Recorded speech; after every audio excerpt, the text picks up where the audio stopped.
The world order has changed. Now mutants, zombies, rule everything. In a world where everyone fights to live, Mirai is the only one who wants to die, cursed with a body that refuses death. When the Death Squad finds him, they offer a deal, help rebuild humanity, and they'll grant him the one thing he's been denied, an ending.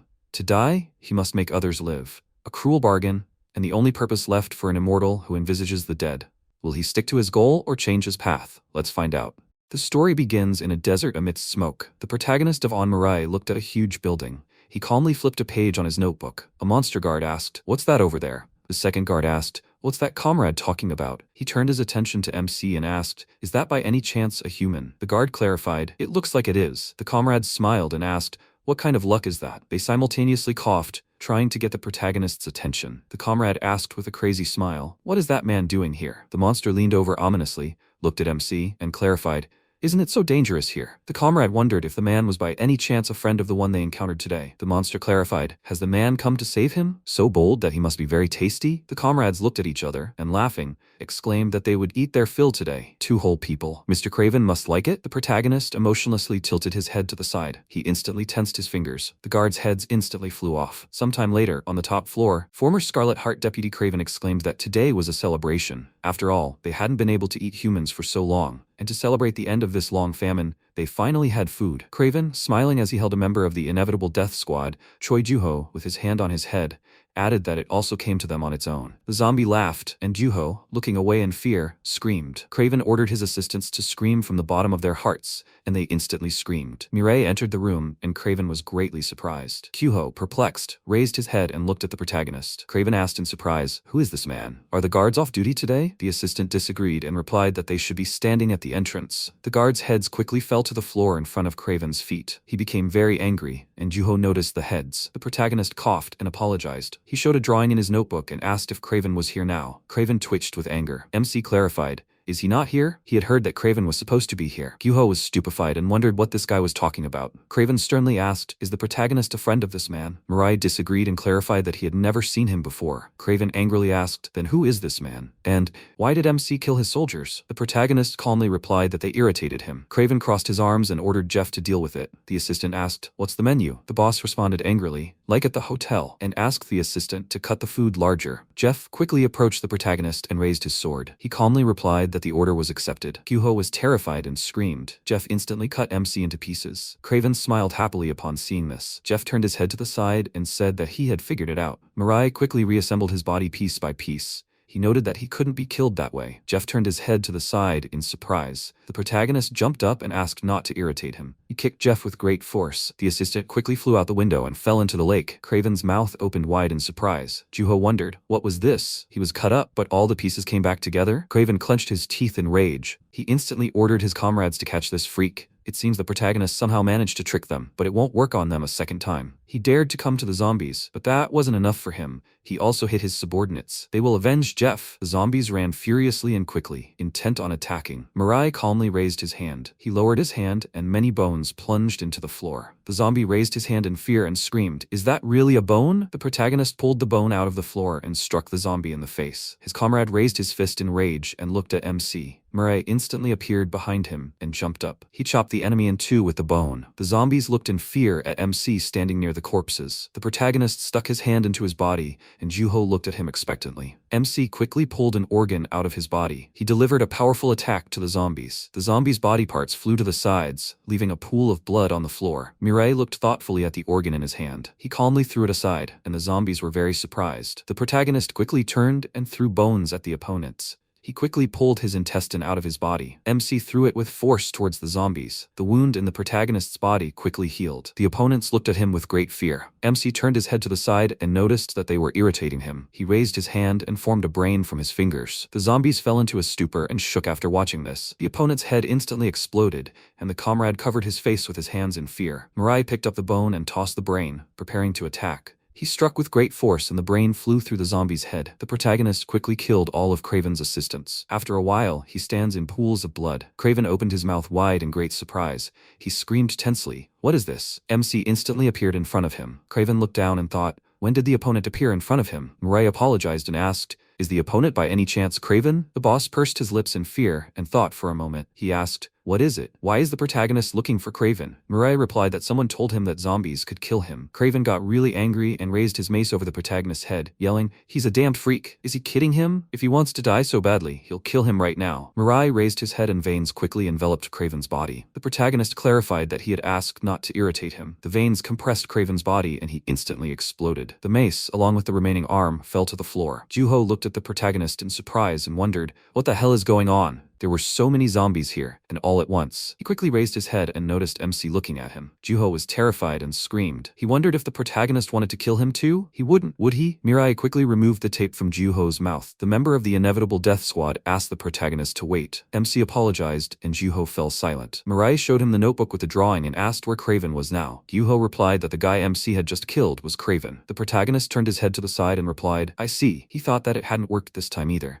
He stood up and turned towards the exit. Yuho asked him to wait a minute. MC ominously turned his head to the side and asked, "What's wrong?" Yuho was very scared and, lowering his head, replied, "Nothing." He thanked the protagonist for his help. Mirai calmly headed for the exit. After a while, the protagonist left the building. He looked at the notebook and crossed out Craven's drawing. MC thought that a few years ago the world was destroyed by a zombie virus. Sometimes, of course, there were still surviving people, but most were still zombies. They evolved and became a mixture of zombies and humans, monsters called ZOMGANs. They were called the ZOMGAN disaster, and they brought destruction to the entire civilized world. And Mirai survived as a human. But since that day, he still can't die. The protagonist, with a devastated look, asked his mother for forgiveness. He squatted in front of the grave and said that today he couldn't die again. After some time, Gyuho, with his hands tied, sitting on the floor, said that since the protagonist had saved him, he could have untied his hands. Suddenly, he was called out, and Juho turned his head to the side in surprise. He happily called out to the commander and yelled that Dongho was here too. A member of the inevitable death squad, Lee Dongho, approached his comrade and asked,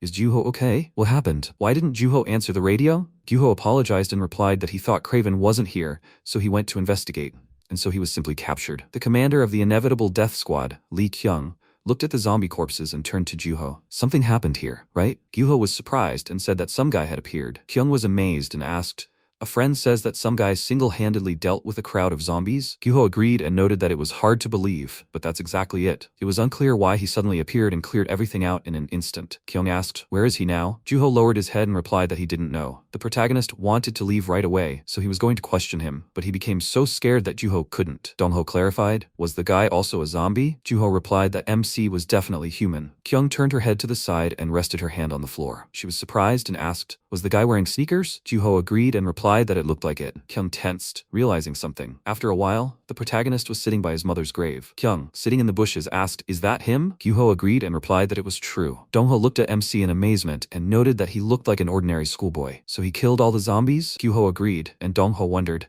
"But what's he been doing there all this time?" Kyung asked, "He's sure, right?" Gyuho was surprised, and Mirai turned her head to the side. Kyung quickly swung her weapon, intending to attack the protagonist. He instantly jumped back and did not get hit. MC looked at her in bewilderment, and Kyung exclaimed that this was very cool, and she struck with the intent to kill. The comrades, sitting in the bushes, were very surprised and called out to the commander. Kyung noticed the wound on the protagonist's neck and exclaimed that she was still faster alone. MC's head instantly separated from his body. Kyung shot him in the head numerous times and asked, "What will he do with this?" Mirai said nothing and stuck his hand inside his neck. He quickly pulled out his own head. Kyung smiled enthusiastically and shouted that it was all true. He really wasn't dying. The protagonist asked her not to irritate him and just leave. Kyung was surprised and hit MC on the chin with her gun. She quickly turned around and clarified that after his words, she just wanted to irritate him even more. Kyung kicked the protagonist hard in the stomach. He quickly flew to the side. She calmly fired her gun. MC looked at the flying bullets and raised his hand. He directed numerous veins from his hand and stopped the bullets. Kyung wondered, what was this? She had never seen such an ability before. Mirai remarked that it was good. After all, he hit with the intent to kill. Kyung smirked and thanked him for the praise. Veins instantly appeared behind her back, and the protagonist clarified that he was serious. Kyung smiled, covered her eyes with her cap, and thought that he was one step ahead. MC dropped his hand and said he didn't know why she was doing this. She should just leave. He really doesn't like killing people. Kyung ran towards him at breakneck speed. She held a knife to the protagonist's neck. Kyung asked how long it usually took him to recover. After all, the wound on his neck hadn't completely healed yet. MC, surprised, touched his neck with his hand and asked what it was. He felt the unhealed wound and wondered if he still hadn't recovered. But this had never happened before, had it? Mirai looked at the commander in amazement and asked how this had happened. Kyung remarked that it seemed like it was time to introduce herself. She took off her cap and stated her name and position. Kyung asked if the protagonist would like to join their squad. He was such a valuable option, an immortal guy. Dongho was stunned and asked, "Immortal who?" Gyuho sadly remarked that this was very shameful. Kyung exclaimed that she wasn't asking him to join for nothing. He would also receive a worthy reward. Kyung had heard from Gyuho that the protagonist seemed to want to die. She raised the knife and said that it was a wish and she would fulfill it. Mirai asked what she had said. Kyung replied that they had a special student and he would find a way. The protagonist sternly asked, "But how?" The commander clarified,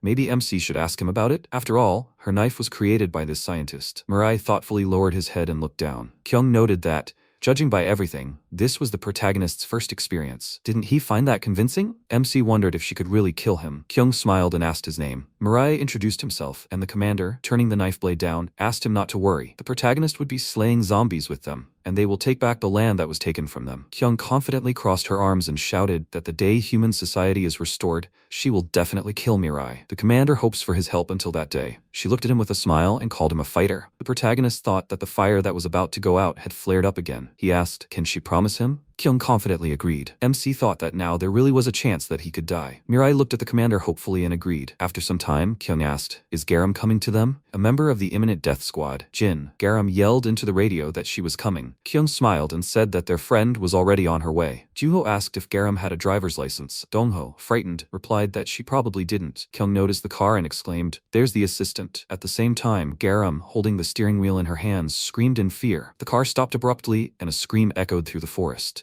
Garam quickly exited the car and, apologizing, asked, "Is she that late?" The commander placed her hand on her shoulder and thanked her for her efforts. She ordered the fighter Mirai to go. Garam was very surprised and asked, "Who is this?" Kyung replied that it was their new fighter, who had just joined. He will now be their junior, right after Garam. Gyuho headed to the car and asked the protagonist to go. Garam joyfully raised her fists and yelled, "She finally has a junior comrade too?" She extended her hand to him and exclaimed that she had hopes for the protagonist.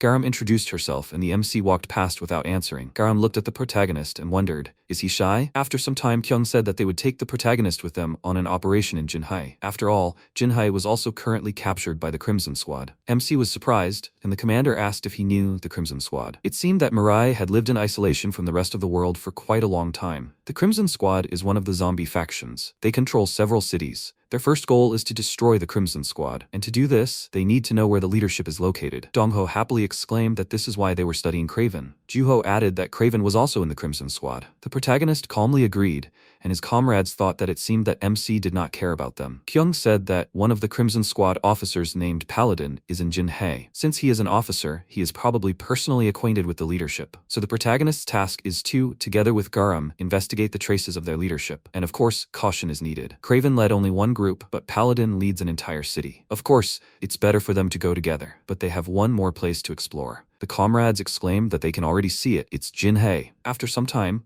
they arrived in Jinhai, a district of Changwon. Garam and MC got out of the car. Kyung said that from now on, it would be better to go on foot. It's a very frightening place. Garam will tell them the details. The assistant smiled confidently and, raising her fist, asked them to trust her. Kyung exclaimed that with Garam, you won't get lost. The commander, sitting in the car, wished her comrades courage and asked them to be careful. Garam sternly raised her fist and thought, finally, the first mission. She's very nervous, but she must show her best side. Garam is the eldest after all. She quickly ran across the grass. After some time, Garam looked at the sign. She resolutely lowered her head and thought that they got here without any problems. Now they were at the entrance to the city. Garam sat down on the ground behind the car and thought that from now on, she would have to be on her toes. Jinhai is a zombie city. There are only zombies here, and not just any zombies, but zombies that have taken the form of animals. A special feature of this place. You never know when or where they will appear. You always have to be careful. At the same time, Kyung is watching his comrades through binoculars. Gyuho asked if everything was okay. Maybe they should go with them after all? Kyung confidently disagreed. Since Mirai is there won't be much danger. More importantly, she wants to check something. Why did this guy follow them so happily? Of course, anyone would want to get his hands on a guy like that, but it's unclear what's on his mind. Can they trust this guy? That's why the commander wants to observe him for a while. Garam noticed something. She called out to the protagonist and asked why he was standing there. She ordered him to come here and hide. MC asked why. Garam screamed in surprise. What do you mean, why? Zombies could suddenly jump out. Zombie animals appeared behind the car. The zombie asked, is this true? The comrade replied that he told him so. Garam leaned against the car in great fear and thought it was zombies. They appeared right after her words. Is there a tiger there? The zombie tiger asked. Is Craven really dead? The comrade started to speak and fell silent, noticing something. The protagonist calmly looked at them. The zombie animals asked, "What is this?" Kyung smiled tensely and exclaimed that she didn't tell the protagonist not to get caught. She forgot. It was so obvious. The tiger asked, "Who is this? What is a human doing here?" Garam wondered if MC had gone crazy. Of course, she hadn't explained anything to him. But it's natural to hide. Mirai apologized and asked if the zombies should just be killed.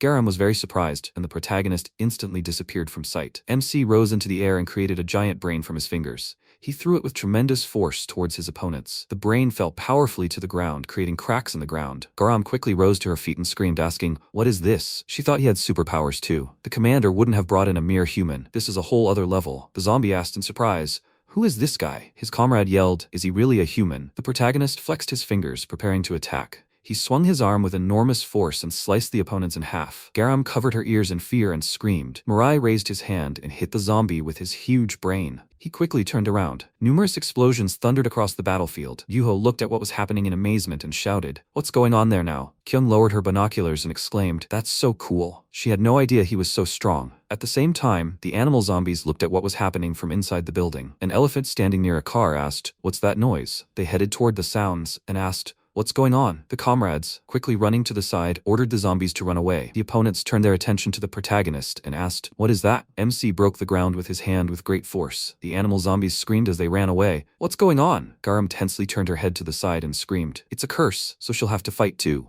The zombie cat pointed at her and asked, "Did she start this? How dare a human?" Garam quickly opened the book. She decisively created a circle of magical mana around herself and exclaimed, "It's hard for her to deal with several at once." Garam activated her ability, gaining boxing knowledge. She swiftly struck the opponents with a beam of mana. The protagonist jumped towards the opponents. He calmly kicked the opponent's head, and it flew to the side. MC instantly landed on the ground. He swung his leg, and a stream of air threw the zombies aside. Mirai prepared to attack, and several powerful explosions thundered. He landed on the ground, and Garam looked at him with irritation and apologized. She asked, "Does he really want to destroy the entire city and invite zombies from all over the world here?" Mirai, holding a bone in his hand, approached the enemy. The zombie, sitting on the ground, began to cry in fear. The protagonist asked in confusion, what was wrong with the enemy? Why can't the zombie speak normally? Garam, breathing heavily, clarified. The protagonist had just killed them and suddenly became interested. These are low-ranking zombies. Low-ranking zombies usually don't speak well. MC remembered how his mother had tearfully apologized to him. He calmly ordered the enemy to leave. The zombie, screaming,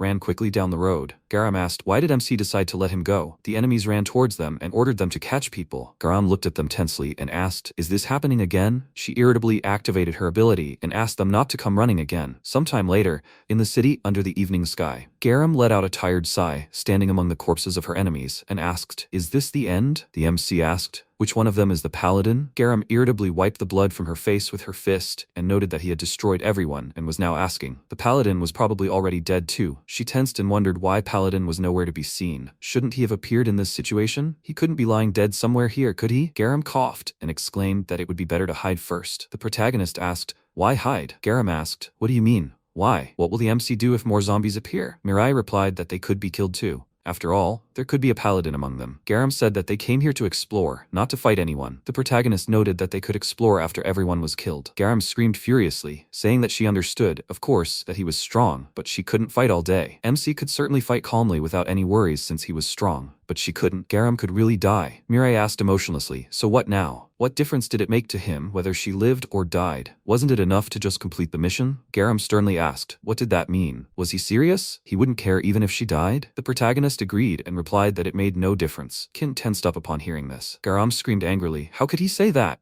She pointed her finger at his chest and exclaimed that what they were doing here was all for the sake of saving people. Although the mission was important, it was still no more important than human life, so the protagonist shouldn't say such things so easily. MC approached her face, and Garam was surprised and asked, what was that? Mirai sternly replied that it wasn't for him. Paladin kicked the ground and called out to them. He sternly asked, what happened? Garam thought he had thorns all over his body and a spiritual mask on his back. There was no mistake. She fell to the ground in fear and screamed. Could it really be Paladin? Kyung tensed up as she looked through the binoculars. Garam thought, why now? She no longer had the strength to fight. And even if she did fight, could he be defeated? Paladin and these zombies? Paladin clarified that he found out his brother Craven was dead and went to see him. But what kind of curse is this? Jeff tensed up and exclaimed, it's that guy. It was he who killed their brother Craven. Paladin turned his head to the side and clarified, Could it really be that guy? Jeff exclaimed. That's for sure. The protagonist killed Craven, and then he killed everyone else. Paladin got angry and remarked, so that's how it is. He heard that there were some people among humans who had developed superpowers. But who would have thought that the rumors would be true? The swords on Craven's back spun rapidly, cutting through the air. Paladin clarified that he didn't know what was on his mind, but since he had killed a member of his family, he shouldn't think he could leave alive. Kyung was scared and said that they didn't expect this. It looks like they should move. Guo asked why this was. The commander ran quickly and ordered them to move. Garam grabbed MC by the arm and asked if he was crazy. After all, he was an officer of the Crimson Squad. She firmly ordered him to stop thinking stupidly and run away. The protagonist could really die. MC pushed her away and replied that it would be good if so. Paladin ran furiously and yelled that he would kill them and eat them with great appetite. Garam yelled irritably that she was asking him. Mirai instantly approached the enemy's face. He disappeared from sight and stopped among the zombies. The protagonist delivered a powerful attack and cut his opponents with a vein. Paladin turned his head to the side in fear, and Jeff, with his body cut, turned to his older brother. Paladin ominously called the protagonist a freak. He quickly rushed into battle and barked, "Kill a member of his family right before his eyes?" The protagonist calmly remained motionless. Paladin attacked and furiously asked, "Do you like it?" The swords grazed, but even so, they would pierce him. He wouldn't even know where Paladin was, and would fall to pieces, so he only had himself to blame for fearlessly charging into the fray. MC remembered Garam's words. She screamed that even he could really die. Mirai emerged from his memories and turned his head to the side. Paladin swiftly cut the protagonist. Garam covered her mouth with her hands in fear. Paladin noted that he was just food and should know his place. MC immediately struck the enemy with his hand. Paladin tensed and thought, didn't he feel himself pierce him? He couldn't be mistaken. Mirai noted that he knew he couldn't die. He looked at the enemy with horror, and Paladin's mind went blank. Paladin quickly jumped aside. He shook and wondered, what was that? What just happened? Did he really feel fear? Garam was stunned and asked, what was happening now? Paladin ran around the protagonist with lightning speed. He yelled that the enemy was only human anyway. The protagonist couldn't match his speed. Garam covered her face with her hands, looking at the whirlwind of dust. Paladin shouted that he would make the enemy pay for the lives of his family members. He quickly began to run away and thought that he could not win. This guy is way too strong. He needed to contact his superiors and get other officers. Mirai flew out of the dust storm, flying over the enemy's head. Paladin coughed up blood, having been stabbed in the back. MC raised his hand with the pierced enemy. He thought that he, too, had a family. Mirai remembered the past. His mother, sitting at the table, asked, "Doesn't it taste good to her son?" The little protagonist joyfully exclaimed that it was delicious. His mother, who had turned into a zombie, affectionately called her son, looking terrifying. She headed towards MC, looking mad. Mirai came out of his memories and thought that the people he killed with his own hands were his only family. The protagonist raised his head and looked at the enemy. Paladin burst into tears and screamed that it was a curse. Does the demon think the other officers will stand aside? MC asked not to blame him so much. Mirai tore the enemy apart and added that he, too, had become like this because of his family. Garam looked at what was happening with great fear. Dongho ran up to her and asked if she was okay. The comrades looked at the blood-soaked protagonist. Kyung got angry and ordered them to stop. The mission was already over. She told them to explore Jinhai, but MC simply decided to destroy the city. So now there will be no point in any research. The commander turned around and ordered them to quickly return to base. Mirai calmly turned around. Kyung thought that this bad feeling was not because he was planning something bad. Of course, they should kill zombies. However, such cruelty is unnecessary. Any person should have a sense of pity, but she does not see this in Mirai. Who would have thought that she would start feeling sorry for zombies? Maybe Kyung brought them a monster even more terrible than zombies. She ordered them to return to base and asked them to be careful because zombies can appear at any moment. Sometime later in Jinhai, at the site of the battle, there are many zombie corpses. The 5th star of the Scarlet Squad, Yere, put her hand to the ground and said that this is all zombie blood. There is no human blood at all. The 6th star of the Scarlet Squad, Rishuru, raised his hands and yelled that so many things around were annoying, and now people had added to the problems. Yere raised her head and noted that it seemed like they had only just left. Should she contact the other officers? Rishuru turned his head to the side and barked. Have she really lost her mind? They should find them and kill them, unless she wanted to be lectured again. Yere said that was true. Rishuru clarified that before they were scolded, they needed to quickly find them and sort things out. At the same time, a fire was burning in the cave. King said that they would rest a bit and then set off. After all, the sun had already set. There was no point in moving around, exhausting themselves. The comrades, holding food in their hands, agreed with the commander. Kyung tilted her head to the side and thought that the atmosphere wasn't very good. Well, yes, not to mention the operation, they had destroyed the zombie city. It was unknown what the retribution would be, and most importantly, they now have enormous power and at the same time a huge problem. Kyung turned to the fighter Mirai and said that she wanted to test him. Can they trust the protagonist? She wanted to check it out. The commander clearly told them to investigate Jinhai, but he destroyed the city. In the end, a fight broke out, which Garam didn't didn't want, and she could have suffered greatly, so it's lucky that they managed to win. If MC had lost to Paladin, everyone here now could have died. Therefore, Kyung can't trust Mirai. The protagonist thought for a moment and clarified, didn't the commander say that killing the zombies was enough? He simply did what she ordered. Kyung agreed and replied that perhaps that was true. However, she said that they needed to destroy the zombies and create a human society, and if they fight indiscriminately, like MC, then people will also die in huge numbers. Even if they managed to found a new city, can we really consider it a human society? Kyung invited Mirai because they needed him. The protagonist followed them because he needed them. And MC's dangerous actions would harm both Mirai and her comrades. The protagonist asked to kill him, right? Then he must act exactly as she ordered. The comrades were very surprised to hear this. MC turned his head to the side and agreed. Kyung picked up the knife and noted that it was like this. She brought the food to her mouth and thought that this should be enough. Although an even bigger problem remained unsolved. The protagonist destroyed the zombie city and disturbed the officers. This can be considered a call to war, nothing else. So the other officers will start moving too. After some time, the officers broke into a run. They stopped, and Rishuru, looking at the light in the cave, exclaimed, "It's there." He sternly turned his head to the side and asked, "It's there, right?" Yer replied that everything was correct. The smell ends there. Rishuru gritted his teeth in anger and shouted that they were caught. Annoying human freaks. They quickly ran into the cave. Rishuru angrily called the humans freaks. The officers looked at the empty cave and the blazing fire. Rishuru put his hand to his face and remarked that it was crazy. Yer clarified, did they destroy their tracks with the smell of food? It would be difficult to pursue them further. Rishuru said that it looked like someone very smart was with them. Nothing can be done. He would like to deal with them in his area of responsibility, but he will have to call a meeting of the officers. This situation cannot be left alone. The humans have rebelled. Sometime later in Busan, a car with comrades is driving along the highway. The protagonist sits next to the commander. Looking out the window, he noticed zombies shouting at slaves. Kyung asked, has he ever been to Busan before? This used to be a good place too. Although now it is captured by zombies. Now people become slaves to zombies and live like that, or become food and die. There are only two options, and whatever the choice, this is not a human life at all. MC looked sadly down and said nothing. After some time, Kyung, walking through the sewers, asked to come here. It's a little unpleasant here, but they have to endure. After all, this is the only way to their base. They approached the subway platform, and the commander noted that here they have arrived. This is the base of the squad of inevitable death. I would like to tell MC about everything, but first. The commander, Chonuri, interrupted Kyung with a loud scream. She yelled in irritation. What did Kyung do? The zombie security suddenly tightened up, and the commander said they would go investigate. But what did Kyung do there? Kyung smiled tensely and asked if she could tell the details a little later. Nuri clarified why the commander wanted to tell later. Kyung turned her head to the side and replied that first,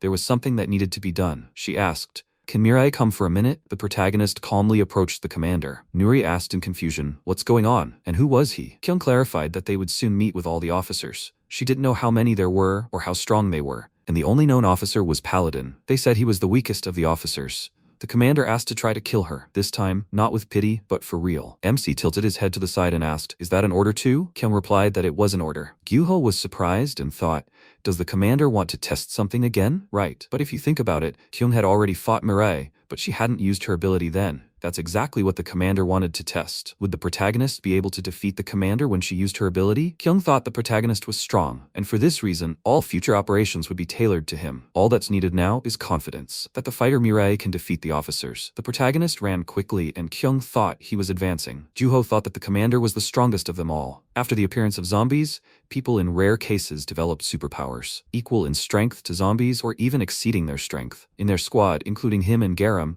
there are also such superhumans. But the commander is stronger than them all. And this is because the commander is proficient in various martial arts. He has physical abilities that surpass any human, but most importantly, the ability to calculate everything in the field of vision, an absolute ability. She has an absolute gaze. Kyung dodged MC's attack and clarified, this isn't his maximum, is it? She delivered a powerful punch to the protagonist's chin. The commander raised her hand and prepared for the blow. Kyung punched Mirai in the stomach with tremendous force, and he flew to the side. The protagonist leaned forward and slid along the ground. Gyuho thought hard that the one who could defeat the commander would be none other than the strongest of men. The protagonist raised his head sternly. Kyung removed her cap and wondered if he would really attack her now. MC quickly raised his hand and tossed a multitude of bones in her direction. Kyung put on her cap and thought, bones this time? Brain, veins, he has multiple attack patterns. She instantly used her absolute vision. Kyung thought there were 9 of them, and the speed was about 70 kilometers. She raised her hand and exclaimed, it's so easy. Kyung instantly caught all the bones in her hands. Juho looked at this with admiration, and Nuri screamed furiously that their headquarters must not be destroyed. Kyung looked in surprise at the crumbling bone in her hand. MC instantly approached her and raised his leg, intending to attack. Kyung ducked back and avoided the blow. Mirai landed on the ground and looked at the commander. He quickly moved into battle and threw the bones in her direction. Kyung thought it was amazing. This was nothing compared to his first attacks. Her absolute gaze could theoretically dodge even a bullet. However, Mirai's attacks were a level higher. Kyung leaned to the side, standing under the force of the airflow. The commander smiled and thought, was it better than she expected? The protagonist glared at her sternly. Kyung ordered it to end and declared her defeat. MC clarified, is that all? Kyung crossed her arms and declared that it was enough. Her comrades were stunned upon hearing this. Garam was astonished to think that the commander had failed to fend off the attack. The duel between these two was very short, but it gave everyone who watched new hope that perhaps they could truly defeat the officers. The possibility that a new world might open up, and also confidence. Kyung jumped onto the platform and suggested they start preparing quickly. Dongho asked in surprise, what preparation? The protagonist looked at his hand. MC turned his attention to Kyung and thought that he had never been able to hit a single target. The commander joyfully exclaimed that they needed to talk to Nuri for a bit.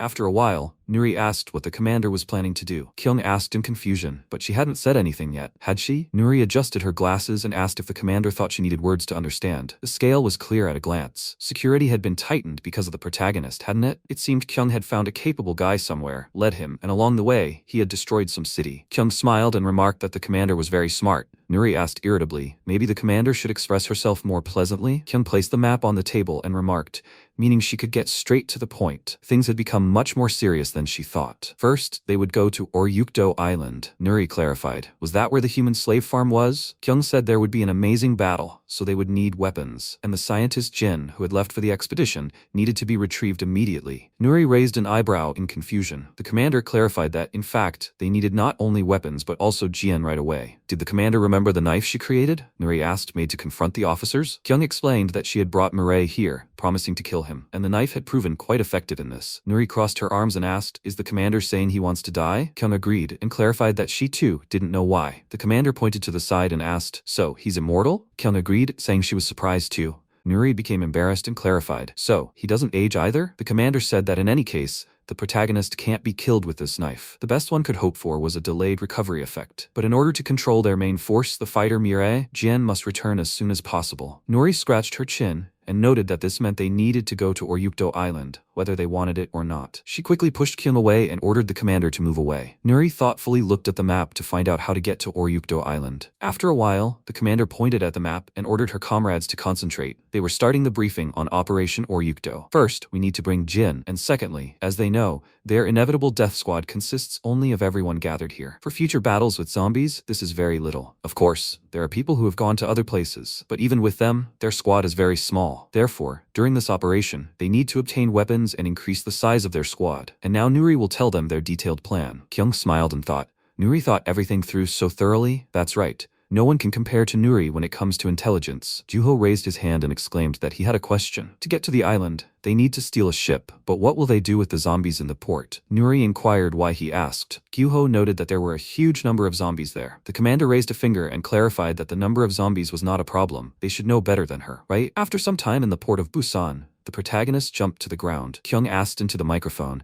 can you hear her clearly? MC agreed, and the commander said there would be many zombies in the area. She asked the protagonist to deal with them as quietly as possible. At the same time, Kyung added that they would split up and find a suitable ship. She asked her comrades to be careful not to get hurt. At the same time in Busan, in L City, the officers of the Crimson Squad, a meeting of the 7 strongest, concluded. Rishuru sternly said that humans destroyed Jinhai, and Paladin, the former 7th star, was dead. Belatedly, they chased after the humans, but they were unable to track them down. 4th star, Nadefi clarified, were they really the ones who did this? Yirye replied that it was definitely them. The air vibrated with the scent of humans. 3rd star, Arlo suggested, if they were able to kill Paladin, they must be superhumans. 2nd star, Spetter noted that even if they were superhumans 100 times over, the main thing is that they were still humans. What's there to worry about? 1st star, Terret asked if there was more precise information. Rishuru replied that there wasn't any yet. Terret said that, then, first, they needed to seal off all the cities, and everyone should strengthen security in the area. Until there was precise information, there was no point in acting rashly. He ordered Rishuru to catch these people and not let them escape this time. After all, Terret might overlook laziness just once or twice. Rishuru agreed and clarified, right? Bringing them would be enough, right? He thought irritably, what a curse. How could he be so lazy? Yer asked where he would go first. Rishiru calmly replied that they needed to inspect his area first. Kyung said over the radio that there were also serving people in the area. Under no circumstances should they be attacked, even by mistake. The protagonist agreed. After a while, MC quickly ran towards the zombies. He thought they needed to deal with it quietly. The zombies laughed joyfully while talking to each other. Mirai instantly kicked their heads. He landed calmly on the ground. The protagonist ran to the side and thought that they should sort this out quietly. Some time ago, Garam and Dongho were hiding from zombies. Dongho called out to her and Garam quietly asked, "Is there a ship there?" Dongho replied that there wasn't one and asked, "Does she have one?" Garam said that there wasn't one here either. She suggested going somewhere else. Dongho pointed to the side and asked,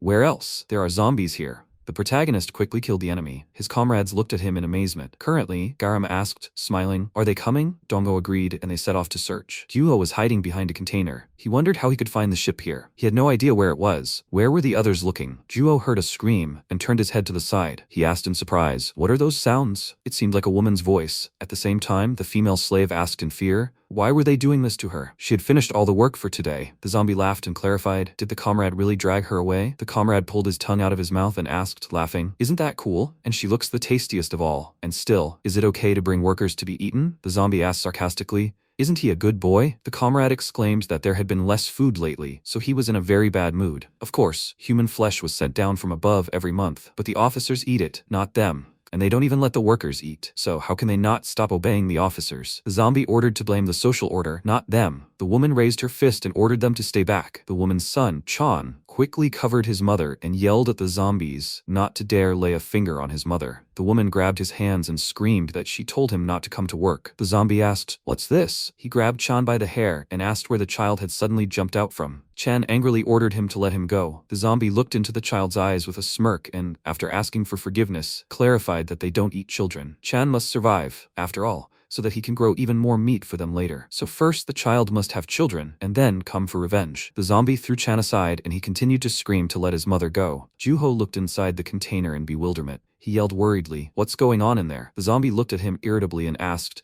"Why does someone keep jumping out here?" Chan cried out to Uncle and asked him to save his mother. Juho wondered what to do. He had just come running at first, but he's not particularly good at fighting. The zombie looked at Juho with a smile and remarked that it was just right. After all, one girl wouldn't be enough for them. Juho thought he didn't know what to do. He instantly punched his opponent in the stomach. The zombie grabbed his face with his hand. The zombie quickly raised its hand with the intention of attacking. Juho closed his eyes in fear and screamed. Suddenly, the zombie's head exploded. Juho fell to the ground and started coughing. His comrade, holding the woman's head, yelled, "What is this?" The protagonist, with his brain sticking out of his finger, looked at his opponent. The zombie yelled, "Who is this?" He didn't have time to finish speaking and his head instantly exploded. Chan hugged his mother and she looked at him in surprise. His mother asked, "Is he okay?" Juho looked at MC in surprise and thanked him. The mother, with tears in her eyes, hugged her son and Mirai looked at them. The woman bowed and thanked them. How could she repay them for their kindness? Juho raised his hands and yelled that he hadn't done anything. He asked them to come home quickly. The mother and son quickly ran and thanked them. Gyuho smiled tensely and replied, "You're welcome." He turned his head to the side and turned his attention to the protagonist. MC calmly walked away among the containers. Gyuho wondered, what is this? Why was Mirai walking with such a sad face? The radio crackled and Kyung announced the assembly of all fighters. The ship had been detected. After some time, the comrades were standing on the ship. Domo happily inquired how the commander managed it. Garam noticed that they were doing nothing but pacing in different directions. Kyung looked at Dongho and asked, "What kind of clothes are these?" Dongho happily picked up the uniform and clarified, "It's beautiful, isn't it? I think this is the uniform of a zombie in this port. A fashionista like him couldn't pass by." The zombies shouted that there were bodies here. Kyung ordered them to leave quickly, and the comrades agreed. After some time, the ship sailed towards a huge mountain. Garam stares at the book intently, using her abilities. The protagonist sat on the deck and looked out to sea. Gyuho looked at him in surprise. He called out to his comrade, and Mirai asked, "What is this?" Gyuho raised a finger with a smile and asked, did the protagonist know he also had superpowers? And his ability was sweet talk. He could change the emotions of his interlocutor with just words. Gyuho explained that he had, for example, distributed the skill sweet talk like this.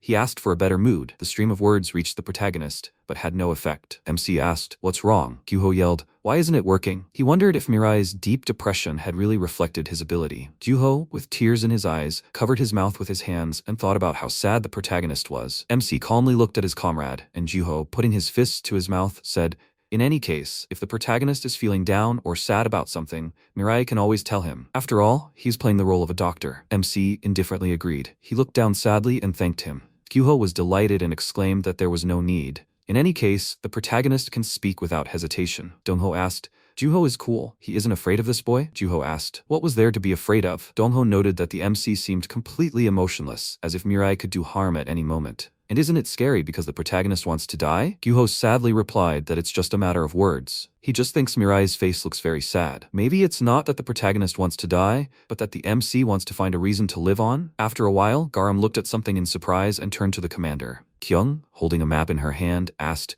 What's going on? Is something moving in their direction? At that moment, the radio crackled and a zombie announced that bodies had been found in the Busan port. All ships in the area must be searched. Feeder raised the radio to his mouth and said that a suspicious ship had been detected directly ahead. He would conduct a search immediately. Rishuru asked what had happened. Feeder replied that they had detected a suspicious ship directly ahead. It seemed that this ship had not been reported. Should he try searching it? Rishuru turned around and asked Feeder to do as he pleased. He was too lazy, so he would not go out. Feeder ordered the ship ahead to stop. If they did not agree to a search, he would attack. Garam tensed and asked what they should do. Kyung thought for a moment and replied that she had simply wanted to quietly sail past. She wondered if they really needed to fight, but Orupto Island was right in front of them. What if the same thing happened to him as to Jinhai? Dongho, filled with great fear, called out to the commander and asked what it was. It was a zombie ship, wasn't it? Could Mirai tell about it? Kyung thought for a moment and asked Dongho to put on the uniform. He was surprised and asked, What does that mean? After a while, the comrades stood tensely in front of Feeder. He clarified, They say they're transporting people to Orupto Island. The comrades simultaneously agreed and wondered,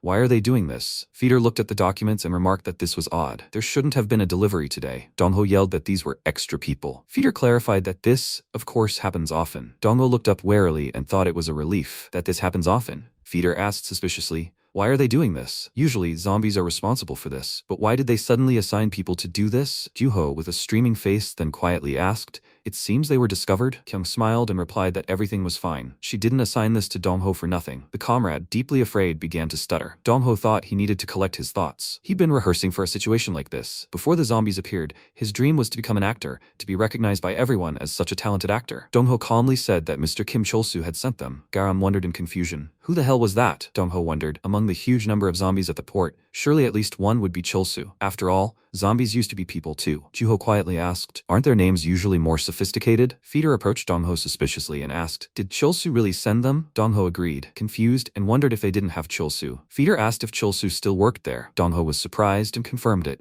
Feeder called Cholsu a freak and exclaimed that Cholsu was doing a bad job as always. Why was he too lazy to report it to them? And Cholsu was still going bald? Dongho, holding back tears of happiness, replied that everything was fine. He mentally thanked the zombie Cholsu. The protagonist wondered if they couldn't just kill the zombie and keep swimming. Rishuru asked what was taking so long. Feeder and his comrades looked at him in surprise. Rishuru arrogantly asked what was going on. Feeder replied that nothing special. They said Cholsu sent them. Kyung wondered, what kind of zombie is this? It seems different somehow. Rishuru clarified, the assistant says these are extra people? Feeder asked them to say hello and introduced the officer to Rishuru. He remarked that he was a very good manager of Orupto Island. Rishuru turned his attention to MC and landed next to him. He asked, haven't they ever met before? Kyung noticed something. Rishuru asked if he was imagining it. He asked his assistant to finish and leave. Feeder agreed and asked if he should take them with him. They were heading to Orupto anyway. Rishuru ordered him to do as he wanted and not to bother him with questions. Kyung turned to the protagonist and he paid attention to her. She asked him to remember this guy well. They would have to fight him soon. Sometime later, at the human slave farm, the guards bowed and asked, Is that Rishuru? And who are those people behind them? Feeder replied that they said they were extra people. He asked the guard to assign them rooms. Feeder looked at Dongho and Garam and said that the two of them could leave. He asked them to say hello to Cholsu. Kyung turned her head to the side and quietly asked Dongho to find them a couple of ships when he returned. Dongho was surprised and asked what to look for. Garam exclaimed that while the commander was looking for Jen, they would try to find more ships. After some time, the guard said that the girl in the white cap was going to room 25, and the remaining two were going to room 7. Kyung thought it was a human slave farm. In this place, as the name suggests, human slaves are raised. Some for heavy physical labor, some for special skills, and some are used as tools for entertainment. That's how these people are separated, and each of them is sent to be sold in some city. However, most people who do not become slaves are defined as human meat and sent to slaughter. If a person wants to become a slave, they must show that they are significantly superior to others in something.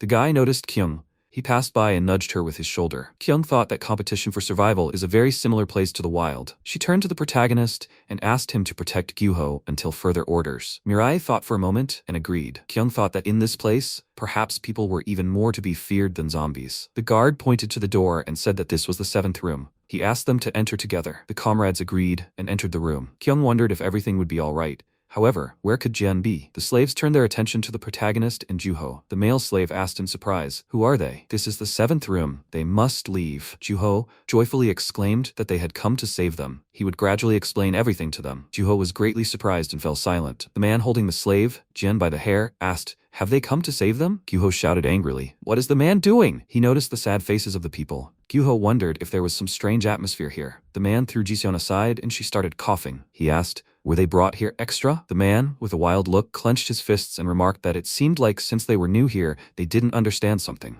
so he would teach them. Juho asked what the man was going to teach him. The man instantly punched him in the face and Juho fell silent. Juho fell hard to the floor. The man grabbed him by the hair and ordered him not to say anything strange and to listen carefully. From now on, they would obey him. If newbies are given something to do, they should hand it over to him and not tell anyone that they are better at something. Juho yelled angrily, "What is the man even talking about?" He said they came to help. The man raised his hand with the intention of attacking and noted that Yuho was talking too much. The protagonist immediately kicked his hand. The man looked at the MC in bewilderment. Mirai apologized and asked if this man should be killed. The man asked irritably, was the protagonist completely crazy? Gyuho yelled in fear that it was absolutely forbidden to kill people. The man quickly raised his fist and asked, did they both seem to have gone crazy? The MC thinks that because he is a child, he will spare him? The man hit Mirai with great force, but the protagonist did not move. The man was scared and wondered how his face turned out to be so hard. Even his hand hurt. This freak, what is he? The protagonist raised his hand and Juho exclaimed that the MC could only flick the enemy. Mirai raised his hand to the enemy's forehead. He flicked the man and sent him flying with tremendous force, cutting through the air. The man hit his back against the wall and grunted. Jiseon's mouth fell open in surprise. The man with blood trickling from his nose thought this was amazing. Juho wondered in amazement. Is that a flick? Surely zombies wouldn't come running at the sound? The guard quickly entered the room and asked what that noise was. Juho tensed and thought that they hadn't found Jian yet and hadn't found a way to save the people either. So what? They'd have to fight again? The guard looked at the slave and asked,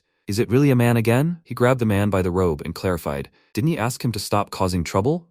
The man exclaimed that it was all wrong. The guard misunderstood. The zombie remarked that it seemed the slave didn't understand and that the man needed special treatment. The man left the room and yelled that he had said it wasn't him. Juho thought it looked like this wasn't the first time the slave had done this. He was lucky, of course, that everything had gone so easily. But what kind of special treatment was this? They wouldn't kill him right away, would they? Juho, wiping the blood from his nose with his hand, asked Mirai not to be upset. This was all the man's fault. The protagonist calmly asked, what was that comrade talking about? Juho looked at the surprised slaves and asked how he could explain the situation. He raised his hands and exclaimed, this guy. The old slave instantly fell to his knees and, interrupting Juho, asked him to save him. He hadn't been able to work for a long time. So soon they would definitely want to send him to the slaughter. The old man asked to be saved first. Juho hesitated and asked what that meant. Jiseon asked what the old man was doing. There were children here. Wasn't he ashamed? Juho realized something and thought, that's it. They think they have some kind of power, and they had always lived like this until now. After all, even this bad life is better than becoming human meat. Juho clenched his hand into a fist and asked the people not to worry, because no one would die. He already told you. They are here to save people, and they will help them escape from this place. At the same time, the slave sternly raised his fist and asked, Kyung is new here, isn't she?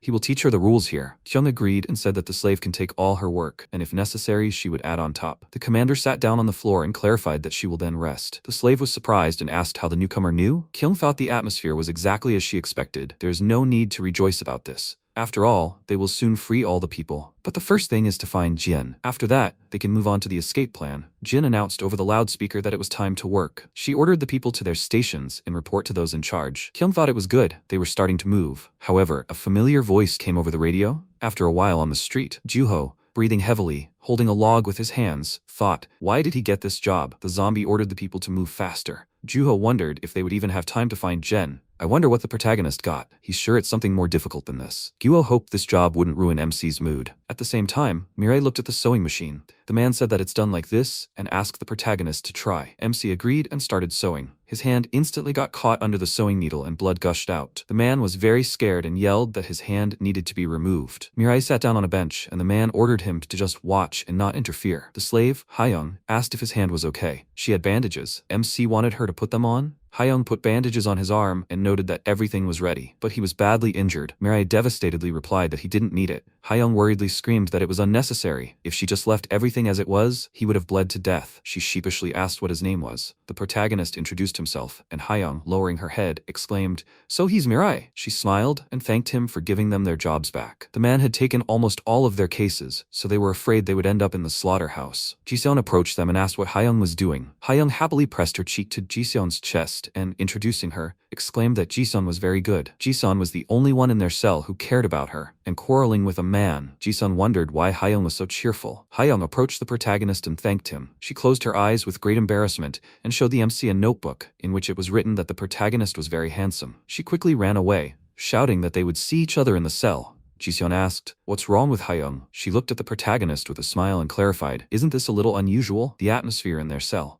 The atmosphere in other cells is very heavy. After all, there's a lot of competition here. Of course, there was a man in their cell too, but it was still better than in the others. And thanks to the MC, it got even better." So she is in many ways grateful to the protagonist. His name is Mirai, right? The protagonist was very surprised and imagined his mother in Jiseon's place. He quickly got up from the bench, and Jiseon asked in surprise what Hyung wrote to him. MC headed for the exit, and Jiseon wondered what was wrong with him. Maybe she said something wrong? Mirai pierced his hand with a sewing needle, and the man yelled that he had told him to leave. Sometime later in the evening, Kyung scratched her chin with interest and thought that Jin was not here. The sports area, the work area, the punishment cell. She had looked everywhere during the day, but Jin was nowhere to be found. Maybe she missed something? Had Jin really already left here? Then things couldn't be worse. Jin announced over the loudspeaker that it was time to finish work. Everyone needed to clear their workstations. Kyung remembered that voice and thought it was somehow familiar. Could it really be Jen? At the same time, Jen, tired, ordered the workers into the microphone to report to those in charge and leave their workstations. The slave enthusiastically squeezed his shoulder and exclaimed that he had also done a very good job today. Kyung called out to him and asked if he knew where these announcements were coming from.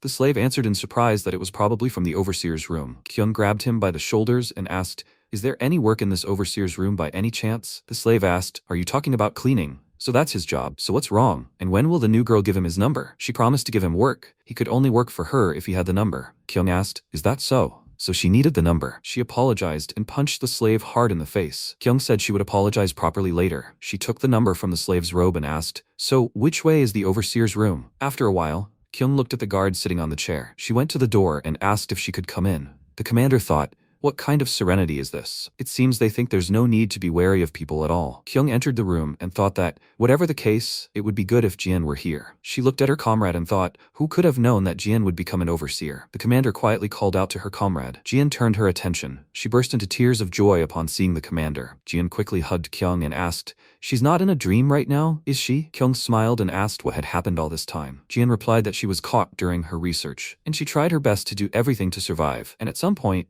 she suddenly became an overseer. Kyung noted that in any case, they should put worries aside. Now they will escape. Jin replied that it was impossible. There is no way to escape from here. At the same time, in room number 7, Jian asked for attention. She picked up a notebook and suggested that they not just sit around, but get to know each other better. And how about everyone writing down a wish for this? Hyung happily exclaimed that this would be a lot of fun. Jisun clarified that since the man wasn't there and everything was fine, they could spend some time bonding. Hyung exclaimed that she liked it. Gyuho wondered if they could relax like this, but come to think of it, he couldn't even talk to Mirai. What a chance to listen to the protagonist's story. Gyuho smiled and shouted that he liked it too, and the protagonist also said that he agreed. Jiseon suggested that the old man play with them instead of sitting silently all the time. The old man calmly agreed. The comrades sat in a circle and raised their notebooks. The protagonist apologized and asked what he should write. Gyuho smiled and scratched his chin, answering that he thought the MC could just write whatever came to mind. Mirai can write down the wish he wants to fulfill and a short explanation about it. The protagonist clarified that this was also an order. Gyuho agreed and exclaimed that it was an order. The MC thought for a moment and wrote something down in his notebook. Gyuho thought about it.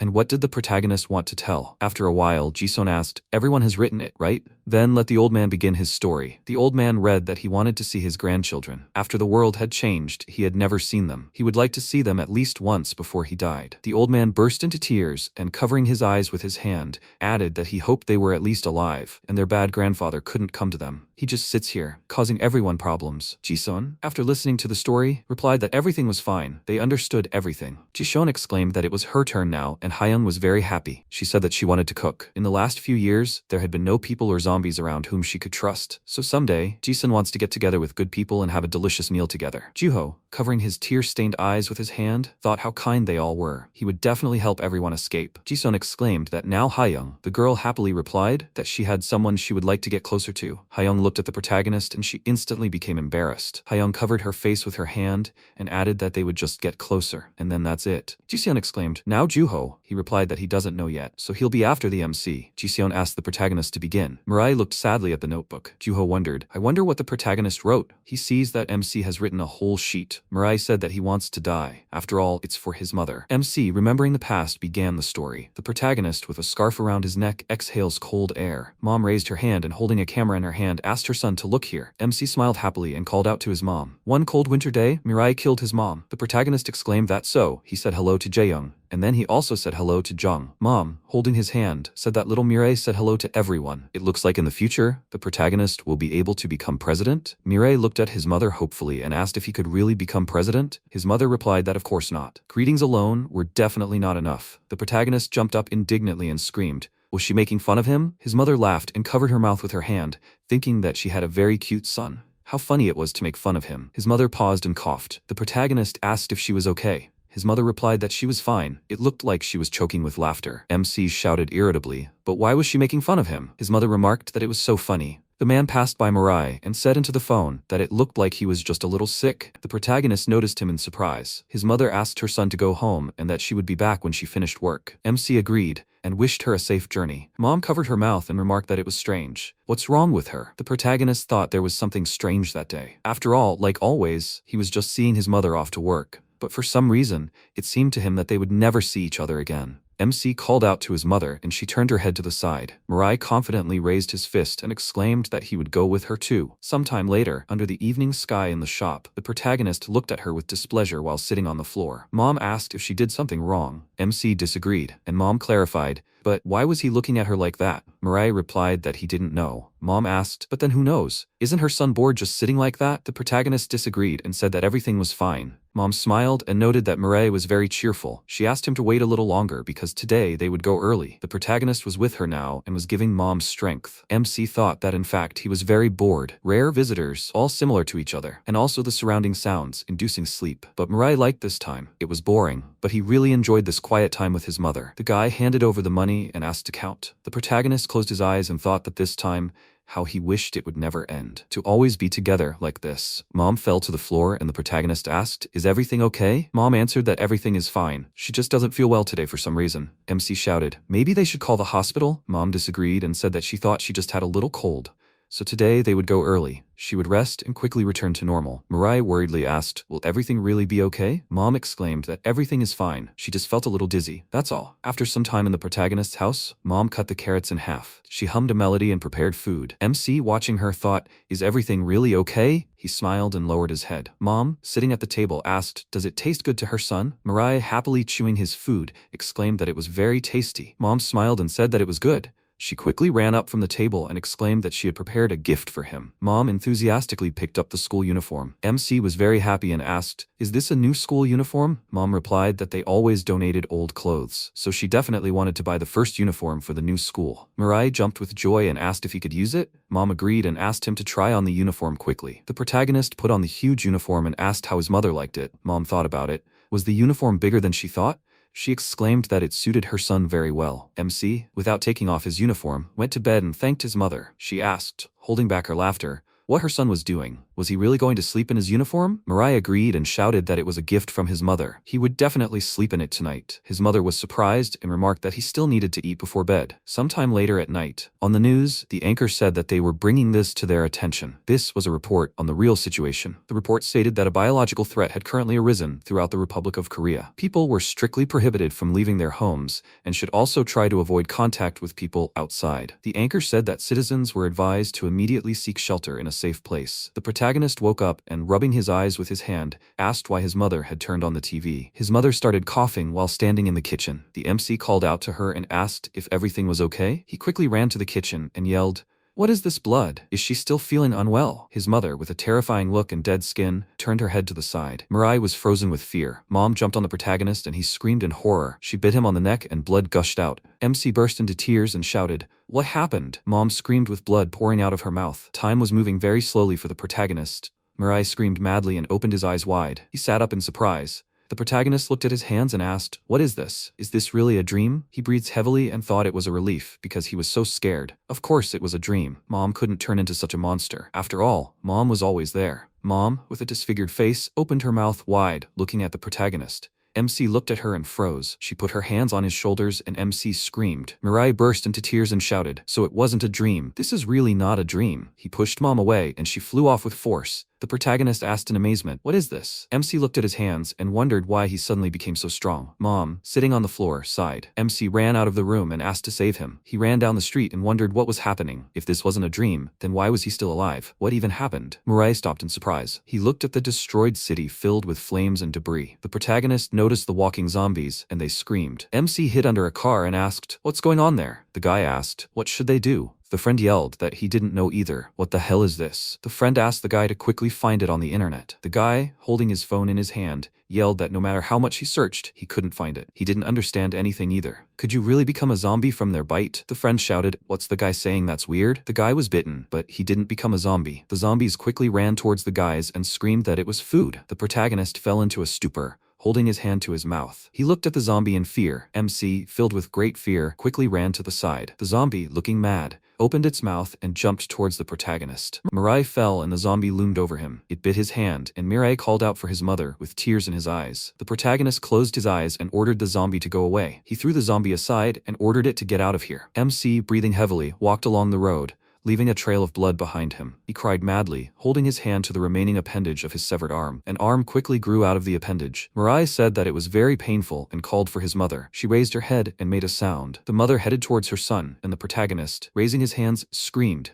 He asked his mother not to do this. Mom growled, and MC closed his eyes and ordered her to leave. Mirai called Mom a monster. He screamed, and bones quickly flew out of his body, piercing Mom's. She fell to her knees, and blood gushed. The protagonist lowered his head, covered his eyes with his hands, and asked Mom to stop. Mom turned to Mirai, hugged him, and asked for forgiveness. The protagonist, tears in his eyes, desperately asked, "Mom?" Then her body fell to the floor. His hands trembled. He turned around and asked again, "Mom?" He crashed into the wall, horrified. He stepped back and repeated, "No." He covered his mouth with his hands. He wanted to deny that too, but he couldn't. His mother's voice remained barely audible. It turned out he had killed his mother. He fell to his knees. At that moment, Rishuru kicked down the door and, going inside, looking around, said that he definitely heard something. Then he peered around the corner and asked, "Huh?" After that, he shouted, "Boss, he has to look here." The boss, standing outside, asked, "Huh?" A few moments later, Rishuru pulled the protagonist out by the scruff of the neck and, smiling, said that he brought food. He really was inside. The boss leaned towards the protagonist and said, "It looks like he's useful, but they were planning to go to another area. They might regret it." Then he put his hand to the protagonist's head and said he'd take a look. Then he looked at his face and asked in surprise, "What's wrong with him? What's with that fishy look?" After that, he laughed and added, "It looks like he was really scared of them." After that, the protagonist apologized, and the boss was surprised. He's asking him to kill him. He killed his mother. The boss, laughing, shouted,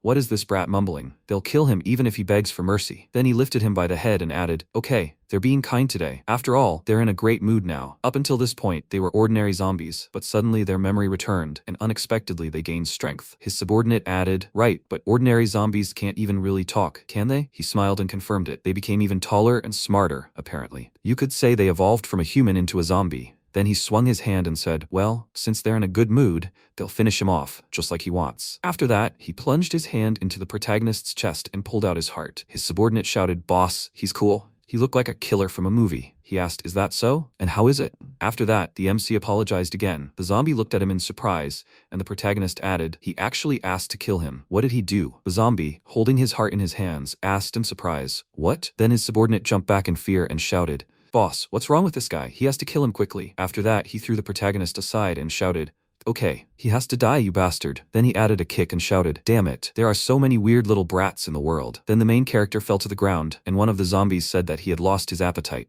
They should just leave. The others agreed with him. After that, one of the zombies folded his arms over his chest and asked if he had ripped out his heart. He turned around and, smiling, replied that he hadn't. Looks like he had ripped out something else by mistake. After that, they turned around in surprise. He screamed in fear. What? The MC got to his feet and said, "What are they doing? What the hell are they doing?" The boss put his hand forward and screamed, "Who the hell is this guy?" Tears streamed down the main character's face. He repeated again and again for them to kill him. Then he pushed off the ground and jumped on the boss. After which, he grabbed his head and screamed, "That's it, that's how they should kill." With these words, he tore off the zombie's head and threw it aside. He swung his fist and screamed, "That's it!" He struck while sitting on top of the zombie's body. The others looked at him in surprise, and the next second, they turned in the opposite direction and started running. Rishuru shouted that they had to run. At that moment, the protagonist was breathing heavily. He looked at his bloody hands and thought, "It hurt. He hit him, but it hurt so much, Mom. It must have hurt her even more." After all, they always donated old clothes, so he definitely wanted to buy the first uniform for the new school. Then he walked forward and thought, "I'm sorry, Mom." And so he wandered aimlessly day after day for several years, only to die before this moment. Those present in the room looked at him in surprise. Kyo thought, the silence. It's not that they are scared or because of any other emotions, they just didn't know what they could say to comfort Mirai. Then Jisun said, "How pathetic." MC looked at her in surprise. She added, "He's pathetic. He looks pathetic." Kyuho called her, and the protagonist asked, "What did she say?" She asked, "Why did he have to die?" His mother's feelings, he seemed to be completely incomprehensible. He asked, "What?" After that, Kyuho put his hand forward and said, "They must wait." Mirai, Jisun wanted to say. Before he could finish, MC asked, "Then what?" His mother died because of him, so of course he should die too. Isn't that wrong? She confirmed it was wrong. If she were his mother, she would really dislike the way he looks now. Juho shouted, "Jisun, that's enough." Then the protagonist stood up. He asked in surprise, "Mirai?" The protagonist stepped forward and told her not to dare speak so unceremoniously. She asked, "He really didn't know? Why did his mother apologize?" She rose to her feet and added, "And what did he think the meaning was? Was she apologizing for buying a uniform that was too big? Was she apologizing for preparing so little food for him?" He looked at her silently and then told her to stop. He released an overwhelming aura. The old man, sitting on all fours, asked in surprise, "What was this? An earthquake?" Juho, looking at the protagonist, thought it was a disaster. He needed to quickly get him under control. Who knew what could happen? Then he stood up and said, "Mirai, that's enough. That's an order." Jiseon looked at him and then said, "He looks like he has no feelings, but it seems that's not true. She only said a few words about his mother, but he could get so angry. He actually thinks about his mother more than anyone else. But why does he always say he's going to die? Does he think his mother will be happy if he dies? And she will be satisfied, thinking about how her son died beautifully?" The protagonist said, "If she says anything like that again," she shouted, "his mother. She knew he would live this way, that's why she asked for forgiveness. She apologized for the fact that now he would have to live alone, without a family." Mirai, the mother who remained in his soul, was already time to let go, and this was the only apology he could offer his mother. He thought they were very similar, as if it was his mother speaking to him now. The next second, Gyuho looked up in surprise and said, The vibrations stopped. After that, the protagonist sat down near the wall, hugging his knees, and he called out to him in surprise. Then the old man asked, "What happened? Was this earthquake caused by the boy?" MC thought that wasn't true. Meanwhile, Jian clenched her fists and said, "So that's what she's talking about. To get out of this place, you need to kill Officer Rishuru." She didn't know the reason, but a protective field had been installed around the entire perimeter. It doesn't react when you enter, but leaving here is simply impossible, and it seems to be somehow connected to Rishuru. So they'll have to fight him either way, and it's hard to imagine what losses they'll suffer in the process. She doesn't even know the exact mood of this place, so even formulating a precise operation plan is problematic, even though she's called a brilliant scientist. But she knows how to escape perfectly. Before she could finish speaking, Kyung said that everything was exactly as she expected. She was surprised. What? A little earlier, Nuri had been looking at the map, and placing her hands on the table, had said that escape was impossible. Kyung, standing next to her, folded her arms and asked what she was talking about. She replied that it was highly likely that one of the officers was in charge of the slave farm. They couldn't allow such a place to become a thoroughfare. And Jian probably didn't know the internal structure very well, because if she hadn't contacted them in all this time, that meant she was simply trying to survive. So not to mention rescuing other people, it seems she can't even escape on her own. In the present, Kyung raised her index finger and said, "That's how she said it." Jin spoke, as expected of Commander Nuri. How can she be so smart? The next second, a sound came from her pocket. Kyung asked, "What was that sound?" In response, she looked at her pocket and apologized. It was her alarm clock. She took out the item and, smiling, asked, "She remembers Paleli's fish, right? It's a device for temporarily erasing memories. Now it also has an alarm clock." Then she put it back in her pocket and said, "Shift is ending soon," and that's when it rang. Kyung asked, "Shift?" Then she turned around in surprise and asked, "Huh?" She thought, then what should she do? She remembered how she said, if it turns out that Jen doesn't know anything, then how will they be able to escape? Nuri adjusted her glasses and told her not to worry. Even after the world had descended into chaos, there were still people like her and their entire troop, so there would be people standing for the truth anywhere. They would be there too, the same people as they are. At that moment, Hoyoung entered the room and asked, "What? Did they change the cleaner again?" "Jen, she can finish her work," she replied. Yes, he can work, Hoyoung. Then he sat down at his workstation and began to study the plans. He asked thoughtfully, what should he do? The escape itself shouldn't be too difficult. Kyung, looking at him, thought, that damn Nuri, how many steps ahead has she thought this through? Then she came closer to him and, adjusting her caps, said, well, in her opinion, this is a farm plan, isn't it? He looked at her in surprise and asked, what? She smiled and offered to escape with them. He asked again, what did she say? Then she took the plan in her hand and asked, does this red line show the escape route? He nervously started yelling at her not to touch it. He turned around and shouted, Jin, who is she? Kyung added, if you walk right here. He shouted that he was apologizing. If she was finished cleaning, then she shouldn't be joking. She needs to leave quickly. She looked at him in surprise and said, but this is not a joke. He thought in surprise, what? Who the hell is she anyway? After that, he snatched the drawing from her hands and told her to give it here. What if they get caught with this zombie? If that happens, they will all die. And she looked at him in surprise, and a few seconds later grabbed the zombie by the clothes and threw him to the ground. Hoyoung, perplexed, shouted, crazy. What is she doing? Jin screamed in fear, Commander. Then the zombie got up and shouted, what the hell? Girl, what is she doing? She said, chin. He was surprised. What? She replied, be careful with the chin. With these words, she hit him in the face, knocking out his tooth. The blow knocked him to the ground. She said it was so easy. Hoyoung looked at her in surprise and thought, what's wrong? Zombies are that easy. Then she took out the device and hit the zombie on the head with it, after which the device said, it erases memory. She turned around and, smiling, said that she could easily deal with even 100 trained zombies on her own. And there was someone in their squad stronger than her. Jian was surprised. Who was it? The device reported that the erasure was complete. She said, great, now he won't remember anything. Right, Jian? She hesitantly confirmed this, and Hoyoung, still perplexed, wondered what he was even seeing right now. After that she asked, so now he trusts them a little? He asked, what? Well, she thought, right? Trust isn't that easy to gain. She decided it was all too easy. After that, he said, okay. She was surprised. He said he didn't know anything about them yet, but he had planned an escape before. Since this had happened, it would be good if there were a few more people with superpowers. Whether they escape or not, they could still die, so it was worth at least trying. She looked at him and said, it turned out to be easier with him than she thought. Then she returned to the drawings and said, then she will say it directly. They will escape with all the people. He was surprised. With all the people? She shouldn't talk nonsense. There are so many people being held here, so they just need to take a few people with them and escape as quickly as possible. She said that it was impossible, he asked, perplexed. What? She said that she understood what he wanted to say, but if they didn't save everyone, then there was no point. She apologized if she sounded threatening, but she asked him to trust them. He wondered what gave them such confidence. Judging by how easily she dealt with the zombies, it didn't seem like it was just empty words. Could he really trust her? Then she asked, where is the escape route? He said they can just go out the main entrance. She was surprised. What? He said that the zombies don't even consider them cockroaches, so there are no serious guards there, so escape shouldn't be an issue. The problem is fear. The people here are extremely afraid of zombies. She thinks they will want to escape. After all, it is obvious that they will die if they encounter a zombie. So even if they offer an escape, no one will agree to it. And the main reason for this fear is Officer Rishuru. Kyung looked at the blueprints again and asked, in that case, where is this Rishuru? Hoyoung asked in surprise, what? She said that people can defeat zombies. They just need to show it, right? And in any case, they will have to defeat Rishuru to get out of here, so they will go to him. He asked in surprise, what? He thought, it seems he's been dragged into the wrong place. They're completely crazy. The next morning, a zombie said, cockroaches, why are you stopping while you're working? They have to move on. Kyung, walking ahead, thought, meeting Rishuru shouldn't be that hard. Last night, an official order was given to find the people who killed Paladin. Surely, all the zombies will gather together before work tomorrow. At that moment, Rishuru, leaning on the railing, said, damn. How lazy. She thought that he would definitely be there too. The place where all the people and zombies have gathered should become a place where fear disappears.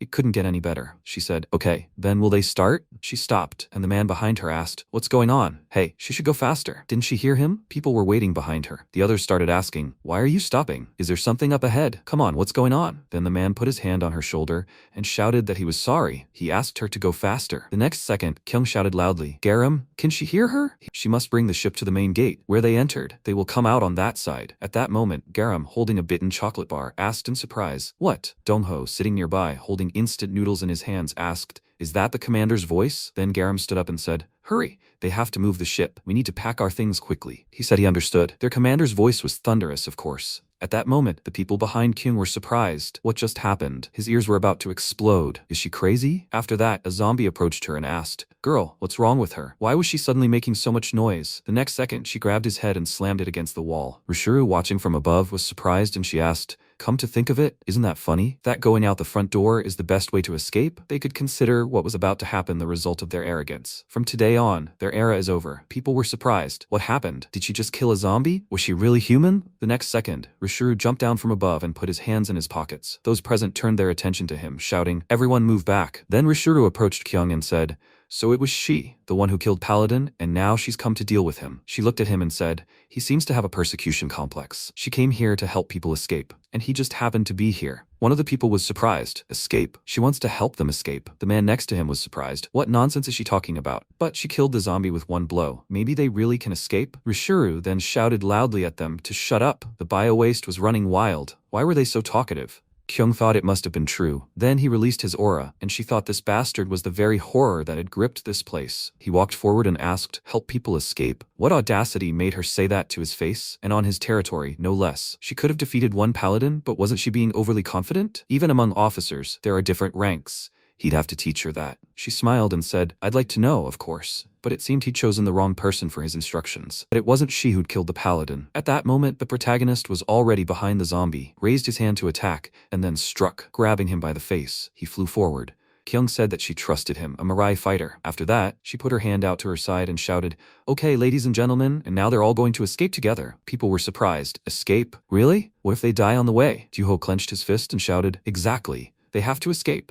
They even took out Rishuru with one blow. He had a special ability. He was an excellent agitator. He shouted that he was going to escape. Then he headed for the exit. The others ran after him and shouted, he must wait. They would go with him too. The zombie running after him shouted, the bastards, have they gone crazy? Hey, they have to stop the people from getting through. The next second, the cage closed and Kyung stood in front of it. Hoyoung, who was behind the bars, said, of course he did as she said, but could she really handle this alone? She confirmed that, and now he had to go help with the escape. After all, she alone is enough here. After that, the partner approached Hoyoung and said they needed to move quickly. He agreed, and they ran forward. The man turned and shouted, but you can trust them, right? They won't be finished off at this rate. He replied, well, he wasn't entirely sure either at first, but that voice full of confidence somehow made him trust her. It was as if a new era had begun, or so it seemed to him. Well, even if they hadn't shown up, he was still planning to escape one day. It's just that the time for his escape had gotten a little closer. At that moment, the zombie asked, is she in her right mind? Just one person planning to stand against all of them. Kyung activated her ability and said, their numbers are large, but the lives of many people are behind her. So not a single one of them will advance. With that, she assumed a fighting stance. Meanwhile, Rishuru looked at the protagonist in surprise and asked, who is he? He was one of those extra people on the ship, wasn't he? So he's their leader then? MC replied that that wasn't true at all. The zombie scratched his neck and said,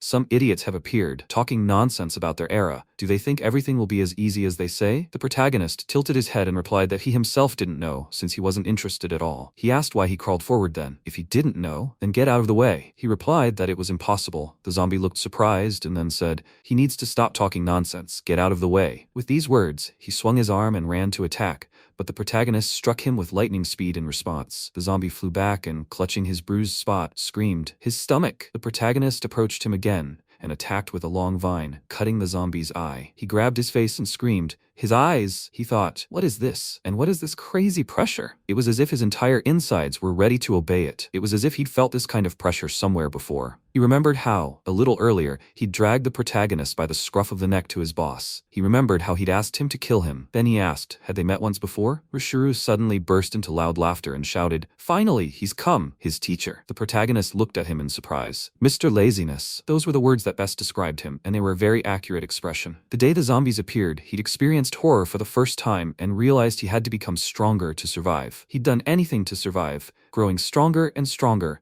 until one day he'd reached the officer's seat. He'd become too strong, no longer able to feel fear, so his life had lost all interest. From that day on, he'd even tried buying designer clothes and other luxuries, but his life hadn't regained its former zest. However, right before his eyes, he appeared again. The one who'd given him fear, it was he who'd made him grow stronger. After that, he told him to give it to him again. He must make his life terribly interesting again. With these words, he leaped to attack, but the protagonist attacked him again, knocking him far back. Rishuru flew out of a cloud of smoke and, laughing loudly, shouted, it couldn't be better. The next second, brains flew at him, and then the protagonist rose into the air and delivered several more crushing blows. Rishuru thought, he's strong. He's on a completely different level. At this rate, he could actually die. He's so cool. After that, he rose into the air and asked, teacher, does he know something? They say that among humans, there are guys with superpowers, and there are similar ones among the zombies. They call them special. With these words, he crossed his arms in front of himself, and huge wings appeared behind his back. He activated the ability, Rain of Scarlet Arrows. Sharp feathers flew down, piercing the body of the protagonist. In response, he said, yes. He directed a huge number of bones at the zombies. In response, he laughed and shouted, you can't defeat him with such nonsense. He's floating in the sky, after all. Teacher, it seems, is a real joker too. Then MC thought for a moment, then put his hand to the ground and the next second rose into the air, releasing blood from his feet with great force. He swung his leg and attacked his opponent in the face, then grabbed his head and threw him down with such force that chunks of earth flew in all directions. After that, he flew down, attacking again with a long vine. Rishuru, flying to the side, asked, "Teacher, it seems he can fly too?" He laughed and added, "He far exceeds his expectations. This is so exciting." Then he was surprised when the protagonist threw him to the ground again. Kyung climbed onto the roof and wondered, can he really fly? He releases blood from his feet under high pressure. It looks like he's flying. And as if mimicking Rishuru, it looks like he's evolving. Then Jen ran up to her and shouted, "Commander, when did she arrive? Had she finished sorting things out inside already?" She thanked her for her efforts. Sure, there were quite a few of them, but they had no abilities. Anyway, while Mireille's fighter deals with Rishuru, they need to get everyone on the ship. She replied, "Yes." After that, they pointed their hands forward, showing the people which way to run. Jen shouted, "That way. They have to follow this road to the end." Juho, running ahead, shouted, "Commander, there are zombies at the main entrance." One of them, holding his weapon in front of him, shouted, "Have they completely lost their minds? Are they all trying to escape together?" The next second, Garam flew over them, using the technique of acquiring taekwondo knowledge. She kicked them, then jumped to the side and shouted, "Commander, they're not late, are they?" Dongho, standing nearby, asked why there were so many people. She said they left the ship at the main entrance. Kyung smiled and said, "Just in time." Hoyoung thought in surprise, "Who the hell are these? And how are they dealing with zombies so easily?" People ran forward. Jiseon shouted, "So they have to go faster." She turned around and said, "Grandpa, he has to run faster." He turned around and shouted, "She has to wait." Hayoung had disappeared somewhere. She was definitely right behind him. It seemed she got lost somewhere. She was surprised. What was he saying? Then she ran back and said that she would go look. "And he has to go ahead," he excitedly called out to her. Meanwhile, Rishuru attacked the protagonist, creating a long ribbon from his feathers, with which he cut off the protagonist's arm. He looked at this, and then released a volley of bones, hitting the zombies right on the head. He then added another punch, sending the zombies falling to the ground once again. Jiseon, covering herself with her hands, asked, "What is this?" Then she looked at the landed protagonist in surprise. He also looked at her and asked, "Why is she here?" After that, he told her to leave. It's dangerous here, so she should leave. At that moment, Rishuru asked from the rubble of the ground, "Huh? What is it, teacher?" He then pointed his pen forward and said, "What is it?" He asked, "What is that weak expression on his face?" At that moment, the pen was approaching Jiseon. MC turned around sharply and then put out his hand, stopping the pen. The zombie, rising to his feet, was indignant. "Oh, really?" Jiseon approached the protagonist and shouted,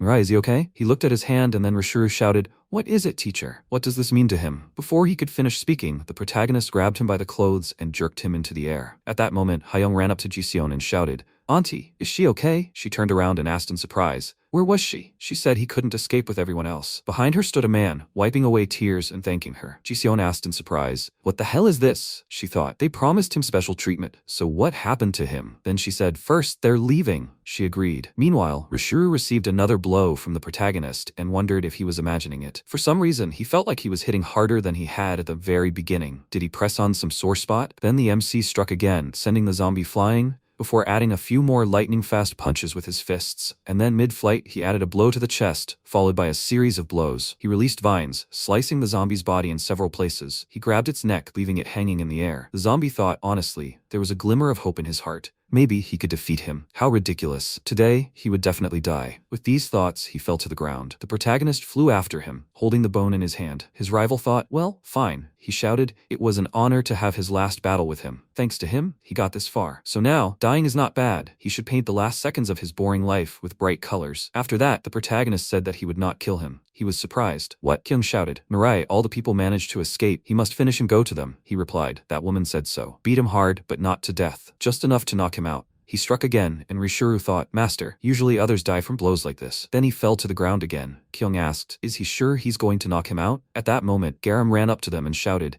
Commander, the protective barrier has disappeared. Now they can go. She turned around and asked, is that so? Gyuho, he should go and keep an eye on the people. They'll deal with the remaining zombies. Garam ran ahead with her and shouted, yes. After a while, Hoyoung was directing the people, showing them the way. He asked, did you take all your things? The man replied, yes, thank you. Another guy was sitting on a bench and covering his face said, hey, he never imagined they'd actually escape. His comrade standing nearby smiled and said the same thing. Then they looked to the side and he told them to look that way. The MC, holding the end of the vine, dragged the wrapped Rishuru along with him. People were chatting among themselves. Is it Rishuru? And who's this guy anyway? The protagonist then threw him to the ground. Kyung, looking at this, said that he did a great job, Mirai. She didn't think he could deal with him so easily. Now he should wait a little. Jiseon approached Mirai and called out to him. Then she thanked him. He silently recalled her recent words and then asked, she told him to let go. right? Then, how should he live now? She told him to find a way. After the world was filled with zombies, no one can live like before. People are just trying to survive somehow, looking for relatives who may already be dead, praying for a happy tomorrow, just desperately surviving. They don't live because they have hope. They live to find this hope, and he must find it too. Something that can become his hope. Kyung remembered asking, so that's what happened to Mireille? Gyuho ran forward and said, yes, that's why he wanted to die.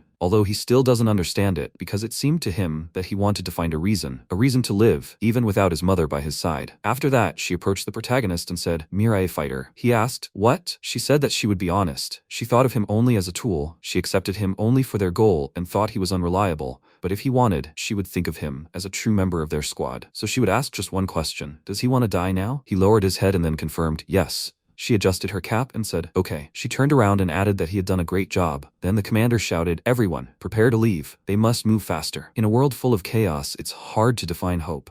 Your happiness can become someone else's misery, and someone else's misery can bring you happiness. So everyone clings to their own hope, and people began to move forward. After some time, Kyung sat down next to Rishuru and asked if he was awake. He looked up at her in surprise, and she said they needed to talk things over. After a while everyone was busy with their own affairs, Rishuru asked, so that means he has to reveal everything he knows? So that's why they didn't finish him off. They decided to squeeze any useful information out of him. So what should they do? If he shares the information with them, it won't benefit him. So there's no deal? Kyung said. I think he misunderstood something, but this isn't a deal, Gyuho. He said, yes. After that, he extended his right hand forward and used hypnotic words. He should laugh. The zombie furrowed his brows and blushed. Then he started laughing. Kyung said that even if he didn't want to talk, they had plenty of ways to extract what they needed from him. And besides, his life depended on them. They could use him and then abandon him without regret. He replied that he understood everything. They should remove that smile from him. Jen, watching this, giggled and thought that she needed to maintain the image of a brilliant scientist. After that, the zombie said that he was going to tell everything anyway, so she should remove it. She was surprised. What? Removing hypnotic words? She asked what he was talking about. He said that it seemed she was the one who was mistaken, but he was silent not because of her comrades. He simply wanted something else. The zombies were of no use to him now. On the contrary, they were of more use to him. Kyung asked what use. He replied that they did have someone cheerful. With these words, he looked at the protagonist and thought he will never forget their exciting fight with his teacher. Then she told him to stop beating around the bush. He should say directly what he wanted. He laughed and said that they should take him on their team. He would do whatever she ordered, only they should take him with them. She was surprised. And why? What benefit would it give him? He replied that he could be near his teacher. That would be enough for him. Gyuho indignantly shouted, what is he thinking of? He's just spouting heresy because he wanted to live. Kyung raised her hand. He was surprised. Commander, she said, as she had already said,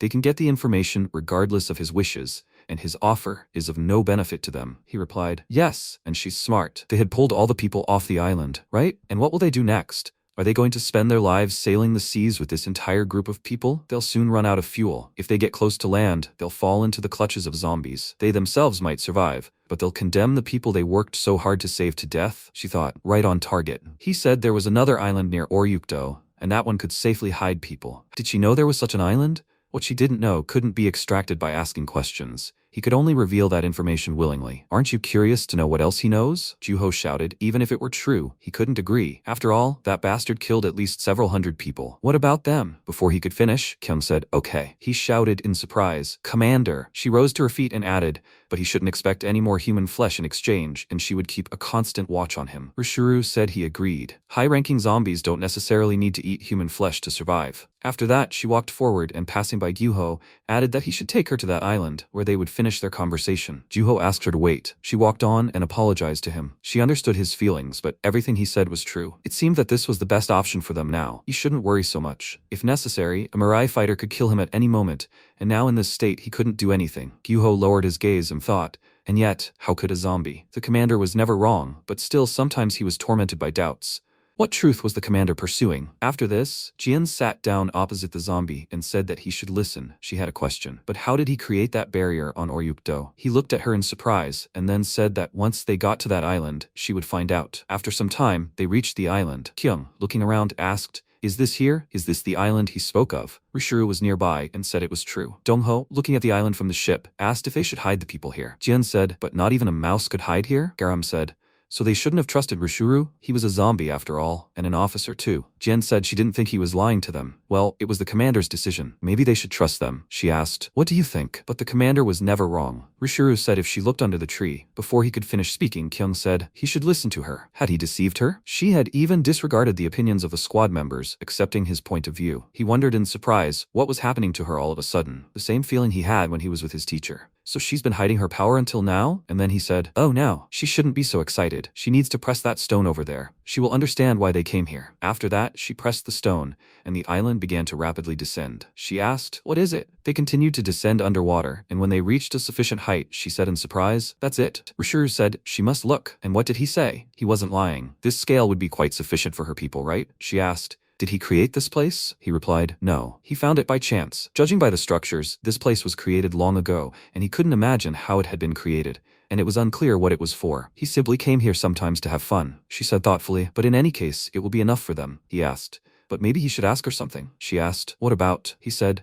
"It seems she hides enormous power. But why did she force the teacher to capture him? Surely she alone is enough to defeat not only him, but also the other officers." She replied that she could tell there was a good reason for it, and she wasn't as strong as he said. He was surprised. Really, he thought, no. Definitely at the level of a teacher, or even higher. And where did such people come from? Then she asked, however, how to get back up. He replied that it was enough to simply press the stone again. After some time, the people came down. They wondered, "What is this?" Kyung approached Hoyoung and asked if she could ask him for something. He was supposed to settle the people in houses. He replied that he would do it. The people wondered, "What is this?" After some time, they approached a building. Garam asked, "What is this?" Jian suggested, "It looks like some kind of institute." Nuri folded her arms and said that she didn't know what was here, but it was quite good for a new base. Garam turned around and asked in surprise, "Commander of staff? And how did she end up here?" She answered, "Oh well." Then she asked, "Where is Kyung?" She turned around and asked, "Oh, Nuri, is she here?" She showed up earlier than she thought. She bit her cap and screamed. Couldn't she think of a safer way? What a moron. Kyung screamed that she had no choice. It was the best she could do. After that,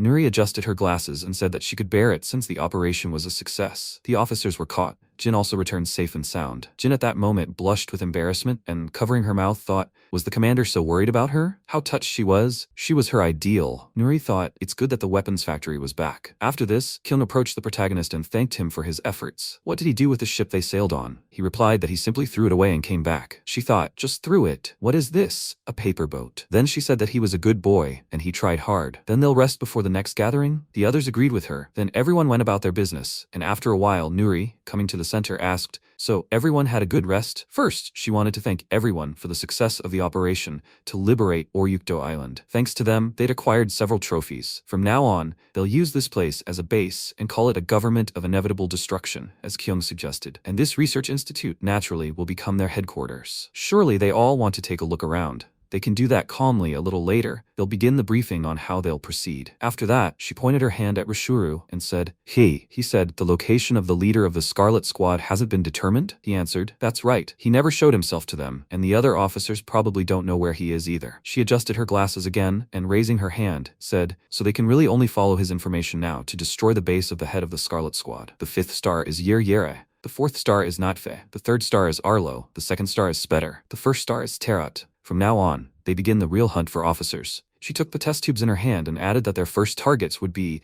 the 5th star is Yere and the 4th star is Natfe. The place where they are holed up is the city of Changwon, also known as a zombie training camp. It is heavily fortified and contains many strategic military materials. Of course, all this makes it a difficult target, but if successful, they will gain an excellent military base, which is why these two were chosen as the first target, so that they can capture Changwon, because they need to become a strong squad that does not necessarily rely on Mirai for success, so that even if Mirai dies one day, they can continue to preserve human civilization. Kyung thought, well, that will certainly happen when he can die. Then Jin raised her hand and said, Commander, I have a question. Even if their mission succeeds, what about the aftermath? After all, when the other zombies find out they've captured Changwon, won't they come and attack them? She adjusted her glasses and replied, it's fine. That's why they chose Changwon. She was surprised. What? She explained that Changwon had defensive weapons called supercluster systems at the entrance to the city.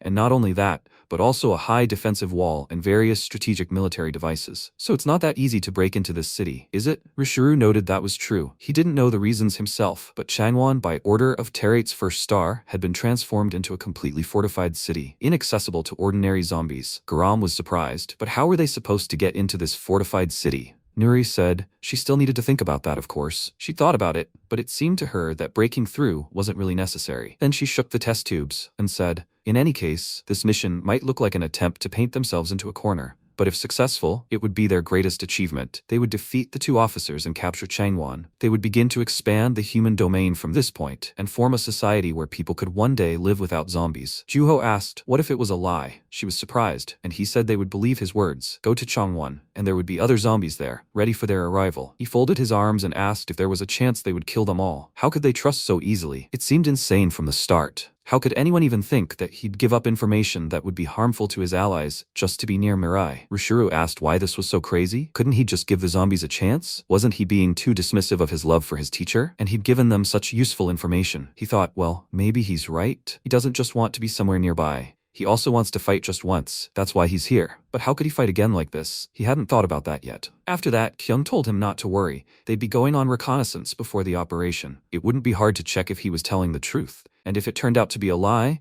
they'd come up with another plan. She wasn't just going to trust him. She was just considering the most reasonable options. Juho lowered his gaze and said, I see. Nuri cleared her throat and said, but that's all for today. They won't begin the mission for at least a couple of months. And she'd like to ask them something in the meantime. Jin asked what? She said she'd like them to select those rescued from Orupto Island who could be useful to them. There was still plenty of time, so she'd like to increase their military strength. Well, that was one of the reasons they rescued them after all. Anyway, that was all for today. They'd see each other at the next meeting to discuss the operation. They should report back to her about those they'd selected. The others agreed with her. After that, she approached the protagonist and called him over, offering to talk for a bit. Meanwhile, Jen looked at the large screen and said, it's amazing. Even computers work on the seabed. I wonder where the electricity comes from. She thought, nothing is surprising here. Even assuming there couldn't be a village on the seabed, how could this research institute have such information, let alone an invention? And the protective wall on Orupto Island seems to be somehow connected to this technology, and this technology is hundreds of years ahead of anything created before the zombie era. These technologies, superior to those that existed in the destroyed world.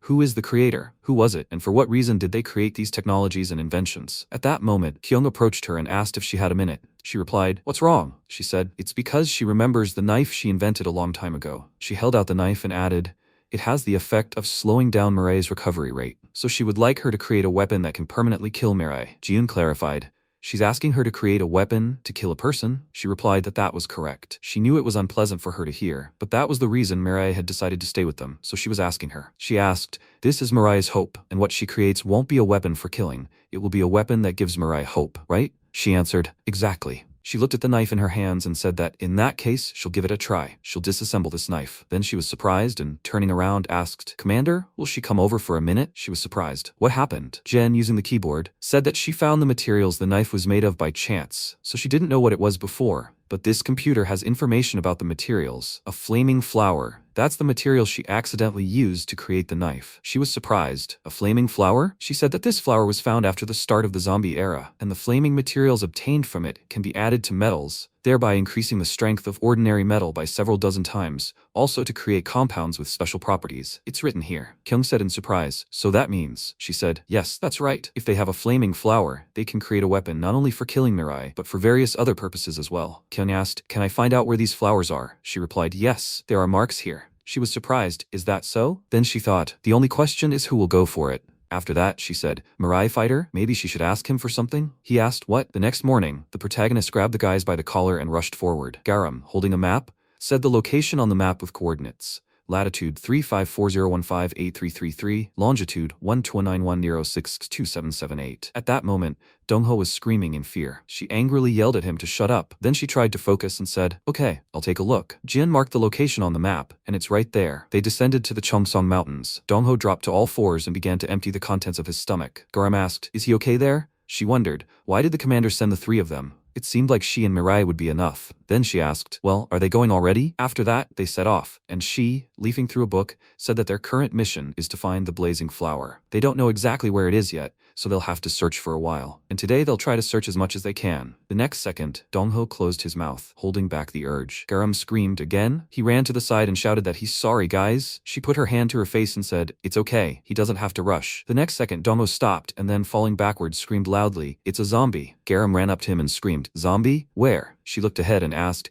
"Is this a corpse?" He asked. She said, "A corpse? But what kind of paint was that?" She suggested that maybe there was a person with superpowers nearby. He was surprised. "A superhuman?" She suggested, investigating the tracks. "If that person lived here, maybe he knew about the flaming flower, and maybe they would invite him to their party," Dong-ho said. "Wow." After that, the protagonist pointed forward and apologized to them. They were surprised. They looked at the child's body and cried out in surprise, "It's a child." Dong-ho asked, "He's not dead, is he?" Garam asked, "What is that?" At that moment, a single thought flashed through her head. The bodies of a zombie and a human, and strange paint on their bodies. "If there's some kind of superhuman here, he could be quite dangerous," Dong-ho said. "But come to think of it, there were rumors." Garam looked at him in surprise and asked, "What rumors?" He said there was a mad scientist who was planning to merge zombies with humans, and maybe this experiment was going on somewhere nearby? She asked if that story was too absurd. And it seemed completely unrelated to all this. He asked, what did she think? But he had never seen anything like it. A zombie and a human lying dead next to each other. She asked, then maybe it would be better to return to base? She thought, no way. She had to pull herself together. Garam, she was the one running this operation. Not long before, she had cried out in surprise, "Take control?" Kyun put her hand on her shoulder and confirmed that she could definitely trust her. And she was no longer the youngest of them, so surely she could carry out the operation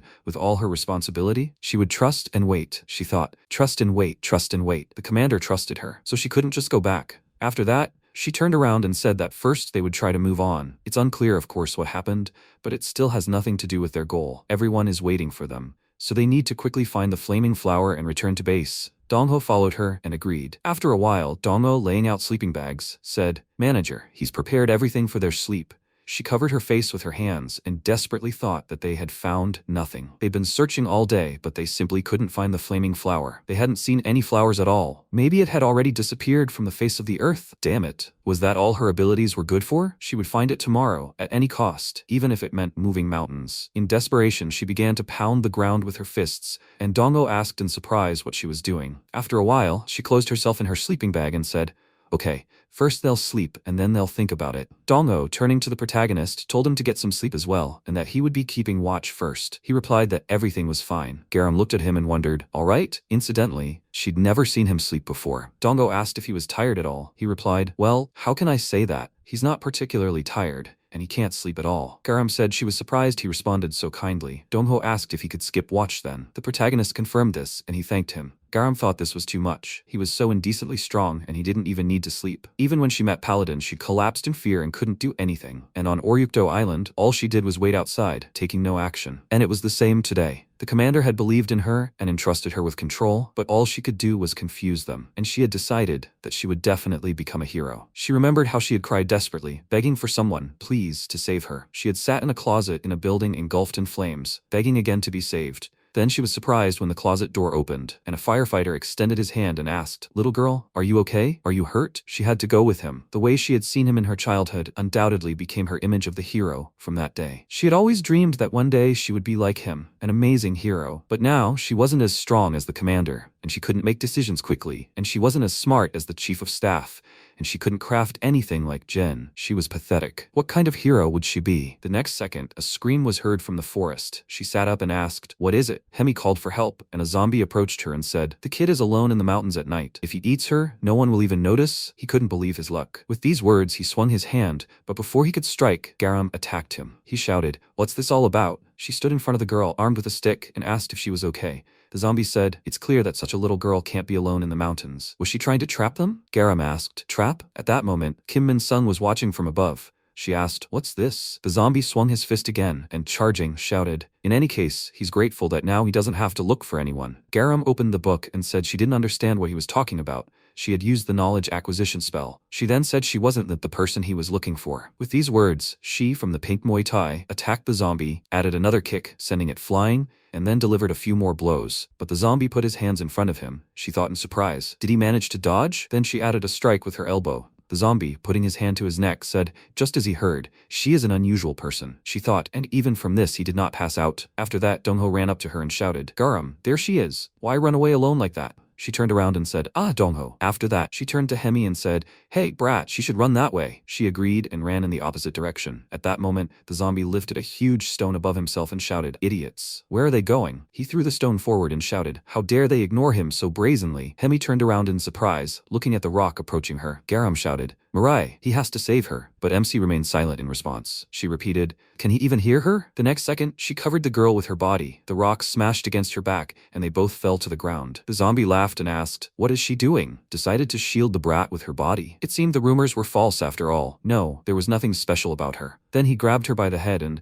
looking at the guys, asked, what about them? They shouldn't worry. He'll deal with them too. They just have to wait. Dongho pointed his finger at him and shouted, Mirai, he has to save her. He replied, you can't. He was told not to help her. He was surprised. What? Who? The zombie, looking at Garam, said she should quickly take him to where the people were. She was surprised. What? The next second, Min-sung said, open the pallet. She instantly chopped off the zombie's head using yellow ochre. Garam, falling to the ground, cried out in surprise. What? Hemi, with tears of joy in her eyes, said, the village heroine has come to their aid. Garam was surprised. The heroine? She replied, the heroine. These people saved her. She ran to embrace her, and Min-sung, hugging her back, asked, wow, really? And she's not hurt? Then she smiled and said that she thanked them for saving a child from their village. Her name is Kim Min-sung. She is a heroine. Garam looked at her in surprise and thought, is that really what heroes call themselves? Then she said, they don't seem to be hurt. Don't they want to go to the village? Dongho asked, is it okay for them to? Then he looked at Garam and said that they need to go rest. She remained silent and then said that everything is fine. Min-sung asked, what? She said that they have other things to do here. Dongho was surprised. What was she saying? Then Min-sung smiled and said, it's a pity. They seemed kind and strong to her, so she wished them to remain unharmed. Dongho asked her to wait,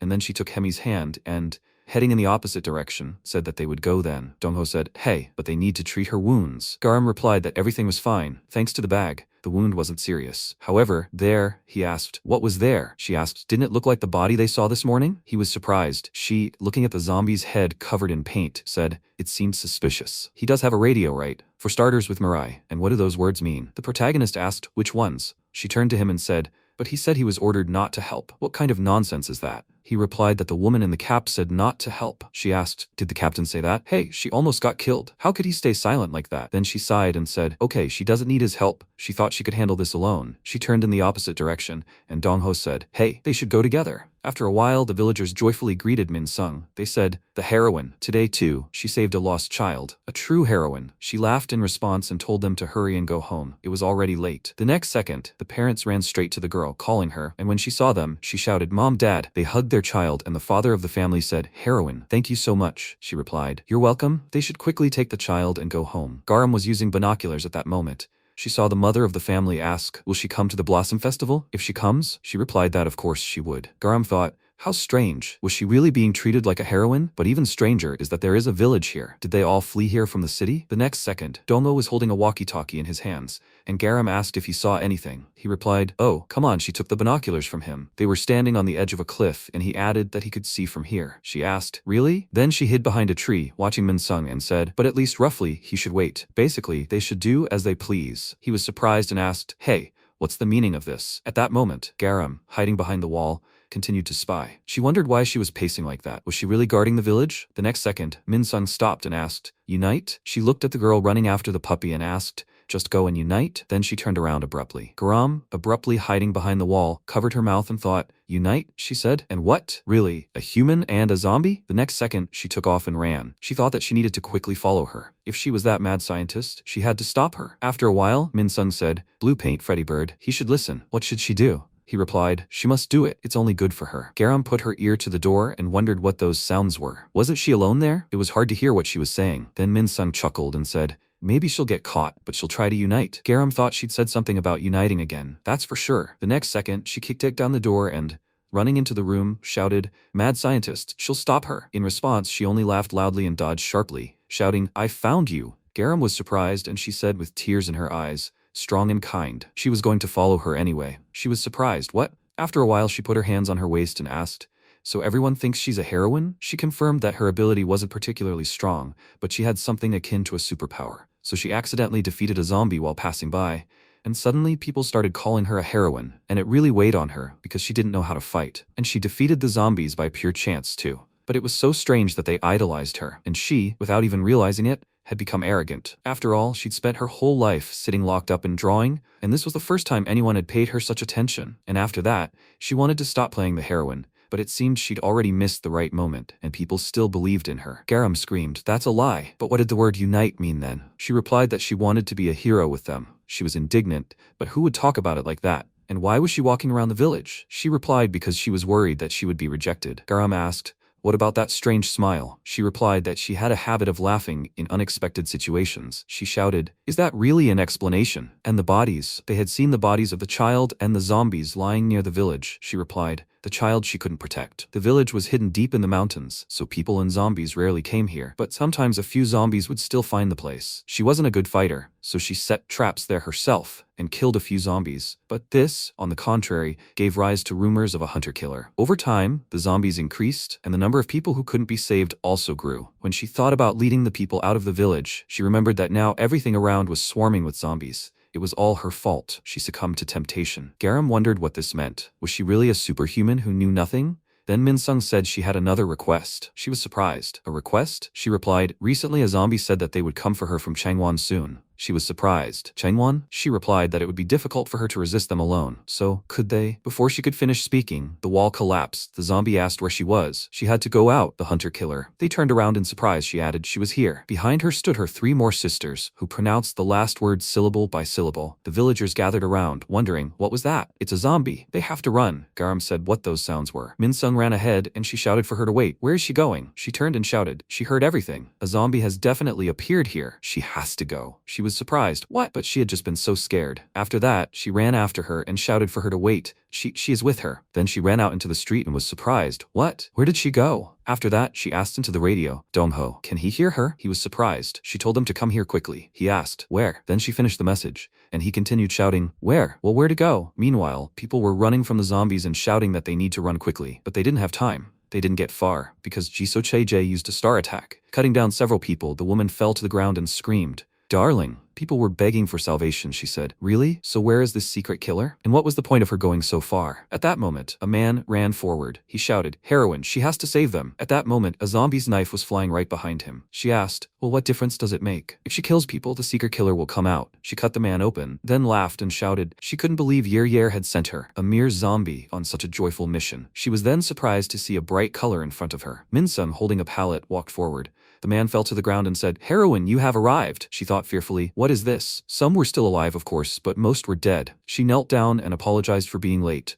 Chae-jae asked, is it really her? Is it really her? But why so late? She almost killed everyone here. She shouted indignantly. How dare she do this to the people of their village? Open the pallet, she thought. Let all the traps she'd set up so far be activated. A multitude of different colors headed straight for the zombies, and she shouted, rainbow. She won't let this go so easily. The next second, Chae-jae pushed her head away and asked why she was so rude. She seemed to be a hunter-killer, wasn't she? She wondered, surprised, why was she so fast? All the traps she'd been setting for months, just like that. Then the zombie flipped over in the air and said that they would have fun then. She directed several attacks at her, and Minsung wondered where everything went wrong. She apologizes, the people of the village. Then her body was covered in wounds. The zombie asked, huh? What? Is this the end? Her sisters added, and that's it. How can it end so easily? She attacked lightly on purpose. After that, she took a knife in her hand and said, boring. After that, Garam sharply attacked her from behind, sending her into the wall. She looked at the heroine and shouted, hey, is she okay? She replied that she was okay for now, but other people. Garam looked around and thought, come on, they were so late. Are they all dead? No, there are plenty of survivors. Then Dongho ran up to her and shouted,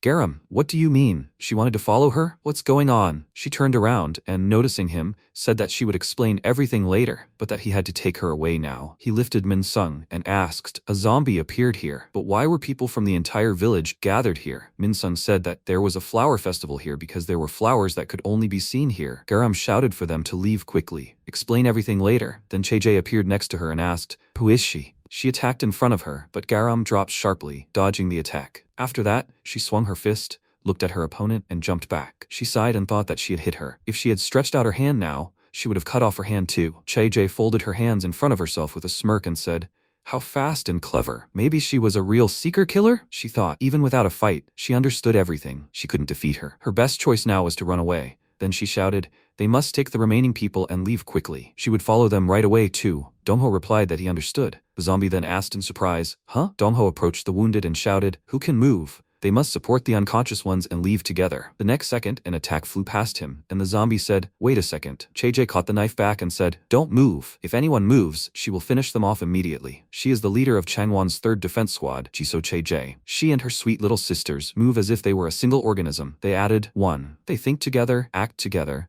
and with one attack, they caused damage equal to 4. She brought her face close to Garam's and offered to play an interesting game with them. They would fight like madmen until one of them died. Garam thought fearfully. What? She responded, and silence is a sign of agreement, right? The protagonist continued to look at them. He remembered how he asked, do nothing? Kyung confirmed it. If something happens, he should let Garam deal with it herself. He asked, what if she really dies? She replied, in that case, her path will end there. In the present, the zombie said, well, here they go. He remembered how Kyung said that she still believed that her path shouldn't end there. The zombie swung her knife and said, this is the first time anyone has dodged her attack. So, this one too. With these words, she pointed several knives at Garam and said that she would definitely dodge. She jumped up sharply, dodging her attack, and thought, it seems like the fight is just a game for her. But why did she feel like she was the only one attacking? Would she be able to defeat this girl? The next second, one of the attacks grazed her arms. She thought, fast and precise attacks, but more importantly, they come from 4 directions in one strike. How the hell is she supposed to attack her? She has no idea. At that moment, a frightened villager approached Dongho,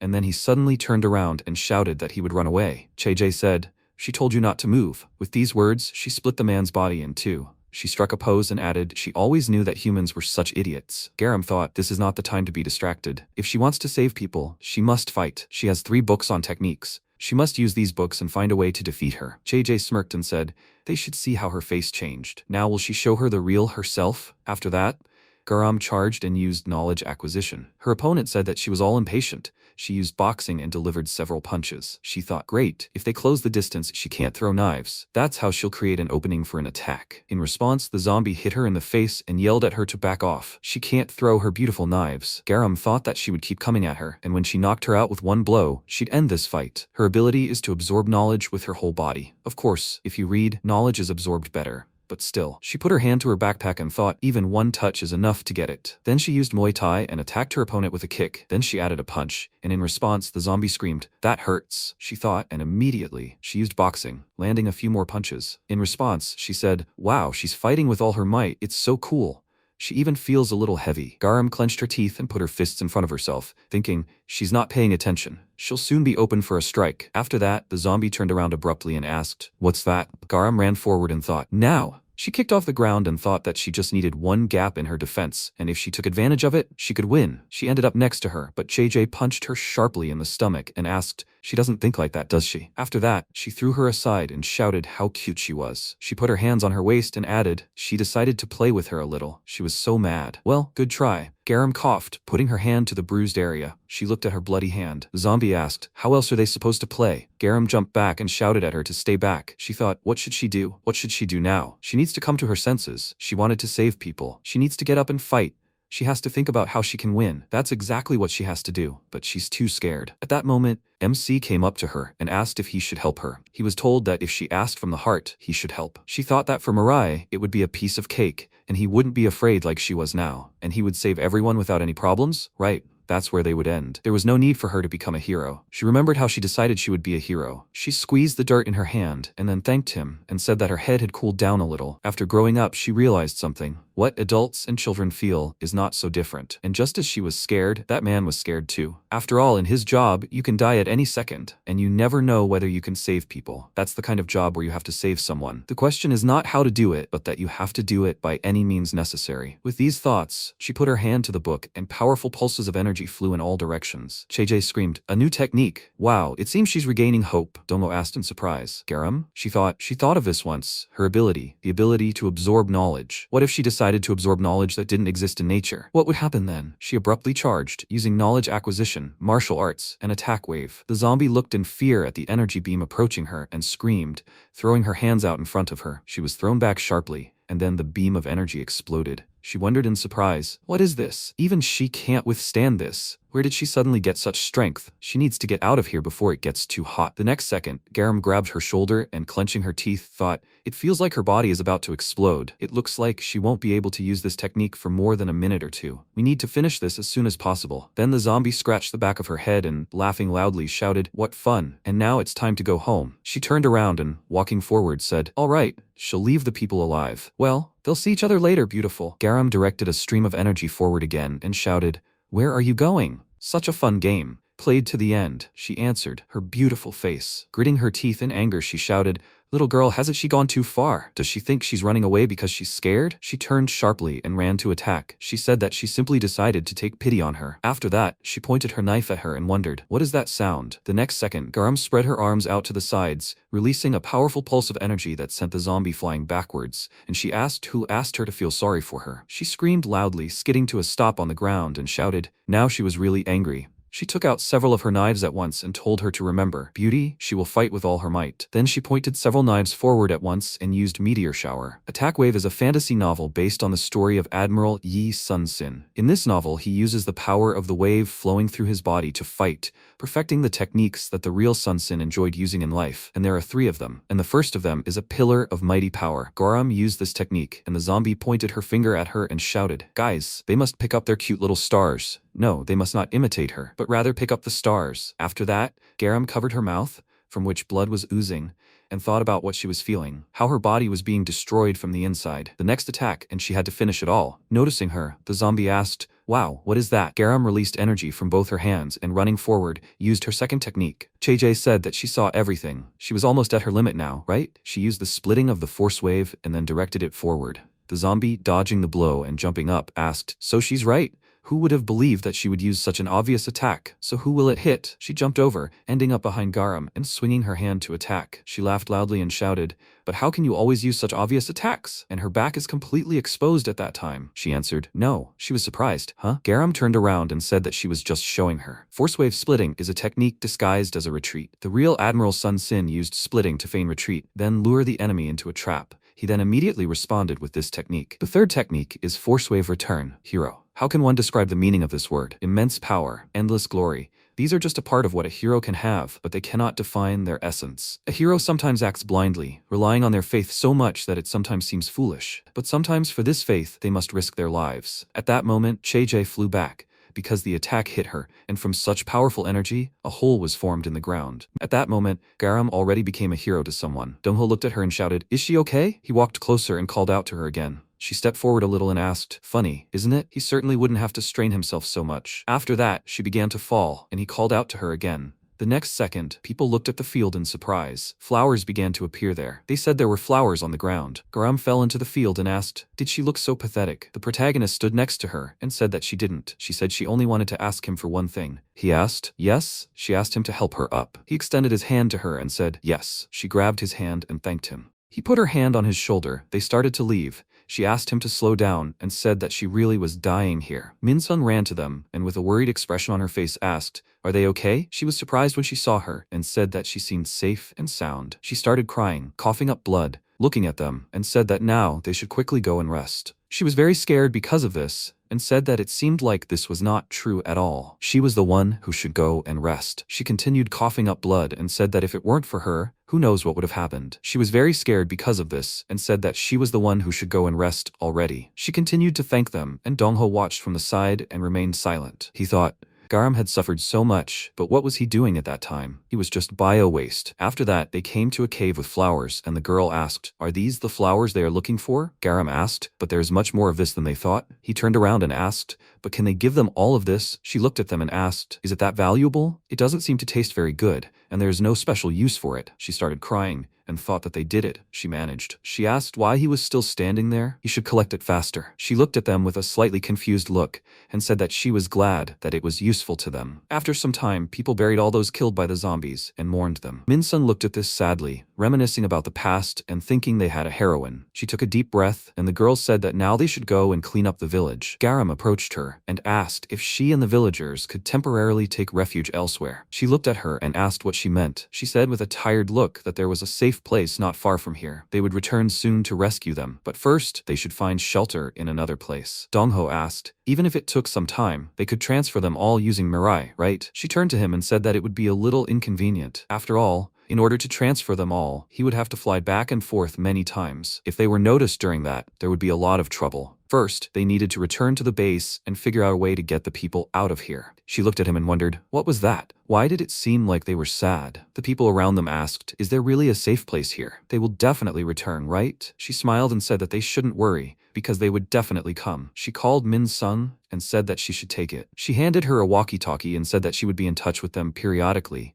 so she should try to protect the people. She was confused by this and said that she couldn't do it. It was unknown how many more people would die, but she was not a heroine at all. She trembled with fear every day and deceived everyone, only choosing the moment to escape more conveniently. She asked who then rushed to defend in the front ranks. After all, she rushed to them when she heard the sounds. Of course, she trembled with fear every day and deceived, but she did not run away. She put the walkie-talkie in her hand and said that therefore she should protect them until they returned. After all, for the people of this village, she would forever be a heroine. The villagers agreed and said that she had always protected their village. They remained alive only thanks to her. She sadly went off somewhere and said that they should wait for her a little. Garam looked at her and asked where she was going. After some time she returned and Garam asked where she had gone. Minsun approached her, took her hand, loudly stated her name and said that, more precisely, she was the heroine of this village and would definitely protect the people. She ran to the villagers and loudly said that they should think about where to hide. She looked at this with a confused look and wondered where she had gone and why she had changed so suddenly. She said that, however, this was better than when she looked lifeless and sad. After this, all the villagers saw off their squad with joyful looks. After some time, the three of them were able to return back and were noticed by Kyung, who was standing guard. A very injured Garam showed her the flower in her hand with a wide smile. Since receiving the flaming flower, great changes have occurred at the base. The village contained clothing, food, personal belongings, and the like. Along with a huge number of items found there, among the people rescued from the island, they turned out to be masters of various fields of construction, researchers, and so on, which contributed to the rapid development of technology. Thanks to this, it was possible to create weapons so that the civilian population could also undergo training. Not only this, but the efficient use of the remaining resources. However, the reasonable distribution of economic wealth and labor also led to the creation of a parliament, which had to make a number of important decisions. Time flew by until one day Kyung said that in these few months, which may seem both long and short, they had acquired skills that would never betray them. From now on, in a week, they will attack Changwon. At the same time, on Orupto Island, Yeryera sat by the destroyed ship and said that she came here for slaves, but this island had disappeared. What is planned here? Using the device, she said that Orupto Island was razed to the ground. Nafi, the fourth star, asked, then what happened to Rishuru? She asked with a calm expression. Since what happened to the island, did he surely die? She said that things were bad. Will they really have to gather officers again? However, she would like to experiment some more. She forbade it and said that she would not tell Terad about it. She asked, what did she just say? If he finds out any later, he will surely get seriously angry. Will she be able to bear his anger? She calmly said that if she brings him the heads of people, then this will surely appease him. It looks like this is resistance. She thrust her sword into the ground and said that 4 years had already passed since the beginning of their paradise life. How long has it been since she felt such an attraction? She will consider this an excellent chance to practice her sword, covered with rust, over all this time. Nafi said that it does not matter to her what she is planning, but she cannot come running to her later with a bunch of problems. By the way, Jisoo Chae-jae has returned. They say she suffered from people. Yeryera said that she is the head of the 3rd Defense Squad. Where is she now? She said that there are such mountains in Yangsan, called Cheongsong. She thought about it and asked, in which direction is it? She hopes they won't disappoint her. At the same time, Hayoung said into the microphone with a happy expression that the 3rd joint exercise begins with a capture the flag competition. The rules, as always, state that whoever takes the opponent's flag from the flag bearer wins. Team Mirai and Team Rishuru. I wonder who will be the winner? The winning team will get a box of crab chips caught on Orupto Island. Now she will announce the managers of each team. The manager of the first team is Choi Juho. The manager of the second team is Park Hoyoung. They should announce when they finish their preparations. He thought with a serious expression that in ordinary life, he was a respected young teacher. Of course, he couldn't realize his dream. But in this place, he will try to find a new meaning in life. All this time, he analyzed, and as a result, he was able to determine the main features and strengths of their team. All that was left for him now was to try to raise their fighting spirit, which had fallen because of Mirai. He said loudly that they could win. After all, each of them was a shining talent. The crab chips would belong to them. His team members happily agreed and were inspired. Gyuho, with a serious expression on his face, said loudly that it was their team that would win. After all, they were shining even brighter than them. He approached him with a dissatisfied expression and asked, will he keep repeating this cowardly thing like that? They already had it, so they always won. He asked with a serious expression, where in the world of victory could cowardice come from? So they didn't even need to look at the crab chips. After all, they would get them. Hayoung, with a joyful expression, said that it looked like they were all ready. Then, right now, their training would begin. Immediately after that, the first team very quickly ran to the attack. Kim Hemi, the main character's rabid fan, stood next to him, called him teacher, and asked what they would do. She didn't wait for his answer, ran toward the opposing team, and said she'd deal with them herself. He watched with a puzzled expression. wondering who it was. She quickly ran between several people from the opposing team and defeated them with quick sword strikes. Her attention was drawn to Rishuru, who attacked her and asked with a serious expression, "How dare she call him teacher? This is his teacher. She cannot unceremoniously interfere in their relationship." She said with a calm expression that teacher is not some object, so he should be more careful with his expressions. He became even more angry because of her words, promised her death at his hands and tried to attack. She teleported to dodge this attack and said that it seems he still considers himself an officer, but in such a pathetic form, he is not capable of anything. He blocked her attack and asked, did she call his appearance pathetic? It seems she cannot understand the full beauty of this body created by the teacher. This means that a part of the teacher is always with him. However, a dumbass like her will not understand this feeling, even if he explains it 100 times. She looked at him with a calm expression and said that it was so dirty. Kyung came to them, saw this and asked what was going on here. Jen called her commander and said that she had been very busy lately, which seemed to mean she didn't know.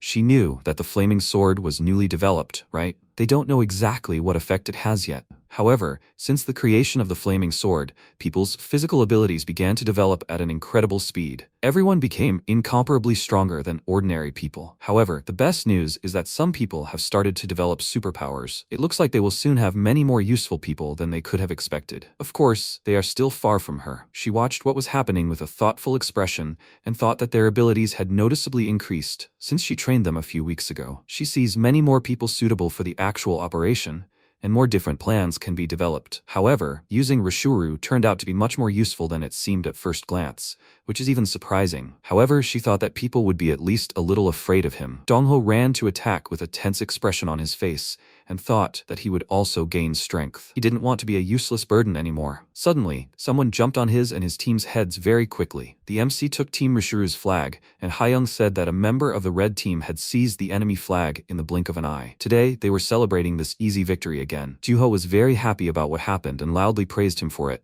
Hoyoung, on the contrary, was upset about this and loudly said that they can't use it. It was pure cheating. What is he even doing at a commoner's training session? Hemi, with a joyful expression, called out to the teacher and said that he was so wonderful. Rishuru, with a displeased expression, looked at her and loudly asked what she was looking at now. He said that this was his teacher. The members of Team Mirai started throwing him up in the air along with the chips, and someone said that today, as always, the competition would end with his team's victory. However, Team Rishuru still had to work hard for their future victory. Kyung asked, by the way, how were the tests going? Jian said that she was creating different compounds and continuing to experiment, but it was still difficult to find a specific root cause, so the method of dying forever was still in question. She asked if he could go to the tests with her today. She was a little surprised by this and said that she didn't care, of course, but why would she? She said that she had one special assignment for him. After some time, he lay down on a chair, she injected the medicine into his arm, and said that it was MF250. The expected healing percentage was 0.00052. She hoped that he would have a good dream today. He began to lose consciousness, plunged into darkness, and wondered what he felt when he dreamed. Kyung watched the test from the next room and thought that if all their experiments were unsuccessful, he would surely eventually stop trusting them. However, they would need his help for their future operations. The only way to get him to join them was for his humanity to be awakened. When the protagonist regained consciousness, Jen looked at the screen next to her and asked if he felt any changes. He refused, and she began writing it down in a document and said that MF250, the results of the administration, vital statistics and response to stimuli were unchanged. The result of this experiment was a failure. Sometime later, someone knocked on the door and Ji-seon asked who it was. She and Hayoung opened the door and they were both surprised to see MC, and she asked what happened. He walked inside, sat at the table, and after his story, she asked, "So, Miss, Kyung sent him to help her all day?" He sat on a chair with a calm expression and agreed. She sat next to him with a happy expression on her face, looked at him and asked, "Does this mean that he will be with them all day today?" She stood next to him with a thoughtful expression on her face and said that, however, they don't have any special plans. She remembered something and with a happy expression on her face said that she suggests trying to make curry. He didn't understand what curry was, but after that, he went outside. Before that, she asked if he remembered what wish she said on the human farm. She said that she wanted to cook for someone. That's why she thought of doing it today, so they should get her the ingredients for this dish. Hyun walked with him, looked at her notebook and said that first they need to find carrots. Where can they get them? She called him and asked if he by any chance saw carrots in their settlement. He walked next to her with an emotionless expression on his face and asked, "Did she say carrots?" At the same time, Garam used the walkie-talkie to contact Min Sung and asked if she could hear her. She agreed and said that she could hear her perfectly well. She was lying in bed, reading a book, and said that they would probably be able to come for them immediately after the operation in Changwon was completed. It seemed that it was planned for next week. She heard a knock on the door and asked her to wait for her a little. She opened the door and saw Hayoung, who greeted her cheerfully and asked if she happened to have any carrots. She was confused by this question and asked, however, why were they looking for it here? She was surprised by this and asked if she didn't have it. However, he brought her straight here. He stared at her hair, pointed at it with his finger, and said the word carrot, which caused her confusion. She threw them away from the door, called them slackers, and said that they should leave here. She was busy now. She was worried about this and asked where they could get carrots. She noticed a man with a bag passing by and asked if he by any chance knew where there were carrots. He looked at her, called her by name, and asked if she needed carrots. After that, they came to a field where carrots were growing in a row, and she was very surprised because of this. She turned to him and asked, "So he grew these?" He agreed with a kind smile and said that he also had to make ends meet somehow. He was thinking about what to do, and so he decided to grow carrots. Of course, growing them here is quite difficult, so they are almost the size of a pea. However, if something like this suits them, they can take them. She was happy about this and asked if it was true. He agreed with a kind smile and said that they had saved his life. She was very grateful to him for this, and he, with a calm expression on his face, put the carrots in a bag. She looked at her notebook and asked, "By the way, does he by any chance have any potatoes?" He thought about it and said that he doesn't have one. However, he heard that there is something like a potato floating in the sea. Maybe they should go there? She thought about it, after which they came to Jen, and she asked with a little surprise if they need a diving suit. Hayoung agreed. She started looking for it and said that it seemed like there were materials about something like that here. "Are they going somewhere?" She said with a happy look that they heard that there are potatoes floating in the sea, so they want to catch it. She was a little surprised by this and asked, "Potatoes in the sea?" Juho came to them and said that he felt the smell of mirai here. She turned to him and greeted him. He greeted them and asked what they were doing here. She said that they were looking for potatoes that were floating in the sea. After that, she put on a diving suit. They went underwater, and she said that the sea was so amazing. It was the first time she had ever swum like that. Juho went with him and thought it was a great chance to share memories with him. She noticed something that caught her attention, pointed at it with her finger, and said that they should look there. There really was a fish there that looked exactly like a potato. He was surprised by this and asked, "What is that? Some kind of mutant that appeared because of the zombie situation?" She happily called the protagonist by name and said that they should quickly catch it. He saw something ahead with a calm expression on his face, which he warned the others about, and at that moment, they noticed a huge fish swimming towards a potato-like fish. They were both very surprised by this, and he loudly asked, "What the hell is that?" She screamed loudly in surprise and said that this fish ate their potatoes. He looked at it, called out loudly, and said that they should look there. One of this fish's fins was torn. This is probably just a remnant of past battles. This fish is definitely the ruler of the local seas. Unexpectedly for them, this huge fish swam very quickly towards them with its mouth wide open. However, this giant monster noticed MC, who looked at it with an emotionless look and stopped in front of him. The huge fish remembered a peaceful day when it swam through the sea and said, "Excellent, it is the ruler of the seas." Suddenly, at that very moment, he struck a very powerful blow, cutting off its fin. Seeing him again, the fish remembered the fear of death it felt that day. As a result, the fish was unable to overcome its anxiety and lost consciousness. Juho was surprised by what had happened and asked, "Huh?" He was glad about this and loudly said that he defeated the fish. Hayoung was also happy about what happened and said that it was as expected of him. After that, the three of them returned to the house and dragged the fish they found in the sea. Many eyes were fixed on the unusually huge fish, and soon most of the villagers gathered around. Jiseon was very surprised when she saw a crowd of people and asked, "Who are these people?" Because of this, she had to cook a huge amount of curry, and her hasty cooking eventually showed the worst of her skills. She placed the plate with the terrible-looking dish on the table and wished him bon appétit. Everyone was very disappointed when they saw this and expressed their dissatisfaction. The people who also came here asked if they had come in vain. However, he had heard that she was a good cook.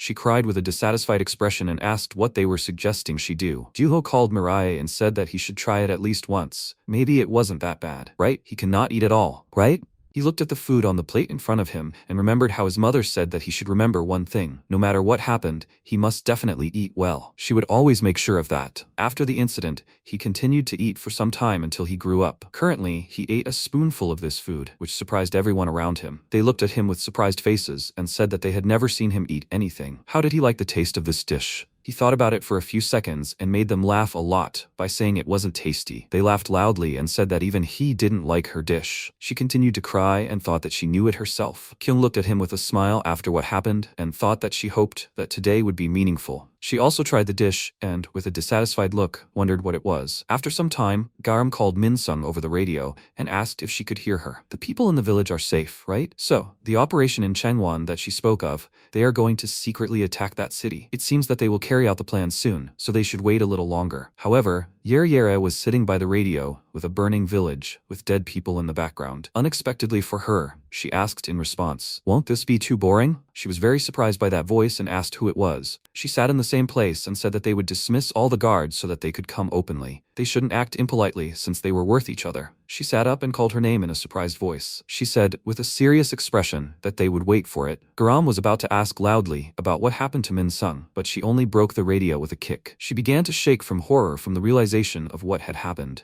And she remembered how she had previously told the villagers that they didn't need to worry because they would definitely come. After that, she came to the base and told the others what had happened. Rishuru, with a calm expression, said that she too clings to any opportunity to become stronger. Of course, a little differently than him, but still, thanks to this, they often wandered together. In general, no one except her is so interested in martial arts. Kyung asked with a calm expression. It seems their plan has been discovered. It seems they are in trouble. Garam started to leave and said that she would go then. This caught her attention. She called her name and asked if she was okay. She agreed and walked on, and he was a little surprised by this and asked if this was somehow unexpected. She said that people died because of her, so he thought that she would hide somewhere and cry. She stood nearby with a calm expression and said that she was not that weak. Surely she also knows what kind of revenge would be the wisest. She went outside and, out of great anger, broke the radio with one hand. After some time, Nuri pointed to the board with a pointer and said that, on the contrary, it was for the best. Still, the plan they had seemed unreliable enough. They needed to come up with at least some kind of plan,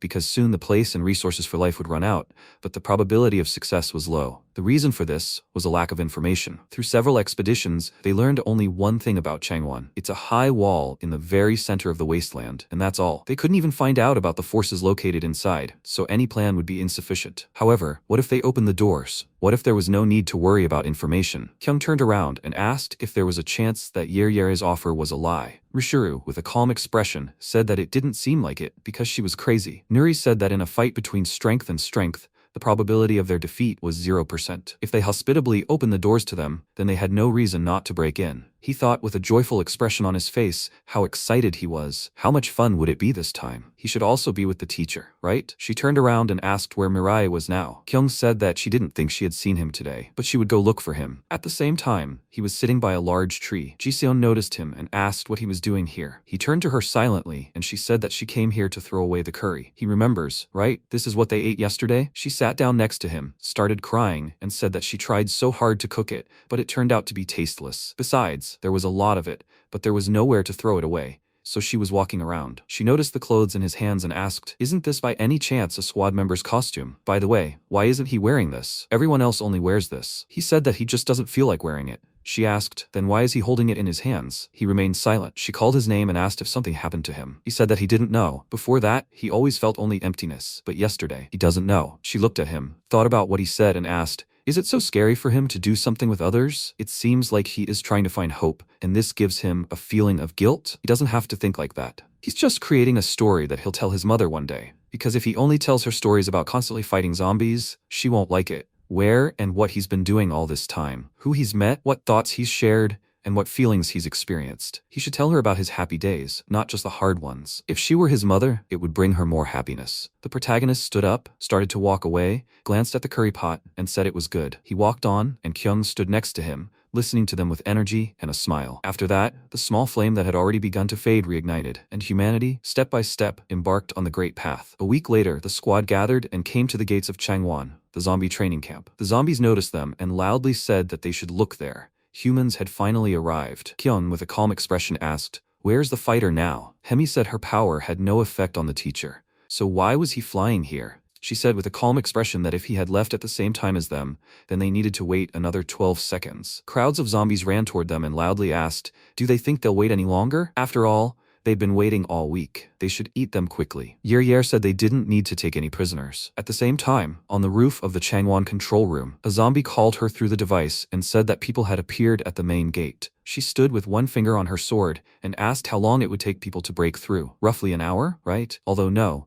She also sent the squad leaders there, which means it will take about 3 hours. At the same time, at the main gate, the leader of the 2nd Changwon Defense Squad, Trash Kong, jumped over the crowd of zombies and loudly said that they should get out of the way. They can't even speak properly, so they must respect the hierarchy before eating. The leader of the 1st Defense Squad, Steel Trampoline, said that eating too fast can cause indigestion, so the 1st squad starts with a warm-up. The leader of the Chemical Defense Squad, Chemical Talk, asked which of them defeated Jisoo Chae-jae. He wants to meet with this person first. Kyung stood calmly in place and counted the seconds until MC's arrival.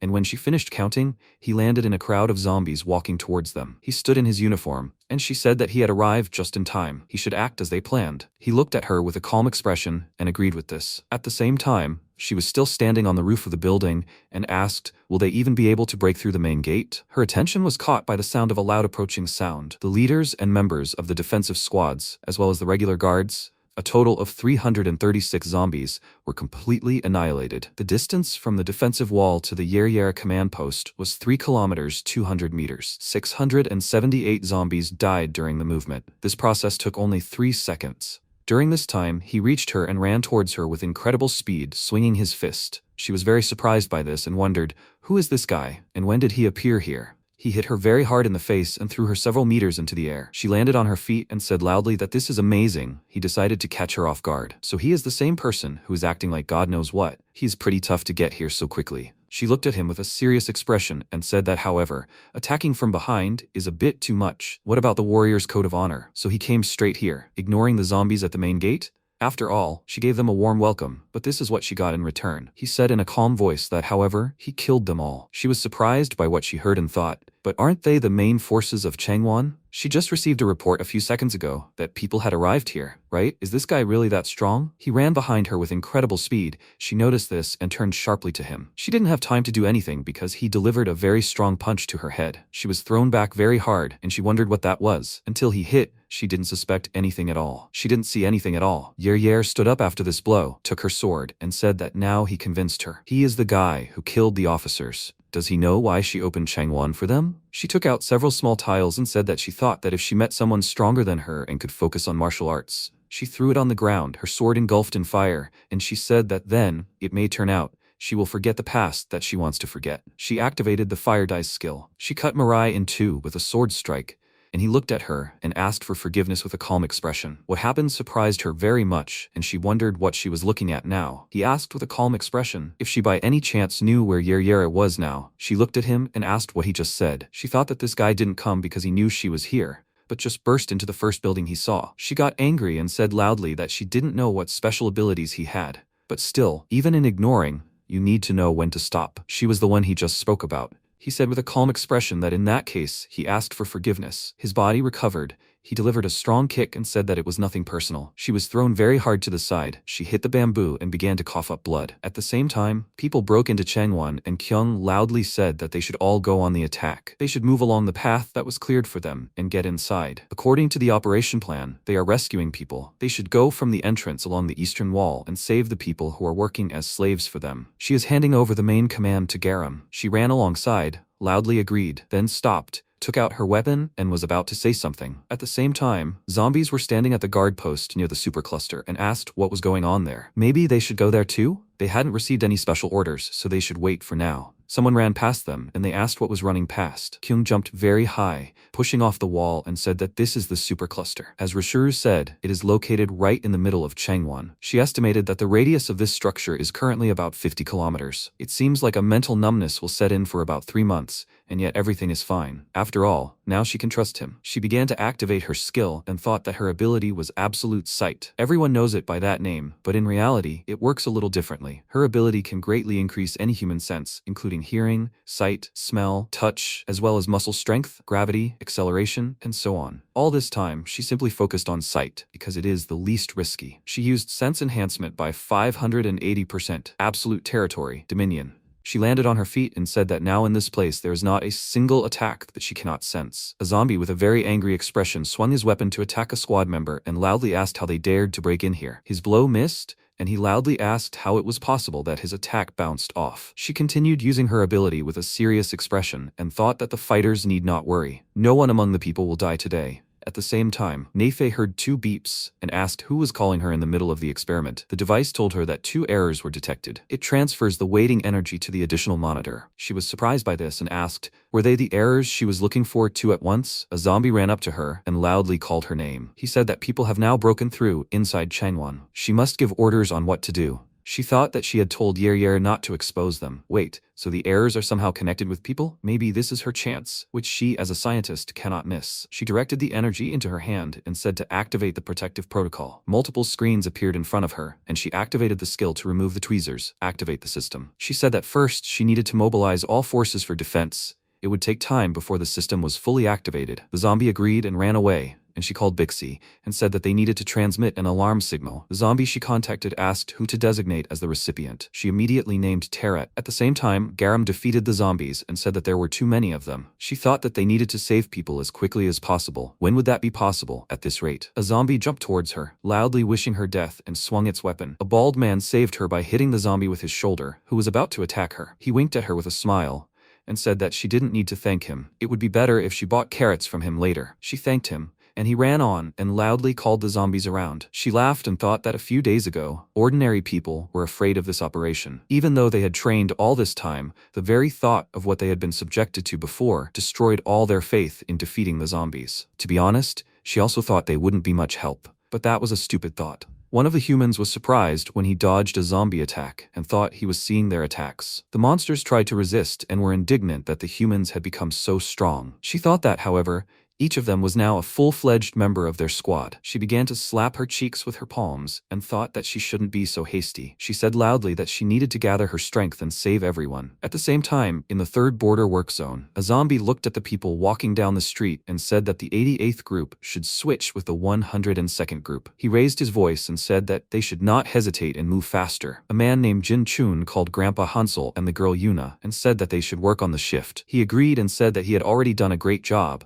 The rest had already arrived. He looked to the side, noticed children named Jungsok and Changgan, and said that he had already returned. They ignored him, but he came closer and called them again. They turned to him and he said that he kept calling them, but they did not answer. Do they have something interesting? The boy said that was not the case. They are always called by numbers, so he did not realize that he was calling them. It seemed that he had even forgotten what his name was. He sat down to be on the same level with them and said that he always tells them. Even if they forget their names, he will always call them that way. The boy looked down sadly and asked what would change if he started calling them that. After all, zombies will always address them by numbers. It seems as if they have become some kind of robots. Is there any point in such a life? Maybe it would be better to die? Chun asked if he knew why they call them by numbers. Zombies do not age or get sick and always look the same. However, people gain new experiences over time and change. Creatures always ready for new achievements. He himself just said that he feels like a robot. This is exactly what the zombies want.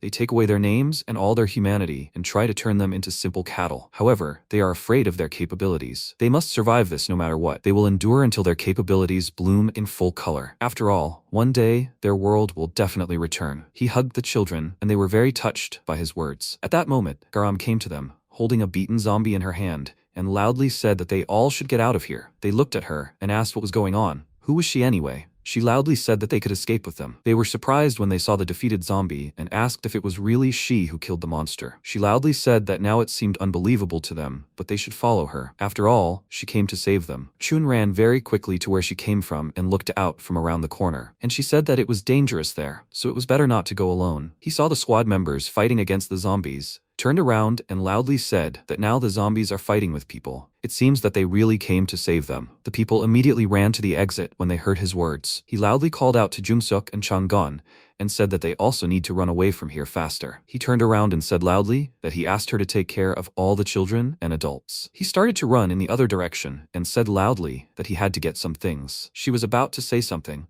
but stopped and thought that she didn't know who he was, but he was very brave. Thanks to him, They managed to quickly rescue everyone. She said loudly that she would go ahead and they should not delay. He walked to the table, picked up a stack of documents and thought, has the day finally come to read this? Suddenly, he heard loud sounds that caught his attention. A large eye made of energy appeared in the air, and a loud voice said that a protective protocol had been activated, targeting people. Unknown structures, made of bright green energy, flew out from underground, which greatly surprised Garam, and she loudly asked, "What is this?" The building that Shun ran to began to collapse, and he became very worried about this. A powerful explosion occurred in Changwon, which attracted Kyung's attention. She looked in the direction of the explosion, and saw how the energy structures were releasing lasers that created explosions. The squad member was confused when he saw this, but she managed to save him at the last moment. She looked at the flying structures and asked, "What the hell is this? It only attacks people, right?" The energy source is towards the research area. It looks like Natefi has started to act. She pointed her finger to the side and said that first they need to dodge. They should try to hide in the buildings. The squad member agreed, and she thought that of course she would like to go to her, but she has to protect people. In this case, there is nothing to be done. She ran to Garam and called her by name and said that it looks like Natefi did this. Can she take this case? She was surprised by what she heard and asked her to attack the officer. Kyung said that she will support her, so she should not worry. She ran in the right direction and said loudly that there was no choice. Now was not the time to give up. One way or another, she would try. She thought that Natefi was in the research area. Suddenly, a star flew next to her and she managed to dodge this attack at the last moment. Jisoo Chae-jae, who threw it, called her a friend and asked where she was going. They should talk, right? Garam was surprised because she saw her and was about to say something. She asked with a serious look, so she remembers her? Of course, she must remember her. Her appearance changed, and she said loudly with a very displeased expression that it was because of her that she lost so much. Her beautiful face and her sister's too. She threw 2 stars at her and said that she would do the same to her. She went on the attack and delivered many quick blows with her weapon, and she dodged it all. She continued to make quick attacks, and loudly asked, "Where is she always running?" She thought with a worried look, because she needed to get to the research center as soon as possible. She loudly called out to the commander and asked, can she hear her? There was an emergency. She needed help. She heard her request for help, and Jisoo Chae-jae loudly asked, who is she talking to? She should focus on the battle. Kyung very quickly ran to her and said that she didn't know what kind of situation this was, but it seemed like she needed support. She looked at her with a very displeased look and asked, who the hell is she? She should leave here immediately. At that moment, the commander delivered a very strong kick, knocking her aside, and a large cloud of smoke rose from her impact. She turned around and said that she didn't need to worry, she would send support through Hemi. Garam with a surprised expression asked, won't she fight alongside her? She turned around, started to leave, and said that she had to protect people. She had no opportunity to stay where she was. Support would arrive soon, so she had to go towards the research area. Immediately after that, the commander ran away very quickly, and she agreed and thought, could someone else come? It seemed like all the combat forces were already here. Jisoo Chae-jae emerged from a cloud of dust and loudly asked, who was that woman here? She had to go back. She would kill them both. She looked up and said that she needed support quickly. Rishuru emerged from the portal and began to laugh with a joyful expression on his face. He came out of the portal with Gyuho with a joyful expression and loudly called for the teacher. He laughed joyfully, jumping on the spot, and said that he was already here. She was surprised when she saw him and called out the name of this zombie. He saw her, also called out her name and asked what was with her shabby appearance. She said in confusion that it was he who looked like crap. Gyuho called her by name and asked if she was okay. Garam looked at him and said that she was fine. However, he was the one sent to her as support. He agreed and said that they put a collar on his neck. He showed the control panel and said that it could be used to control. Therefore, he promised that he would act under his direction and was allowed to come as support. She thought with a confused look, but would he be of any use in this state? She still ran and said that, in general, she was relying on them, but she needed to hurry to another place. He agreed and said that she could trust him. Jisoo Chae-jae jumped towards her, swung her weapon and asked where she was going. She promised that she would do to her the same as she did to her, right? Rishuru blocked her attack and with a serious expression said that she should move on. He could handle this. She, with a confused look, said that he shouldn't try to seem cool like that. She looked at him with a serious expression and asked, what is this? Is he helping people now? He, with a serious expression, said that this is how it happened. She, with a serious expression, grabbed her weapon and said that she thought he died, but he became a slave to people. She jumped towards him very quickly, swung and said that he should not distract her and get out of here. He dodged her attack and asked if she remembered the difference between a high-level zombie and a medium-level zombie, right? She said with a surprised expression that of course, it was because a high-level zombie was much stronger. He further reminded her of the difference in their strength and asked if even knowing this, she decided to fight him. He was about to say something else, but she threw him aside with a strong blow and said that he talked too much. Gyuho watched this from the side and thought, everything is fine, right? Rishuru was surprised by what happened and wondered why he was so weak. All this time, he only fought with people, so he didn't know how he was so weak. He noticed that she was running away and said that she was chasing Garam. He called his name, pressed the button on the remote, and said that he should quickly stop her. He pressed the button, which caused an electric shock to start, and he loudly told this idiot that he should turn it off. He turned it off, looked confused, and apologized, saying he didn't think it worked like that. He suddenly jumped towards her and asked if she saw what happened. He had no choice either. She grabbed his hair, started spinning him, and said that she had asked him not to touch her. Juho watched from the side and said that he should try. Rishuru thought that he was not capable of anything in such a body. He called the man and said that he should give him that medicine. He refused, saying that Jen said to use it only in an emergency. She threw it close to him, and he said that this was exactly the situation now. If he didn't give it to him right now, they would both die. He said with a serious expression that he had to handle it himself. How could he trust him and give the medicine? He looked at him and asked. He wanted to see the teacher as soon as possible, right? If he eats the medicine and deals with this girl, he will be able to see the teacher at least a second earlier. Besides, people need help now too, right? What will he do if while they are fighting with her, all the other people die? He thought about it, handed him the medicine, and said that he must use it to save people. He is not giving it to him because he wants to see his teacher. He threw him a fish-shaped pill, and Rishuru said that he should have given it to him right away. As soon as he swallowed it, he immediately felt the effect, and the rope around his body began to crack. The rope broke, and he watched what happened with a joyful look. Gyuho looked at him from the side and said that he returned to his normal body. Now he must follow this zombie girl. He turned to him, waved his hand, and with a wide smile said that first he needed to do something. He was very scared because of this and thought, did he decide to betray them? He knew that zombies can't be trusted. Unexpectedly, he patted him on the head, thanked him, and said that it seemed like he could be negotiated with. He knew that everyone around the teacher was good for something. He turned around with a smile and asked, in that case, should he try to do what he was supposed to? Immediately after that, he jumped towards her, and he stood there with a confused look, wondering what was wrong with him. Was he kinder than he thought? Rishuru very quickly caught up with Jisoo Chejae and said that a high-ranking zombie was entering the scene. He activated the skills Scarlet Runway, Rotation, and Spices. He began to fire projectiles in different directions, and she screamed loudly in surprise. He laughed with a joyful expression and said that, so the words of this scientist turned out to be true. Earlier, he asked if she would allow him to return to his usual form. Jin agreed and said that it was because the commander asked. With this, you can return to your normal form. Of course, no more than an hour. Gyuho looked at the test tube in her hand and asked what it was that allowed this. She said it was Mirai's blood. We found a healing component in it. If we use it, part of the form can be restored. Since it is his blood, it restores not only the body, but even clothes. Of course, this does not mean that it restores everything. It did not work on plants, animals, and people. So the area of the blood that they discovered was only living zombies. In any case, with this potion, he can become a significant fighting unit. Currently, he was very quickly exchanging blows with Jisoo Chejae. He watched it from the side and thought that a significant fighting unit. Now he looks quite powerful. She called him a freak with a very displeased expression on her face, and he wondered if he would be able to defeat this girl with strength. Of course, first you need to believe in him, but honestly, he is worried. Will he be able to win? She stopped and asked if he should just leave without causing her any trouble. He was in her way. After all, there was some truth in Gyuho's words. Until now, the Rishuru he saw was simply a laughing stock. However, his thoughts turned out to be fundamentally wrong. She tried to attack him several times, but he easily dodged, hit her with his head, and said that it was incredibly boring for him here. He put his foot on her head and said that she was the one getting in the way. After all, he had to go meet with the teacher even a second sooner. There is something Gyuho didn't know, and Jisoo Chejae had forgotten. Earlier, several years ago when zombie society was just beginning to emerge, Rishuru was a legend. Enormous physical strength, a wonderful bright mind, and even great superpowers. The one who reached the officer's seat faster than anyone else, a legendary rookie, and that was exactly him. Of course, this legend did not last long. Suddenly, his will and ability to act were broken, and he turned into a loser. That's how he became a forgotten legend. But here and now, the legend unexpectedly returned. Besides, he is now on the side of the people. She was very angry because of this, managed to break free, tried to hit him, and asked loudly, why is he doing this? She delivered many quick blows, but she couldn't hit, and asked loudly, why did he side with the people? He can see her hair, right? Her sister's hair is woven into this, and this skirt is made from the remains of her sister's skirts. Because of these people, she lost everything. Her sisters and her beauty,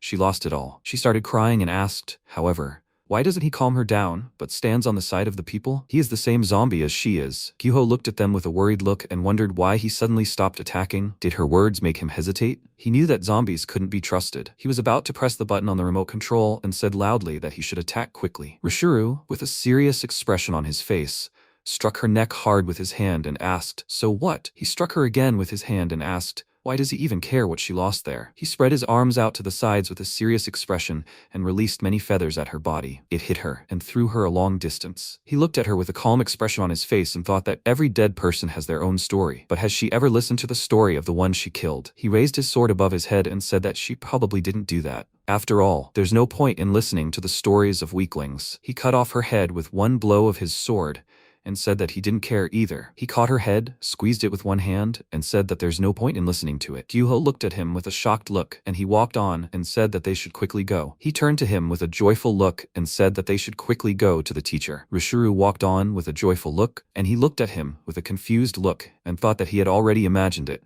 that he would kill him too. For a moment, he decided that he was kind, but still, zombies are terrible creatures. He killed even such a zombie with great cruelty. How strong is he? He thought about it, because the protagonist defeated him like a child's toy. How strong is he? At the same time, Yer fell to the ground and breathed heavily from fatigue. And he held her sword in his hand and thought that it was heavy. She looked at him and thought that she respected the Paladin Rishuru for standing up against such a monster. It felt like a rock in front of her, as if she was looking straight at a mountain that she could not climb. He walked up to her and threw the sword in front of her. She took it, started to get up, and said that all this time he was either showing her mercy or laughing at her. She rolled the dice again, jumped up and swung her sword, which was engulfed in intense flames. She delivered a strong blow to the ground, and he immediately jumped to the side and dodged this attack. He raised his hand behind his back with a calm expression and easily pulled out his spine. He sprayed his blood, and it flew next to her. She dodged this attack and wondered, did he raise the temperature and warm up the blood to use it like a flame? This guy repeats after her. He ran towards her very quickly, and she delivered 2 quick blows and said that this type of fighting irritates her. He was not confused by this, extended his arms and grabbed her head. She was very surprised by this and asked loudly, what is this anyway? He pulled himself towards her and delivered a very strong kick. He was going to use his blood as a weapon, but stopped and did not attack her. She looked at him and said that she had been feeling this for a while. However, why does he always leave her alive? Does he have some kind of special order? He refused because the only thing he was ordered to do was kill the officer, and he received no other instructions. However, now he just felt some kind of incomprehensible compassion. He asked what past she would like to forget. Is this past forgotten? She looked at him and asked why he was asking her about such things. Does he want to feel sorry for her? He refused and said that he simply had a past that he would like to forget. Everyone has had this, right? In childhood, for some reason, they argued with a friend, and then a fight starts, after which they make up, as if there was no quarrel. This happens because there was an exchange of emotions which strangely helped them understand each other. And here too, there was such a case. Exchanging blows, these two understood each other. Yer said that a warrior needs to hone his body's senses. Recently, while training her sense of smell, she felt that there are many more smells in the world than she thought. The smell of a rainy night, the smell of coming winter. There are things that can be known even by seeing, since sense not only means something specific, but also allow you to feel a lot. He has the same smell as hers. She picked up the sword, brought it behind her back, and said that it will be so. She will tell. The story began several years ago, before the Paradise Time began in Seoul. The Scarlet Squad is an organization born of defeat. Because of the brutal battles between the zombies in Seoul, some had lost something or been injured, so they gathered together to escape to the south of the country. However, she lost her father there. He was the last of her real family. Of course, after meeting the Crimson Squad, they may consider each other family, but it only exists on paper. He wonders why? It's because the picture of the world in the zombies' heads is broken. They only tell each other cause and effect relationships. However, they cannot truly become attached to each other. A fake family, created to forget the real one, on the contrary, only reminds her of it more. Although it doesn't hurt anymore, it creates an unhealing wound and emptiness, in which there is no emptiness, but which cannot be filled. Simply put, she couldn't forget. That's why she clings to martial arts, because she wants something to block out these thoughts. She grabbed the mask tied to her hand and said that she had talked for too long. Thanks to this, she was able to complete the technique. Her abilities need to line up. It was ridiculous, of course, to say such things to her, who had survived thanks to his mercy, but she was glad that she could show her true ability. She put on the mask and said that she was grateful that he listened to her story. For the first time, she told her interlocutor about her past. She activated the fire game skill at 29 steps completed. Her head lit up with flames. She took 2 swords from the fire in her hands and said that she, too, would show her respect as best she could. MC watched her and saw himself from the past in her, so he also wanted to show his respect as a reward. What he could do, his greatest respect, was the purest martial art, in which there was not a drop of deception. He also put on the mask and thought that, reveling in this moment, he was forgetting the past. Yer flew close to him, swung her weapon and released an extremely strong flame. This attack didn't cause him much damage, and he created 2 swords of black flame in his hands. He ran towards her very quickly, and they attacked each other simultaneously. She looked at him in surprise and asked how accurately he could repeat her. She attacked again and thought that such a level couldn't be called a repetition. He absorbed her technique perfectly. She raised the sword above her head and said that it looked like she would have to overcome this mountain too. How accurately could he repeat this? After all, her technique wasn't yet completely complete. She struck with her sword and said that these were 4 horses. After completing the fire game in Yute, there is the possibility of evolution. In order to satisfy the condition of evolution, you need to get 4 horses. If you manage to catch up with your opponent's horse, you can get 1 horse and vice versa. If your opponent's horse catches up, you can lose 1 horse. If as a result of repeating this process, you manage to collect 4 horses,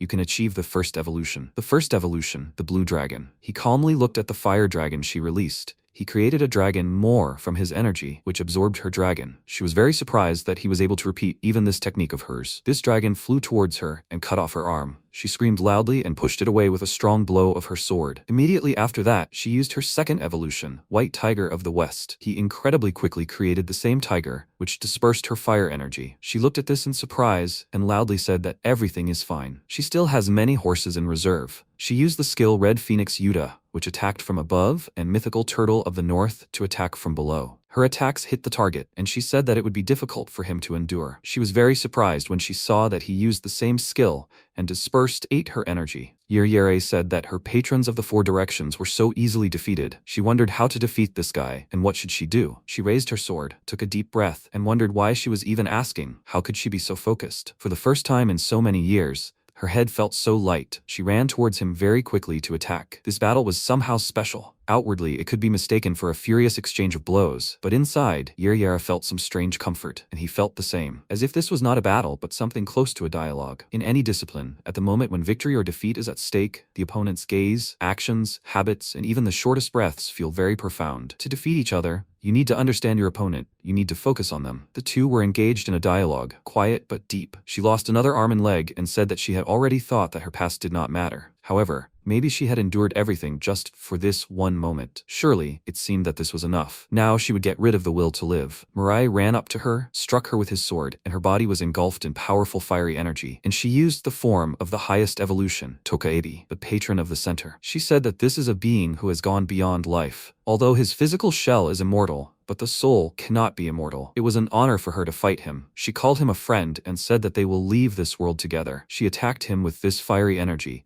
because of which a small amount of energy flew out of his mouth. The mask on his head began to break, and a large amount of dark energy burst out. This dark energy tried to grab what flew out earlier, and she looked at what was happening and loudly asked, "What is this?" She flew away from him and asked, "What is happening now?" Even the buildings began to shake. Or rather, even the dimensions were shaking. The people who were below also felt what was happening and became worried about it. Natefi saw a lot of system errors and asked what they were. This was the first time she had seen something like this. Who was Yer fighting? At that moment, a strong explosion occurred next to her. Her takebi disappeared, and she asked if even an attack that crossed the line of life had any effect on it. The protagonist stood there with a puzzled look and wondered what had happened. She laughed and said that this was too much. Couldn't she even leave this world together with her friend? She created 2 large hands of flame and said that it was do or die. She launched fire projectiles at him and said that since this had already happened, she would fight to the very end. She continued to attack him and asked what he was doing and why he wasn't counterattacking. Did he think that in this form she didn't even deserve an attack? She would die soon. She took a deep breath, flew towards him and screamed loudly, but before she could reach him, she ran out of strength and fell to the ground. She wondered what she was expecting. Nadefi had asked earlier, "Do you want bamboo and plan to plant it?" She agreed and said that her father loved it, so she decided to plant it. She agreed and said that she would get it for her soon. She stood behind her and asked, "Does she have time on the weekend?" She turned to her and asked, "Are you having some kind of general meeting?" She refused and said that was not the issue. She thought that maybe they would go on a picnic together with the squad leaders. She asked, "What kind of nonsense is this? If it is not work-related, she does not have to come to her." She agreed and apologized. After some time, she planted bamboo on the roof and said that one day she would definitely find someone to talk to. She can't miss her father forever. She will try to create a new family. She offered this to different zombies, but everyone refused her, and in parallel, she continued training. After some time, when the bamboo grew, she came to the roof and said that one day she would have a new family. The bamboo forest started to burn, and she thought that there couldn't be a new family for zombies. She attracted MC's attention by asking if it was possible. If she were human, could they become friends? He looked at her calmly and agreed. She continued to burn and said that one day he would have those who could quench his sorrow and they would become his new family. However, she could only envy him. After that, she died, and he looked at it with a sad look and said that he was also envious. At the same time, Nitifi looked at the system windows and loudly asked, "Who were these errors coming from? The location must be reported immediately." At that moment, a loud explosion occurred behind her due to a beam of energy. She turned sharply at this and asked what was that. Garam saw her, called her name and said that she found her. She remembered the past and thought that during this time she carefully read the attack wave and was almost close to complete absorption. So she was able to increase the use time to 2 minutes. During this time she should defeat her, or Mirai should come after defeating Yera. Either way, if she doesn't endure it, she will die. At the same time, Kyung ran down the street and thought, great, she manages to save people exactly according to plan. So far, everything is going pretty smoothly. However, something makes her nervous. Maybe she is missing something that should not happen under any circumstances. At the same time, Natifa asked, "Who is this Mirai?" She was surprised by this question and was about to ask something, but at that moment she shot energy into her head and said that it looks like it can be used. She should become a zombie. Because of what happened, Garam fell to her knees, breathing heavily, while her consciousness changed and she began to turn into a zombie. At the same time, on the street, Hemi was fighting against a zombie. She leaned on her sword because of fatigue and asked if it was because she used the ability too many times. Suddenly, a zombie ran up to her, who was about to hit her with his weapon, and said that she can't be distracted. At the last moment, Kim Yulha attacked this zombie with his energy and used the skill Speedball Flight. He called her and said that it was better for her to leave the battlefield since she was so tired. He was afraid that she would die here from overexertion, because someone like him was needed here. She said that he should bend over. He was indignant because of this and said loudly that he saved her. But she was so impudent. She jumped towards him, put her hand on his head and said that if he did not want to die, he should bend over. She held his head and kicked the zombie very hard in the head. He looked at her with a very displeased look and asked, has she completely lost her mind? How dare she touch his head with her hands? She said that she saved him, but he was so impudent. When will he finally grow up? He became even more angry because of this and asked why she was even repeating after him. Hemi, with a calm expression on her face, said that she was his twin sister. Or had he already gone blind? A bald man came to them, called her and said that if she was having a hard time, she could rest. They had him after all. She thanked him, and Yulha, with a displeased expression on his face, turned to him and said that he should leave too. He said with a sad look that he was just worried. He became even more angry and loudly asked who he was to order his sister around. She, with a calm expression on her face, watched him arguing with the man and called him a little idiot. She looked around and wondered where the black-haired guy had gone. It seemed like just recently he was with them. He probably just went somewhere. At the same time, Kyung fired a machine gun and destroyed the devices flying above her. It exploded, and she thought that the frequency was gradually increasing. It was becoming more and more difficult to defend herself. She looked at the large device that appeared due to the protective protocol, the second stage, the clearing system. Besides, what bothered her most was that these shots were happening with a certain periodicity. She jumped towards these projectiles, destroyed them, and thought that of course, this did not interfere with protecting people.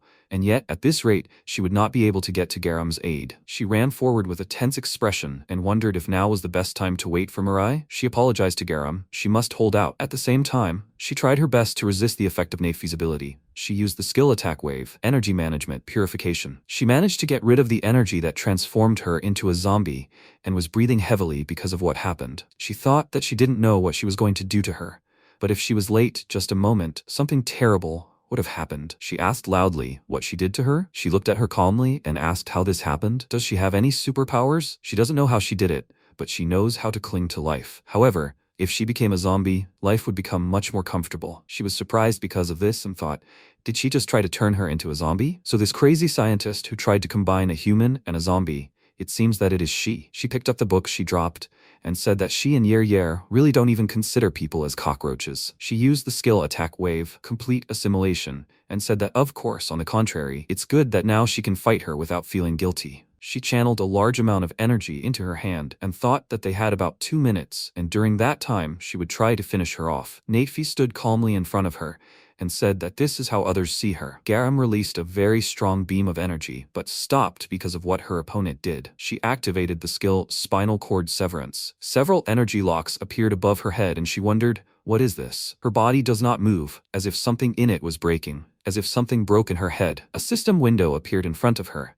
in which it was written that this is a perfectly appropriate expression. After all, right now, control of her body is in her hands. She looked at it with a shocked look and wondered what this is, some kind of illusion? Natafi wrote with the power of thought that they communicate by merging brains, so it is better for her to stop resisting. It seems that her body would be useful to explore, so she did not want to damage it. She attacked her with her energy, and she watched and thought that, of course, she understood that even though she had become stronger, she was no match for the officer. However, she still wanted to put up at least a little resistance. However, she was not given even the slightest chance. At the same time, Kyung watched from the outside and was very worried about it. Garam was shocked when she saw Dongho, who stood in front of her, and took the zombie's attack directly. Dongho blocked the attack with his body, and Garam's eyes widened in fear, thinking, him? But why is he here? Nitefi looked at him and thought, who is this? And how long has he been here? Dongho fell to his knees and asked Garam to run away. She shouldn't die here. At that moment, Yulha screamed, horror, there's no end to them. Have zombies gathered here from all over the world? Let them just leave already. Morons. Rishuru laughed loudly and shouted, teacher, where is he? Teacher. He looked around and yelled, what? Has the medicine's effect completely worn off? The guy cried out in fear. Is he okay, Rishuru? After a while, Hemi jumped over the explosions and continued on. Another explosion occurred, and she was thrown back, and she began to breathe heavily. She thought, the longer the battle lasts, the weaker the people's morale becomes. Hemi activated the third stage defensive protocol, the falling bags, the support system.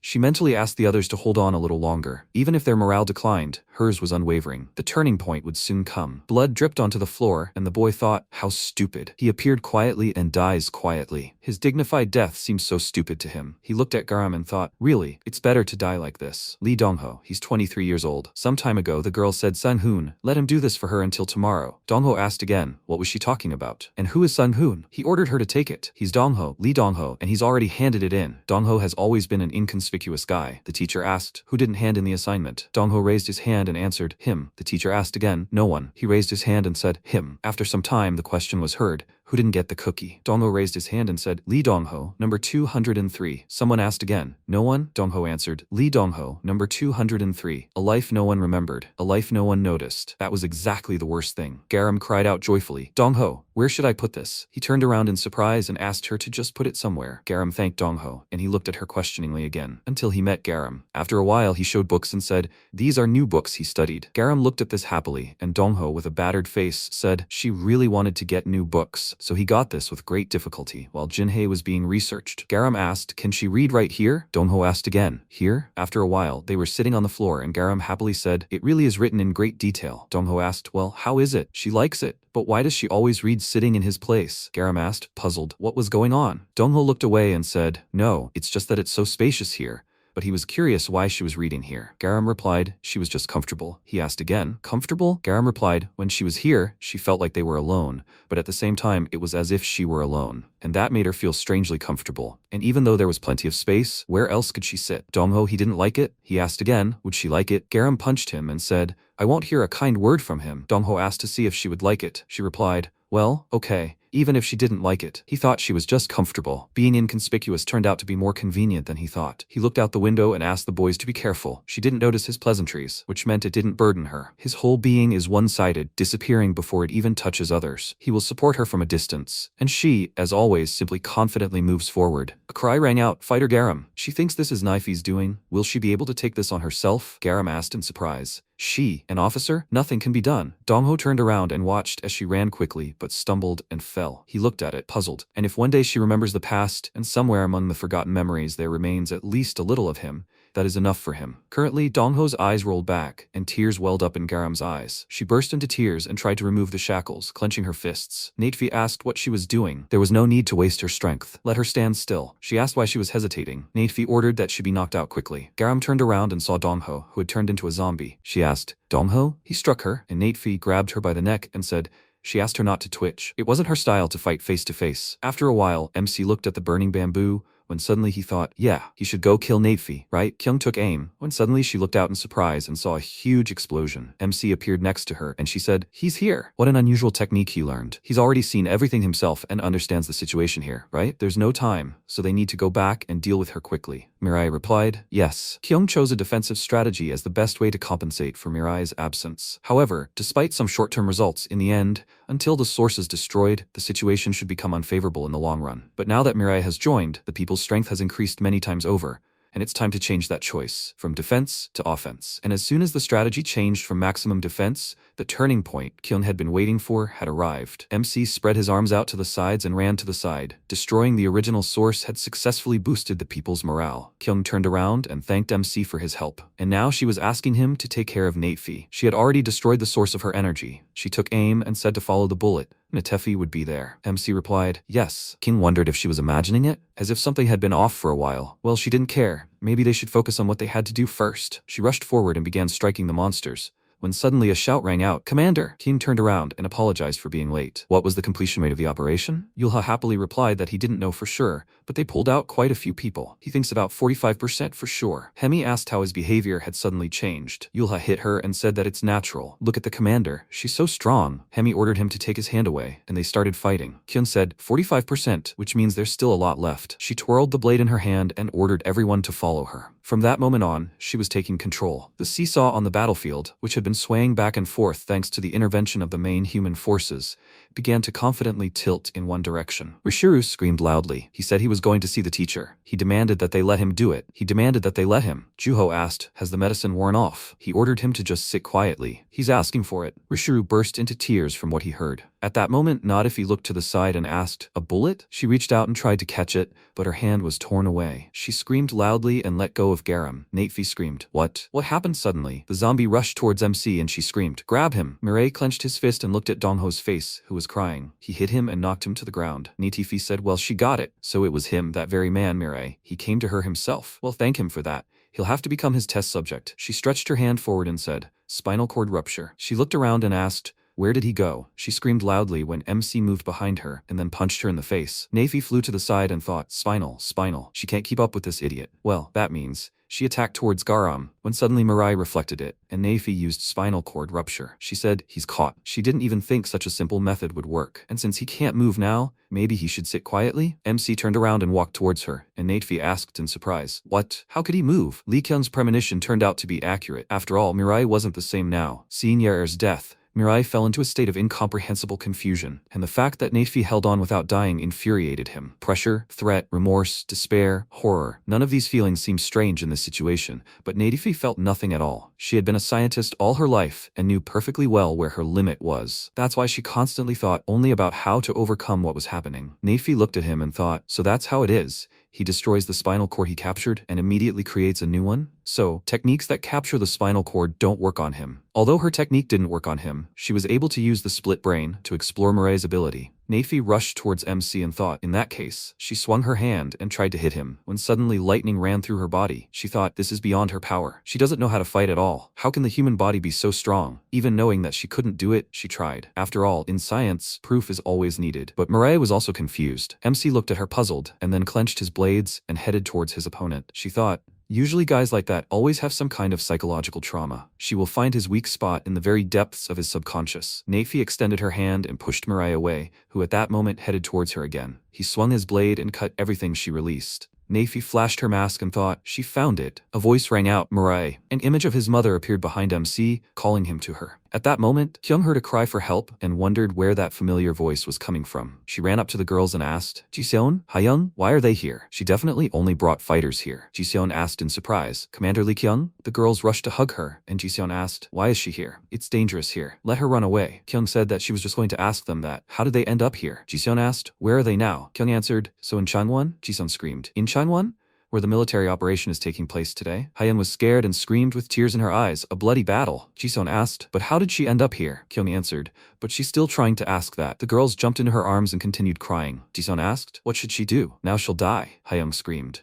Mirai, she loved him so much, she'll miss him. Kyung ordered her to calm down and suggested they talk slowly. Jiseon thought, well, it was an ordinary morning, like always. Hayoung pointed to the side and said, Auntie, over there. Jiseon saw a girl in front of her and asked, wow, Hemi, is that her? She heard she was supposed to participate in the operation, but she didn't go? Good thing she was just trying to make curry again. She'll give it a try. The girl replied, she needs to choose a precise location, otherwise she'll be torn to pieces. Jiseon asked, what? Suddenly, everything around was covered in mana, and they were transported to a battlefield. The girls screamed in fear. What the hell is this place? Jiseon extended her hand and asked Hemi to wait. Where is she going? And then the two of them sensed something was wrong. They were currently crying, and Ji-sun said that after that they were running away. Hyung thought they were going to die. Kyung wondered how they managed to escape and remain completely fine. Maybe these two also have some kind of amazing abilities? She asked. But what were they doing here? Ji-sun said. Exactly. She turned around and said, there's a person stuck there, and they just heard cries for help. Kyung asked again, a person? She lifted the slab and thought, indeed. Judging by the clothes, it's one of the people who was in Changwon. There was a scream. What should they do? He's not dead, right? Kyung touched the guy's neck with her fingers and said, they can still feel his pulse. They're not too late, so they need to perform CPR as soon as possible. The guy raised his head and said, they're too late. Kyung lowered her head in surprise, and he handed over the documents and said, it looks like their allies are now fighting the zombies. They're already too late for him, so let them save those who can still be saved. In return, after the battle, they must read this. Kyung asked, what is this? Chun replied, these are the names of people he wrote down. Most of them live, having forgotten their names. They must not forget their names and must not live like nameless cattle. And they also must not become like zombies. They must gain independence while remaining human. Kyung listened to him and spoke. Bleeding in the stomach, dislocation of the humerus, compression of the oblique muscles of the back. Chun screamed loudly in pain and then stood up and asked, what is she doing? He looked at himself in confusion and asked, the body? Kyung told him to read it himself. Just as he needs them, they need people like him. She asked him to get up and go with them, to call people by name. She thought that everywhere there are people pursuing the truth. She is right, Nuri. Heroes can appear at any moment in different guises. Chun extended his hand and said, what a warm heart she has. Great, he'll try. However, how did she help him? Is she a doctor? Kyung replied. It was simple first aid measures. Ji-seon said, a dialogue between an amazing man and a woman. Hyung spoke, and it's true. At that moment, MC stood in space and thought, after death, he endlessly remembered. The number of hairs on his head, the number of breaths before starting to speak, the face with which she looked at him, the face with which she lied to him. That's why he knew it wasn't his mother. But he didn't do anything. He just stood and listened silently. If he turned around, there would be a fake standing there. He already knew this for sure, but for some reason, he didn't want to turn around. Nafi thought, it looks like a psyche. Is that the right answer? Of course, this is how she will deal with him. She ordered her illusion to find a deeper feeling. The illusion spread its arms and said, Mire. Nitefi ordered it to penetrate to the very depths and destroy his consciousness from the inside. The illusion came closer and continued to say, Mirai, Mirai. This made him replay all the fragments with his mother in his head. After that, he quickly struck it and ordered him to know his limits. He rushed towards Nafi, who screamed, horror, and that didn't work either? In that case, she would break into his subconscious herself. She thought, if this didn't work, then her consciousness might be damaged, but there was no other way. She activated her mana and directed it towards MC. After which, she moved into the empty space. She saw Mirai sitting on a chair and thought, what is this? This was the first time she had seen such a subconscious. A huge figure formed behind MC,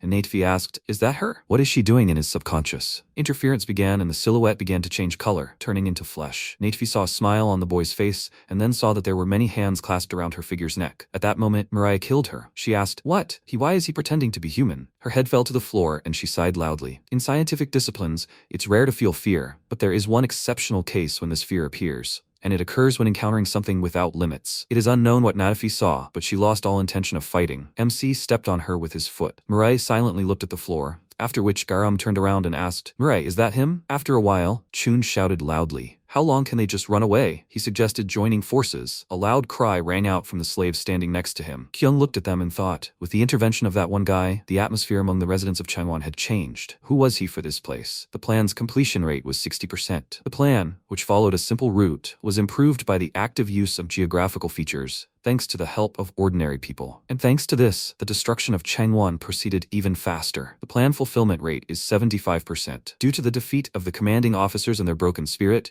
the zombie groups began to disintegrate, and the operation seemed to be going smoothly. But dealing with the zombies one by one only brought more anxiety. Of course, this problem was resolved rather quickly. 80%, 85%, 90, 92, 95%, and finally 99%. Chun reported Kim Yejin, Lee Younggrim, and lastly Kim Sangrok. 426 people from Changwon as well as 52 people from the Inevitable Death Squad all did an excellent job. He raised the papers and shouted, they won. The fulfillment rate is 100%. The total execution time is 13 hours and 23 minutes. The zombies have all been defeated. Human casualties, 0. Lee Kyung's desire not to sacrifice a single person was fully realized, and the operation in Changwon ended in victory for the humans. Kyung turned around and asked, by the way, what's his name? Chun replied, his name is Jin Chun. Garam suddenly appeared behind him and apologized to the commander, saying she needed to talk to her about something. Chun turned around and asked, Jin Garam, isn't she Garam by any chance? She looked at him in surprise and asked, Dad? Kyung looked at them puzzled, not understanding what was going on. Chun asked, What? What is she doing here? Garam replied.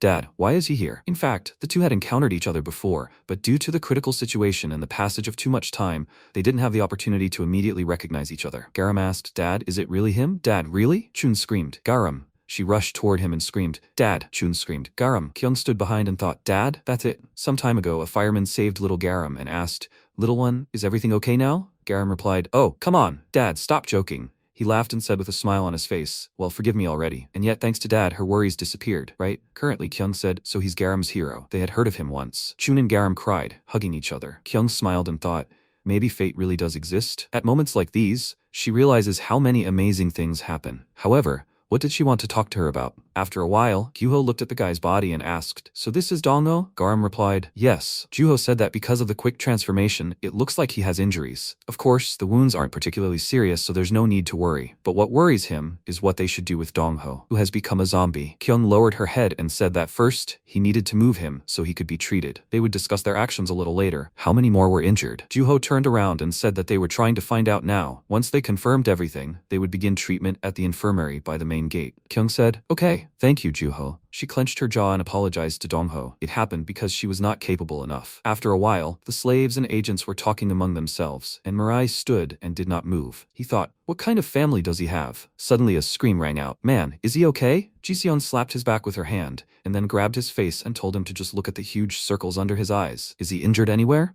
MC asked, puzzled. What? Jiseon screamed. What do you mean? Does he even know how worried she was? She knows, of course, that he can't be killed. But she was still worried. Hayoung pulled him and said, That's right, and she missed him so much. Jisung cried and said, Of course, they were the ones who almost died here, but they are still so glad that he is okay. They missed him so much. Mirai asked, Why? Why did they miss him? Jisung asked again, What do you mean, why? Does there really have to be a reason to miss someone? MC remained silent and then remembered his mother's words that he should always take care of the people around him. He asked, Why? Mom answered, Then he can become president. Mariah answered, But he won't fall for that anymore. Mom clenched her fist and screamed, He doesn't know yet, but holiday money or support money. Mom needs to get a whole mountain of money, and until she gets it, she will not die. Mariah said so much greed. She pulled his cheeks and said what words he says to his mother. But this is all for him. MC asked her not to do it, and his mother said that he was very cute. Anyway, Mariah, one day there will be people who are around him for no reason, and he has to take care of them. These are very important people. MC asked again, Why? After all, he has no one more important than her, Mom. She smiled and answered, Okay, of course, that can happen too. But if someone is around him for no reason, it means that this person is as important as Mom. Mirai said, Thank you. Jishon asked again in surprise, Thank you? Hayoung asked, Does he love them? Jishon smiled and awkwardly answered, No, I don't think he said anything like that. She turned around and screamed loudly, Guys, Mirai thanked them. This is so amazing. Hayoung cried out joyfully, She loves him too. The signal flare of a great journey rises. The lit fuse becomes a huge tongue of flame and spreads, and on the smoking pages a new story has begun to be written. That was supposed to be the end of it. Suddenly, MC's hand came off and he widened his eyes in surprise. Hayoung asked, Auntie? Tarot said, They've arrived at the destination. The directions are complete. Tarot asked the assistant, Did Yer and Natefee do their best? The cube replied, Yes. Tarot said, I see. Okay then. He went down and said, He heard a lot on the way here. He was the man named Mirai. The man turned around and asked, Who is that? A zombie? The guy replied, It looks like there's someone left. He suggested finishing him off. Tarot said, There are so many noisy onlookers. He channeled mana into his sword and killed the slaves standing around. He said, hearing about the human uprising, at first he thought it was just a small rebellion. He never imagined they had so many possibilities. Tarot placed the tip of his sword on MC's shoulder and said, Although he is glad that he finally has a worthy opponent, he is even curious if he can give him an honorable death. Mirai suddenly crouched in front of him, which raised questions. He turned around and, holding Jiseon in his arms, rushed away. Tarot said he didn't even think he would escape. However, it was completely useless. He swung his sword and hit MC's body. Kyung heard the noise and turned around, asking, What is that? MC's body fell to the ground and then began to recover. Tarot said, What a mesmerizing ability. Excellent. He will follow him to the end. They will see how far he can escape. Kyung screamed, That's it. She remembered Rishiru's words. He is Tarot's first star. He has black hair tied in a ponytail and a strange formal suit that is out of season. He thinks Tarot thinks he is cool, but he thinks he looks stupid. But in any case, that's not the important thing. The officers definitely don't know each other's abilities, because they don't communicate and they have nothing to fight about, so he doesn't really have anything to say. However, one thing can be stated for sure. Now that the leaders are hiding, Tarot is the one holding the barrel that the Scarlet Squad is holding. What could this mean? And that means if they manage to catch Tarot first, without wasting time on other officers, that will be the end of the Scarlet Squad. Kyung screamed, All forces capable of fighting. Let them gather around him. She covered her face with her hands and thought, with a good outcome, today could be the end of everything here. After a while, fighters stood in front of Tarot. He looked at them, puzzled, and asked, "What? What kind of kids are these? Are they Mirai's subordinates?" Kyung asked how he knew they captured Changwon. Had he communicated with Rishuru? Terade asked again. Rishuru? They finished off the other officers but left him alive? What strange hobbies they have. No matter how he got here, he's not going to report to her. Kyung replied, well, she had no expectations on that score. But of course, she had no reason to listen. Today he will die here, and the curtain on the zombie era will fall here. Tarat said, such self-confidence. Well, okay. He evaporated and a scream rang out. Did he disappear? Tarat spoke. He only came to take a look at this Mirai. And if he can achieve his goal, he doesn't care who gets in his way. Well, he will test their level. Kyung began to look around and thought, even with absolute sight, she can't see him. It seems that he's not just moving quickly. Where did he suddenly disappear to? She fell to her knees and screamed. Garam turned around and asked in fear, Commander, what's going on? Kyung thought, her legs starting to go numb. Has the side effect of her skill already begun? Why now? Tarat said he would start with those who look weaker first. He attacked Hemi, who screamed loudly. He asked, can't she anticipate even such a simple attack? He suspected, of course, but it seemed she was even weaker. Yulha rushed towards Hemi and shouted, outcast girl, is she okay? Garam held Kyung, who thought there were no signs before his appearance. Does he have some kind of ability that defies the laws of physics? How could the difference in the officer's combat abilities be so huge? She frowned and thought, oh my god, I need to get up quickly. She must protect their fighters. She tried to move forward but screamed loudly. Garam screamed in fear, Commander! Yulha screamed, outcast, let her come to her senses already. Is she okay? He widened his eyes in irritation and looked around, shouting, where is he? No need to hide like a cowardly rat. Let him come out. Let him come out right now and fight him face to face, idiot. Tarat appeared in front of him and swung his sword and said, if he wants. He wounded Yulha and he screamed. Is he lunging at him? Freak. He'll die at his hands. Idiot. Tarat said, his psyche is strong. It's a pity that it's only that. He delivered a crossblow to his body, and then turned around and said, it is impossible to kill an opponent with pride alone. Ability must follow. Only then is it worth bragging about. Well, and yet he sees some small abilities in him. The fighter rushed towards Tarat and ordered him to take his hands off the kids. Tarat chopped off his hand with one motion and said, great efforts to overcome fear, but still, he is terribly weak. He thinks he shouldn't leave Biotrash alive, in which he doesn't see an ounce of potential. Garam said, enough, idiot. Kyung ordered her to stop. Garam asked, Commander? She mentally ordered, move now. She rushed forward and punched Tarat in the chest. Kyung screamed loudly, she was an excellent right hand. Garam, let her take everyone and let them run. She's asking for it. Garam screamed, Commander. Garam stood next to her team members and said, oh my god, what should she do? At that moment, Kyung stopped, spreading her legs wider. Tarat's sword flew through the air and fell into his hand. Tarat said, excellent speed. So much so that he didn't even expect it. Looks like there are useful guys among them, Kyung thought. She doesn't know where he went in such a hurry, but it's about time he appears. Fighter Mirai, she's not sure she can hold out for long. At that moment, MC entered the building and apologized. Juho turned and looked at him, and Mirai asked, can this woman be saved? At that moment, the other fighters were helping each other, treating wounds. Juho was carrying Jisun on a gurney and wondered what suddenly happened. Were there still zombies out there? Mirai left right away, so he didn't even have time to ask. No, maybe it was useless to ask. He remembered how a little earlier, Gehi picked up Jisun in his arms and asked, Mirai, what's going on outside? MC asked, can she be saved? He asked Juho to promise that he would save her. Juho frowned and replied that he would try his best. He was currently carrying Jisun and was thinking, a terribly angry face. In this state, he would not answer any of his questions. Suddenly, a loud shout was heard. Dr. Juho, he needs to come back quickly. There are wounded at the door. Juho turned around and asked, wounded? What kind of wounded? They returned to the door, where Garam was sitting on the floor, and the bodies of her teammates lay around her. Juho screamed, Garam, what is it? Garam threw herself into his arms and screamed, Juho, let him save them. He was asking, Garam? He asked her to come to her senses. The guy asked, Doctor, what should they do with the wounded? Juho turned around and screamed, first, they need to transfer everyone to the operating room. Everyone answered, yes. Juho exhaled and clutched his head, thinking that suddenly a lot of critical patients had appeared out of nowhere, and he was the only doctor here. Who should he treat first? He can't take responsibility for them all. Horrible. Is this right? Depending on his decision, someone will die and someone will survive. He clutched his head and muttered, some way. Suddenly, Rishuru's voice rang out, asking everyone to listen to him. He knows something interesting. He took out a vial of blood and said, this is the teacher's blood, lying on the floor. And if we drink it like this, Rishuru, helpless, lost the will to resist and began looking for something to amuse himself with, and then twirl it around on his tongue like this. Juho sighed in irritation, then turned around and ordered everyone to be quiet. Doesn't he understand how serious the situation is now? Rishuru stuck out his tongue and said, ta-da. There was a round pill on his tongue. Rishuru asked, does he like it? This is his bloody work of art. The teacher will like it, right? Juho asked. He says, is this Mirai's blood? He widened his eyes in surprise and thought, Wait, Mirai's blood? He screamed loudly. There it is. There it is. At that moment, the fighter asked, what kind of building just collapsed? The guy answered, well, he doesn't know. He suggested finding the commander first. At that moment, a huge airflow flew past them and the girl asked, what? What just flew by? Mirai ran quickly and thought, this zombie, where is it? At that moment, Kyung tried to attack Terret, but he quickly dodged it. He swung his sword and tried to hit her. Kyung said, horror, the weapon broke. Terret said, then he won't use the sword either. He hit Kyung, and she crouched and pushing off the ground, rushed towards him. She tried to strike him, but she fell to the ground and Terret asked, what is she doing? He kicked her and threw her aside. Kyung thought, at such important moments, her strength is fading. Now she can't move. Even with all her effort, Terret looked around and said, he thought she was useful, but it looks like that's enough. He's wasting his time. It seems the only normal person here is a person named Mirai. There's no need to cause him trouble. Let her just lie there. Kyung ordered him to stand. She tried to get up and thought, she needs to get up. She begs herself to get up. There's no telling how much damage he'll cause. She has to stop him. She fell face down on the ground and thought, horror. She can't move. Her body won't obey her at all. She has to get up. We're fighters. She has to protect them. Suddenly a voice rang out. Does she need help? Kyung looked to the side and asked, what? A bright sphere appeared in front of her and said that her name was Naria. It's an independent artificial intelligence, fused from the Nadfa system. Kyung thought, what is this? It's an independent artificial intelligence? The last weapon left behind by Nadafi? No, Nadafi didn't know about Naria's existence either, because she is the AI left behind after Nadafi's death, who single-handedly took shape and evolved. Naria spoke up. Thank you for the explanation, Mr. Author. Kyung asked, what is she planning? Naria said, she has nothing in mind at all. Right now, they're the most intriguing specimens for research, because she, Naria, inherited Natifi's immense thirst for knowledge, and she can't think of anything else. Kyung clenched her jaw and thought, damn, she doesn't understand what it's talking about,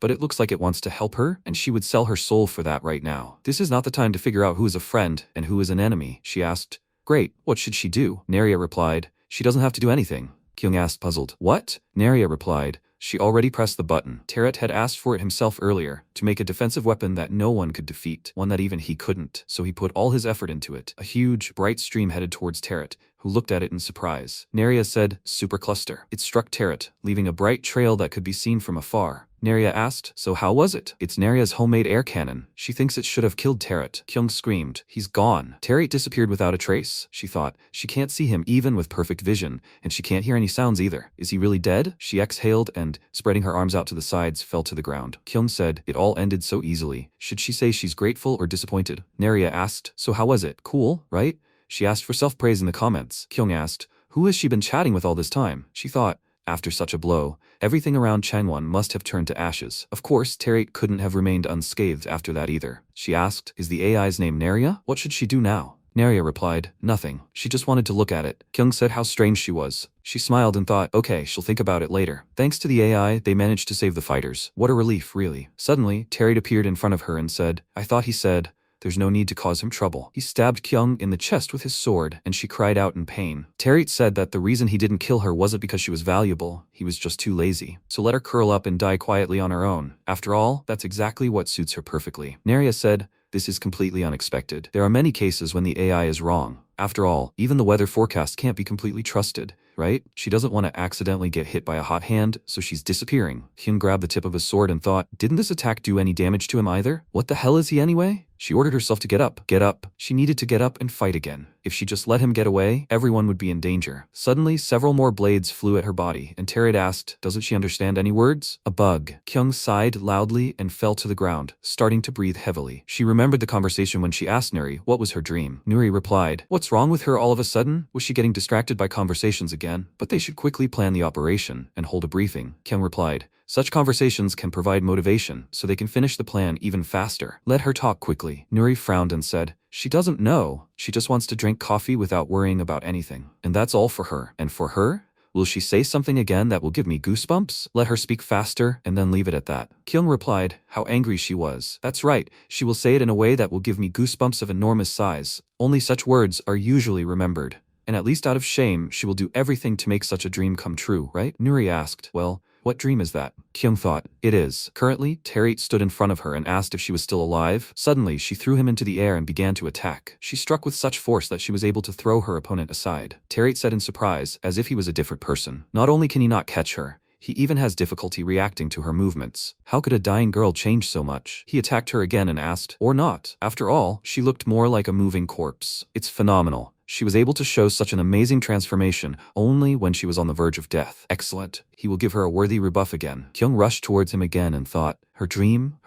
Then, as he knows, she has many shortcomings. She can't plan an operation properly alone and make decisions that would satisfy everyone. And yet there are fighters who ignore her shortcomings and continue to follow her. She is for the sake of her fighters. At that moment, Nuri spilled tea on herself and screamed. Jin looked at her in fear and asked, is everything okay, Commander-in-Chief? Maybe she had a bad dream? There are napkins down there. Nuri replied, okay, she doesn't need to. Let her go quickly. The fact that there is still no news from them means that something has definitely happened. They need to go there quickly. She remembered Lee Kyung's words. Is she ready to stand up for them? She replied, she will definitely protect them. Nuri asked some time ago, does this mean that she will have to stay alive all the time? She thinks it will be as easy as it sounds. Is it really possible to be absolutely sure that she won't die in their time? Kyung poked her in the shoulder and asked why she was worried about her. Was she afraid that she might die? Nuri replied, she doesn't need to be here. Kyung said, she can't be absolutely sure, so when she finds herself in danger, she should definitely come to her aid. Nuri asked, what can she do? She doesn't even have the abilities. Kyung replied, she can't show weakness in front of the fighters. She can only ask her for something like that, so she should do everything in her power, okay? Nuri said that's enough already. Currently, she was riding in the car and thought, let her wait for her, Kyung. She will be there soon. At that moment, Kyung fell in front of Terret, who asked, how should he say this? A girl who knows no limits in several senses, and yet this time cannot be called useless. Her last dash amazed him. He expresses respect, and he will definitely finish off all the remaining people.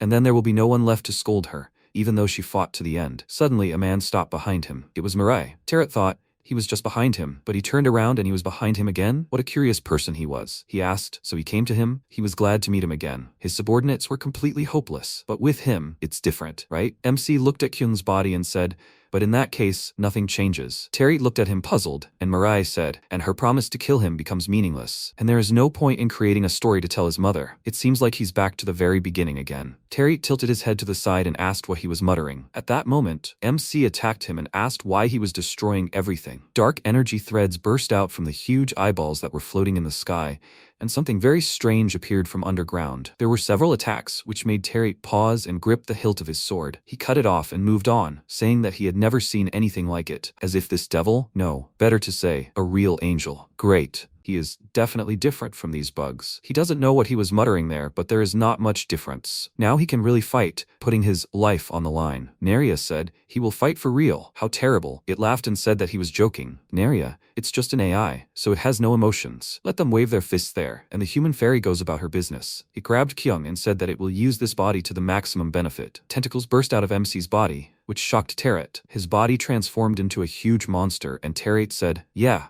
He doesn't even know which of them is the zombie here. Mirai began to approach him when suddenly Terret pushed off the ground and attacked. MC grabbed his body and threw it aside. Terret spoke. At first he thought he only had the ability to regenerate, but it looked more like a complete rebirth. Surprisingly, the question here isn't even about somehow defeating him. He thought for a moment. He was like a tangled knot. He doesn't even understand where he should start untangling it. At that moment, Mirai swung his huge hand and hit Terret, starting to scream loudly. The opponent attacked him and said, what a noise. He didn't think he was the only one suffering while remaining alive, did he? After a while, drops fell from the sky, and long tentacles burst from MC's body. Terret said, Dharma Chakra Mudra. He waved his arms and said, hexagram. He chopped off MC's limb and started running, saying, if the knot cannot be untied, it is enough to cut it. He used split and pierced the monster's body. He said he was going to cut it into pieces, but did he immediately restore his real body? He knew he would like him. He sees great possibilities. MC looked at him with displeasure, and Terry asked, why is he so angry? After all, he found this battle quite interesting. MC swung and tried to hit him, but Terry quickly dodged. Mirai had never seen something disappear right before his eyes, and that's because until now, no one had been faster than him. Terret stood behind him and spoke, and he was slower than he thought. MC turned around and threw bones in his direction. Terret blocked them all and said, it's useless. Mirai swung his fist, but Terret blocked his attack again. He said, what a disappointment. And he's not as good at using his abilities as he thought. MC got angry and tried to strike again, but his opponent threw him back and said,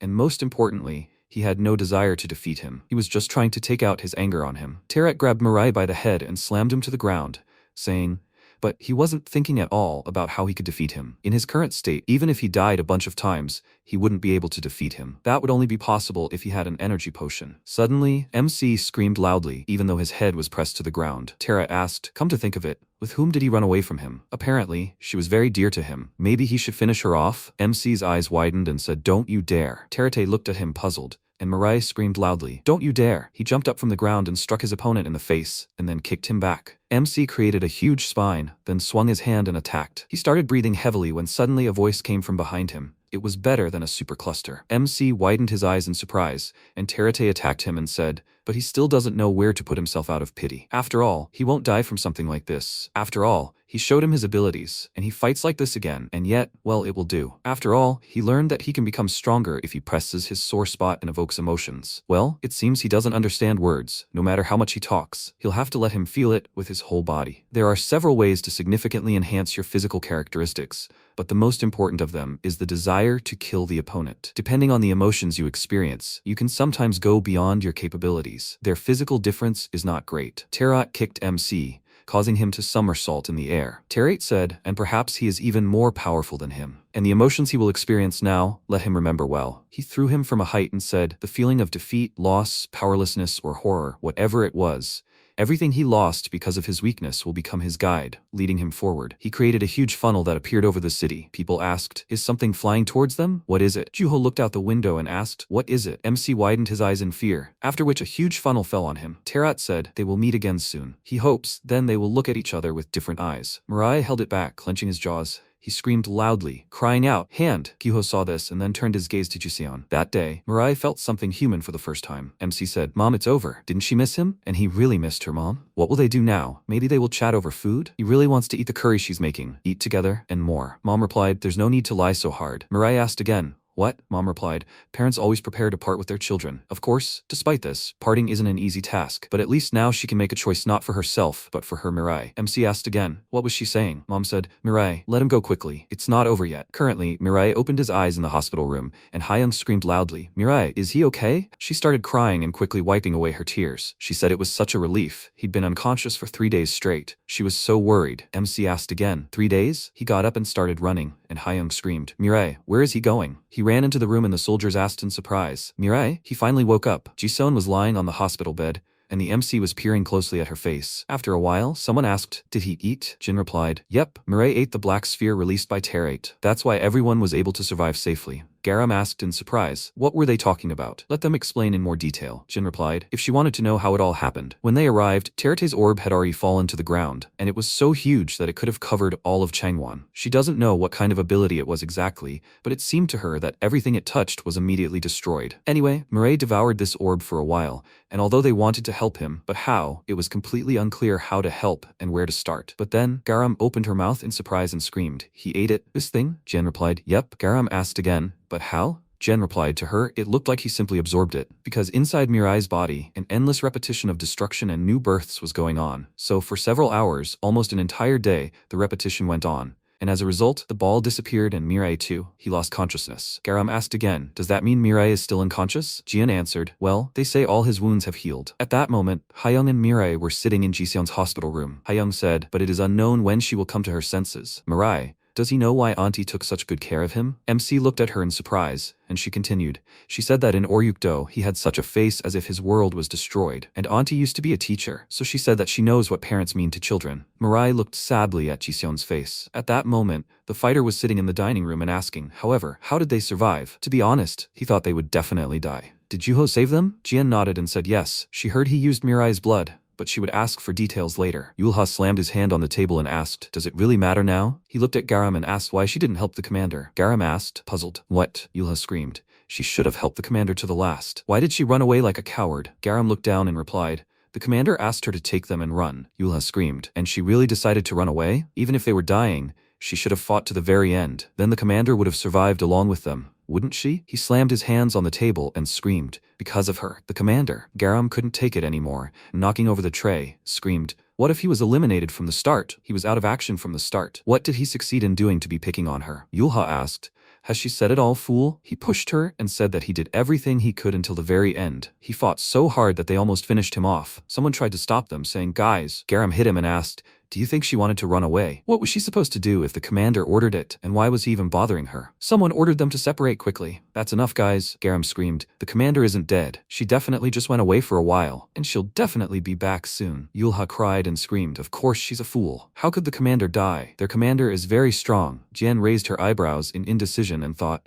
Since they haven't found the body yet, it can't be said that she's dead. And yet, her absence is felt very keenly. Everything is clear with the fighters, but even the commander has changed. After a while, Nuri stood in the office and asked, "So, what do they want to tell her?" Chun answered, as he already said, he thinks this is still too much. It's only been 3 days since Terret left, and they're still demanding that Changwon be rebuilt and the surrounding areas searched. Isn't it too much to ask of their people? At this rate, everyone who survived will die too. Nuri asked. So what? Chun asked again. What do you mean? They need to rest a little. They haven't fully recovered physically yet, and it's hard for them mentally too. Of course, they need to avoid the zombies, but they also need to rest. Nuri ordered him to get lost if he wanted to keep spouting such nonsense. Chun asked again. What? Nuri screamed. Every day matters now. They need to do something quickly to finish off the zombies. He doesn't feel any pity for the victims of the dead? And how can those who survived thanks to them even whine after that? What kind of man is he? Chun frowned and said, okay, they won't come to an agreement. They're people from Changwon. Stop working from now on. Let them do what they want on their own. He turned and left, slamming the door. Gyuho only had time to look after him and ask him to listen. He sighed and said, but that's not why they came. Commander, he understands that she's on edge,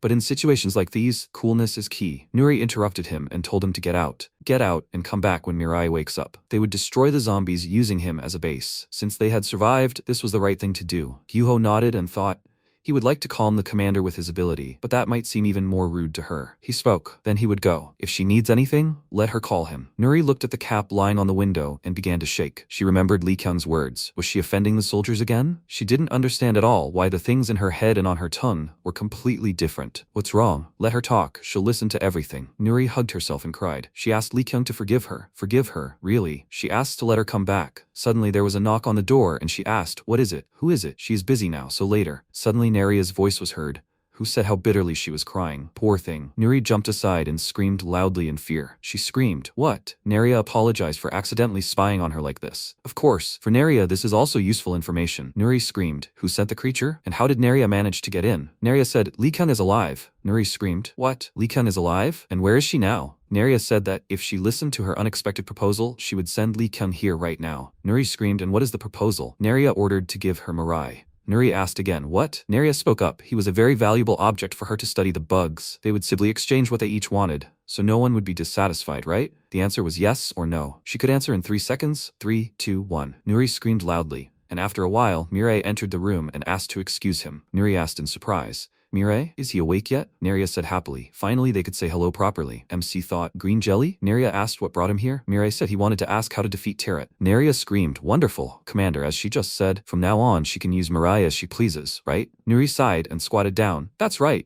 Let her do with him as she pleases. But in return, she must keep her promise. After a while, Gyuho was putting together puzzles and asked, Commander, excuse me, but what is this? Although since she ordered it, he carries it out. Nuri asked, Gyuho, doesn't he know about puzzles? Puzzles, that is. Gyuho interrupted her and said, no, he knew about puzzles, but why did he suddenly feel the need to put this together? Nuri replied that puzzles provide a sense of psychological security. By releasing a sufficient amount of dopamine, they also help make serious choices. Gyuho asked, is that so? But it seemed to him that this, on the contrary, brought more chaos. Everyone around was angry with each other and said, if you look at it scientifically, let everyone leave, he'll do it himself. Gyuho, let him try it too. Gyuho thought she just seemed so detached. Why had she suddenly calmed down? And she was leading the meeting so calmly. Of course, he was glad that she seemed to be getting better. Garam interrupted his thoughts and screamed loudly. Who was she talking to? You idiot cocoon? Rishuru replied. Why do they always call him a cocoon? Are they all really tired of living? Jen took out a stun gun and ordered them to listen to her, both of them, before their hands were blown off. Are they not afraid of her scary button at all? Gyuho lowered his gaze and said he won't. He looked around and thought, by the way, where did Mirai go? He can't just skip the meeting. At that moment, Nuri, as if reading his thoughts, said,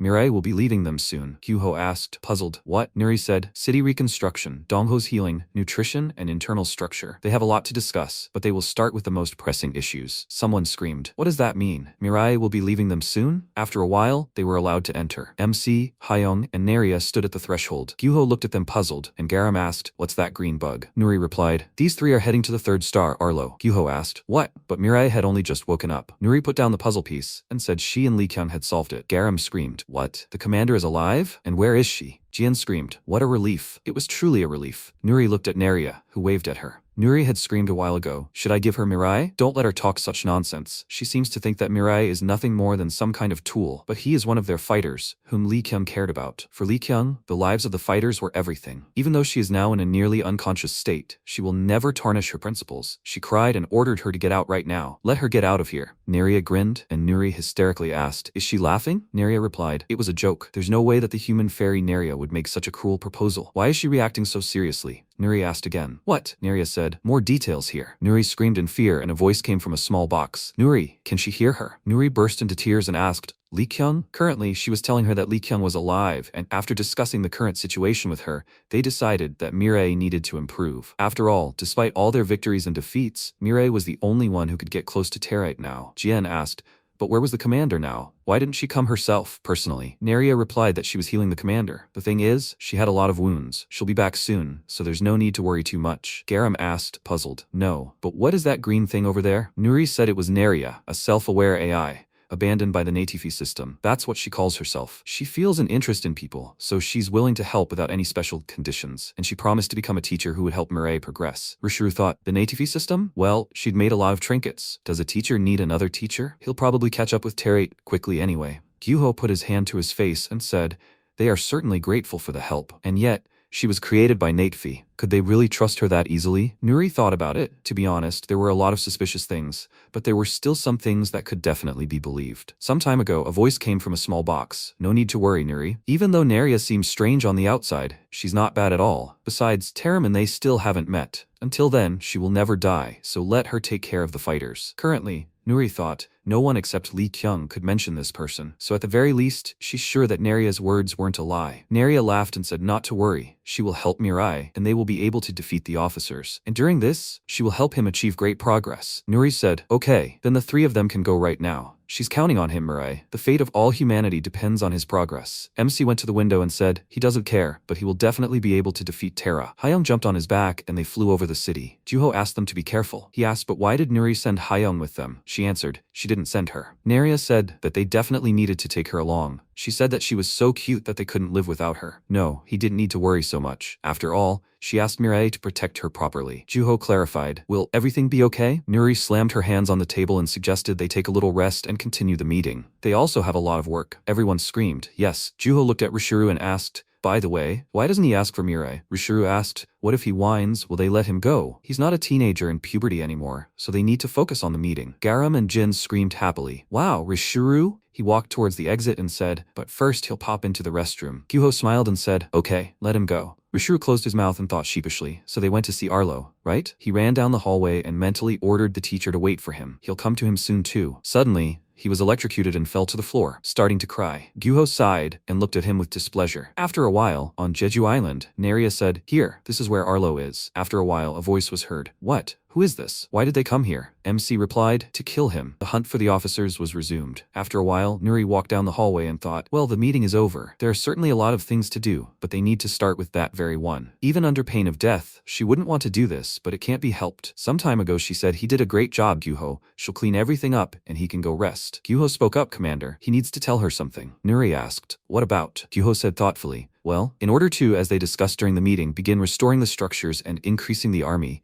won't he have to go to someone first? Nuri said, and she was wondering what he decided to talk about. She gathered the documents and said she was going to go to him anyway. It's not only that they don't have enough workers, but also that in his current state, he has no right to look Li Kyung in the eyes. In any case, she'll figure it out herself, so there's no need to worry. She is, after all, the chief of staff, so she knows how to separate personal and work. Gyuho said, yes, good luck to her, Commander. She adjusted her glasses and thought, even though she said so, her pride still resists, and it was her fault that she said those nasty things, so there was no one else to blame. She exhaled and thought she had no idea. She would try and see what happened. After a while, she asked Chun to excuse her. He turned around and asked, what was wrong? She herself told him to get lost. And now she decided to add something else? Nuri grabbed her head and thought, this is terrible. He himself said he wouldn't work, so why is he working so hard? She feels even more ashamed. Nuri bowed and apologized. Well, he needs to remember to rest and other things. Anyway, she asked them to come back with them. Chun interrupted her and said that she needs to work so she can go. Nuri asked, what? Chun said that he will work as she orders so she can go. He thinks that she is busy herself, so she should go and take care of her affairs. Nuri's mouth fell open in surprise and thought, what? She plucked up her courage with such difficulty and apologized. She turned around and said, yes, yes. She doesn't know what kind of wind blew him, but let him continue to work conscientiously. She will call him regularly, then let him come. Chun said, but let her listen. Nuri asked, what? He gave her advice, when she cries let her do it more quietly. Everything can be heard perfectly well behind the door. Nuri asked, what? She started to run away and screamed. Who was crying anyway? What was he talking about? She had never cried at all. She ordered him to work, and she, a person who knows neither blood nor tears. Chun smirked and thought,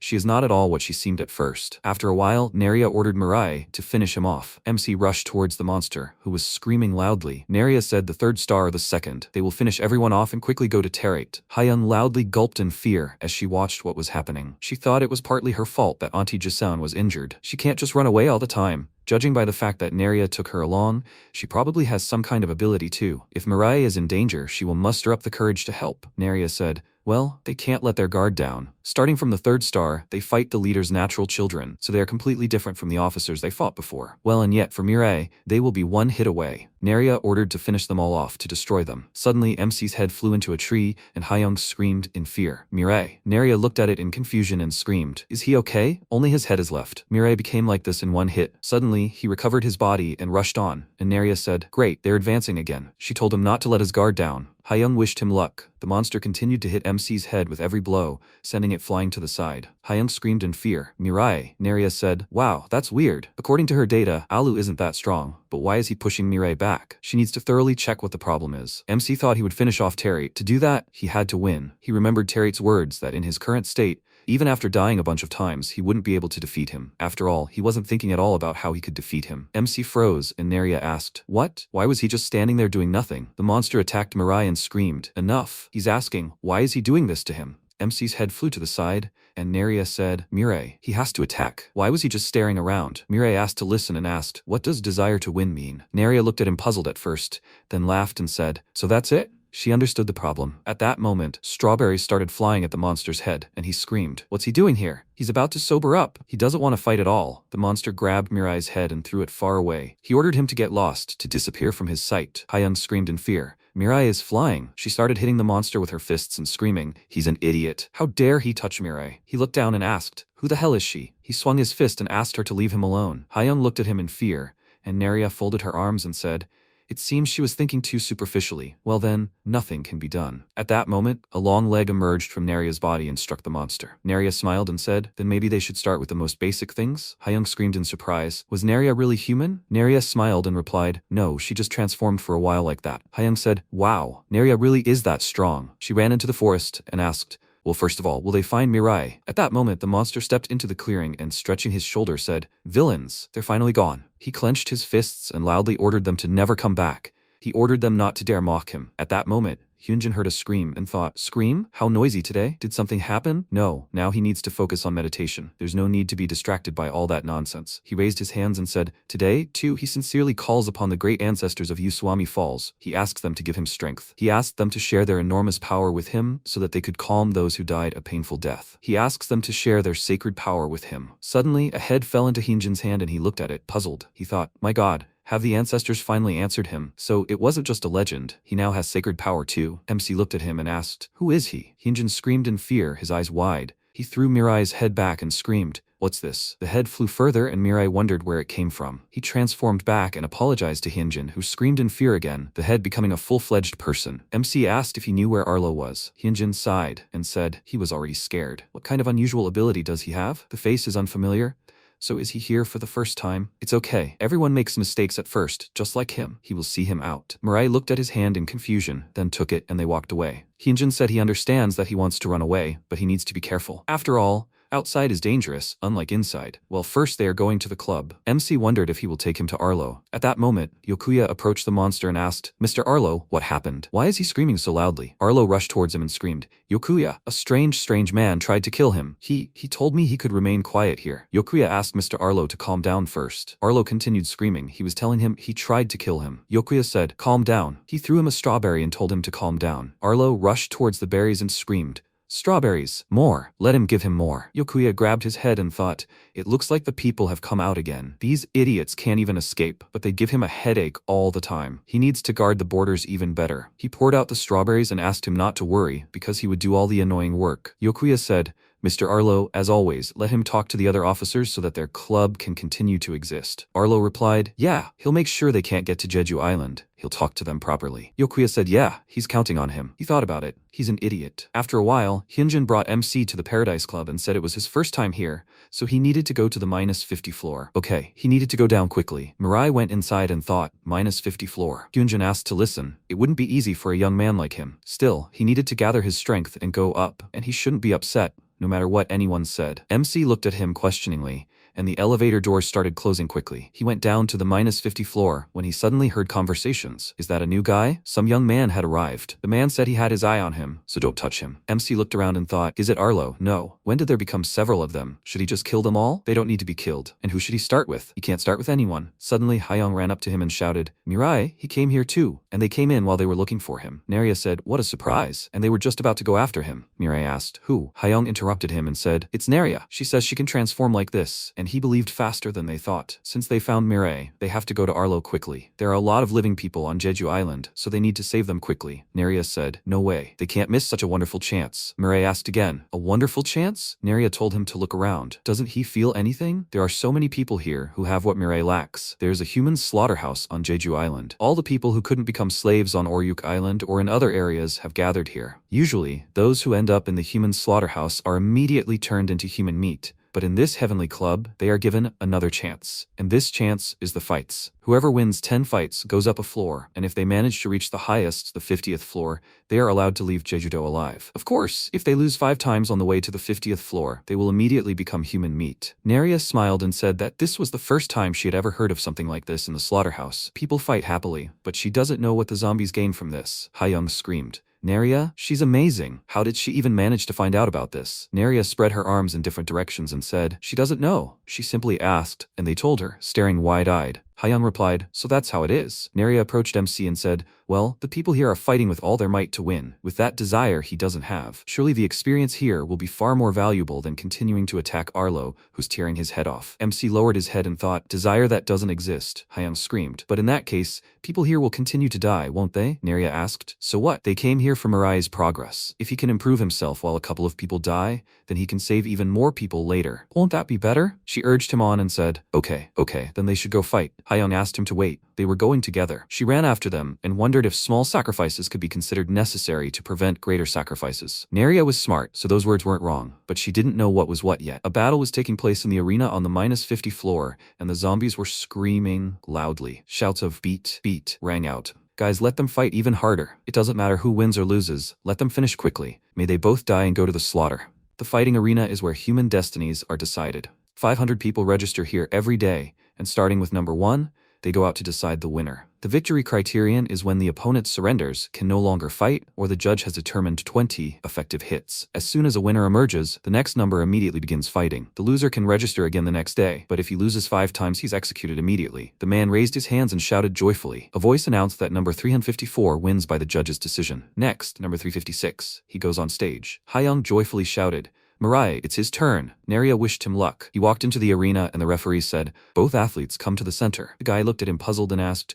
but isn't this a child? The fat man looked at it and said, that's awful. He's jealous. He wanted to fight this kid himself. The guy grinned and replied, he'll have to take the number right in front of him tomorrow. MC's opponent laughed and said, looks like he'll have an easy win today. Thanks, kid. The referee waved his hand and announced the start of the match. The guy swung his hand and said not to blame him. He doesn't have any either. A voice announced, number 355, 1 effective punch. The guy looked at his hand and thought, what? It felt like he hit a rock. He screamed, looks like he's trained a lot, but he still has no hope. The referee announced number 355 has effective punches. Hyun looked at it and asked, what should we do? It looks like Mirai is still in trouble, so he's going to lose. Naria looked thoughtfully at the scene, and MC pondered the desire to win. which he lacked. What was it? He still didn't know. The zombies shouted joyfully, "Well done, let him finish soon. It's been so long since we've seen children. This is going to be delicious." The referee announced number 355, 19 effective strikes. The guy jumped up and said, "1 hit left." And yet, for a kid, he held up well. MC looked down and heard the words. He turned his head 53 degrees to the left. He successfully dodged the attack and then heard the order to extend his arms. His goal is not to hit his opponent. You have to think that he's simply extending his fists forward. Mirai attacked his opponent and threw him aside, which shocked everyone. Someone said, "Well done." There's no point in overthinking things. Doubting doesn't help when he uses his fists. He must fight as best he can. After all, he's done well so far. Mirai turned around and saw Lee Kyung behind him addressing him. Hayoung joyfully shouted that Mirai had won, and she was so worried because it seemed like he would really lose. MC looked at the commander, and Hayoung asked in surprise, "Where is he looking?" Naria replied that she tried a little. She used an illusion on the protagonist. Now there is someone in front of MC he can trust, but even she doesn't know who it is. Kyung's illusion instantly disappeared. Mirai was surprised and thought that she wasn't real. The referee raised his hand and declared that number 355 cannot fight. Number 356 has won. The referee looked at the number of the defeated man and clarified, "So this guy now has 5 losses? In that case, number 355 becomes human meat." The referee threw the man into the crowd of zombies. They screamed furiously. The zombies bit off chunks of flesh from the body of number 355 and shouted that it was very tasteless. There was nothing to be done. It looked like bad goods. Hayoung covered her mouth with her hands in fear and asked, "So this is what it means to become human meat. How horrible. It was very cruel." Naria calmly turned her head to the side and asked, "So why is Hayoung so surprised?" This was the current state of people. After some time, the protagonist defeated several people with the help of Naria's illusion. The comrades took the elevator down to the first floor above ground. Thanks to the help of the illusion, Mirai quickly reached the first floor above ground. Hayoung joyfully exclaimed that they had reached the first floor so quickly. The protagonist is simply amazing. Besides, it was great luck that they were able to get up here as a team. The Paradise Club has a team system. You can split into teams of 2 to 5 people and go up to the next floor together. However, losses also count for the team, so if the team suffers 5 defeats in total, they should die together. Naria looked at MC and noted that it was good that he hesitated less during the attacks, but she still had a feeling that something was missing. The protagonist's physical stats are so high that even without much desire to win, he simply wins. It seems even more mechanical. Naria thinks she needs to take care of this later. Hayoung shouted enthusiastically. She recently heard that someone was going to the market. Maybe they would go for a one-time visit too? Naria wondered if they had come here to relax. After some time, in the inner district of Jeju-do, in the Paradise Market, Hayoung exclaimed with great happiness that it really was a paradise market. Naria wondered, why would there be something like this at the slaughterhouse? Are all the zombies here stupid? It's so different from the information about Jeju-do that she had in her data. But all the activities at the slaughterhouse are supposed to be reported to the officers. It looks like someone is spreading false information in the process. Hayoung asked the man for a grilled chicken. The founder of the hot dog company, Jun Do-hyun, smiled and clarified they had 5 win coins. Hayoung asked, "What's that?" Do-hyun, waving a hot dog in his hand, yelled, "So what? They don't have any money, and they were going to cheat him." Hayoung was surprised and replied that she simply didn't know such a thing existed. Hyunjin handed over a coin and said, "Here are 10 win coins." He asked Do-hyun to give each of his comrades 1. He's very glad that the comrades reached the above-ground floors without any problems. Hyunjin hasn't seen such young children in a long time, so he was very worried. But does the MC even remember him? And yet Mirai is certainly good. He immediately thought the protagonist had unusual abilities, but he got to the ground so quickly. It took Hyunjin a few months. He smiled and scratched his cheek with his finger, adding that, besides, he'd already lost 4 times, so he wasn't holding up well. If his comrades want to go out, they should be careful outside. Inside, of course, they can walk freely, but if they even make eye contact with security outside, they could be killed. Hayoung asked, "What is Wincoin?" Hyunjin was surprised and remarked that this was the first time they'd heard of Wincoins. It's the local currency. As the name suggests, victories during matches can be exchanged for win coins. 1 win coin is worth 1 win. You can exchange them with intermediaries on the above-ground floors. They also say that whoever collects 10,000 win coins will be able to leave Jeju Island immediately. Hayoung, eating a hot dog, exclaimed, "So that's why there's a market here." Naria hugged her comrades and said they'd rested long enough to return to the path of trials. Hayoung smiled tensely and asked if they could rest a little longer. Naria calmly replied no. Hayoung burst into tears and yelled that this was too much. Naria asked with displeasure, "What's too much?" The human fairy, Naria, simply needed help as soon as possible. Sometime later on the first floor above ground in the fighter's waiting room, Naria, sitting on the floor, explained that starting from the first floor above ground, to protect quality, no more than 1 competition was held per day. She had already registered them, so as soon as an opponent was found, they would go to the arena. Hayoung asked curiously, "What kind of quality protection is this?" Naria replied sadly that many things differed from her own data, so even she didn't know much right now. She directed streams of mana into the protagonist's hand, and noted that continuing to fight like this was not helping progress. MC's stats would have to be lowered slightly.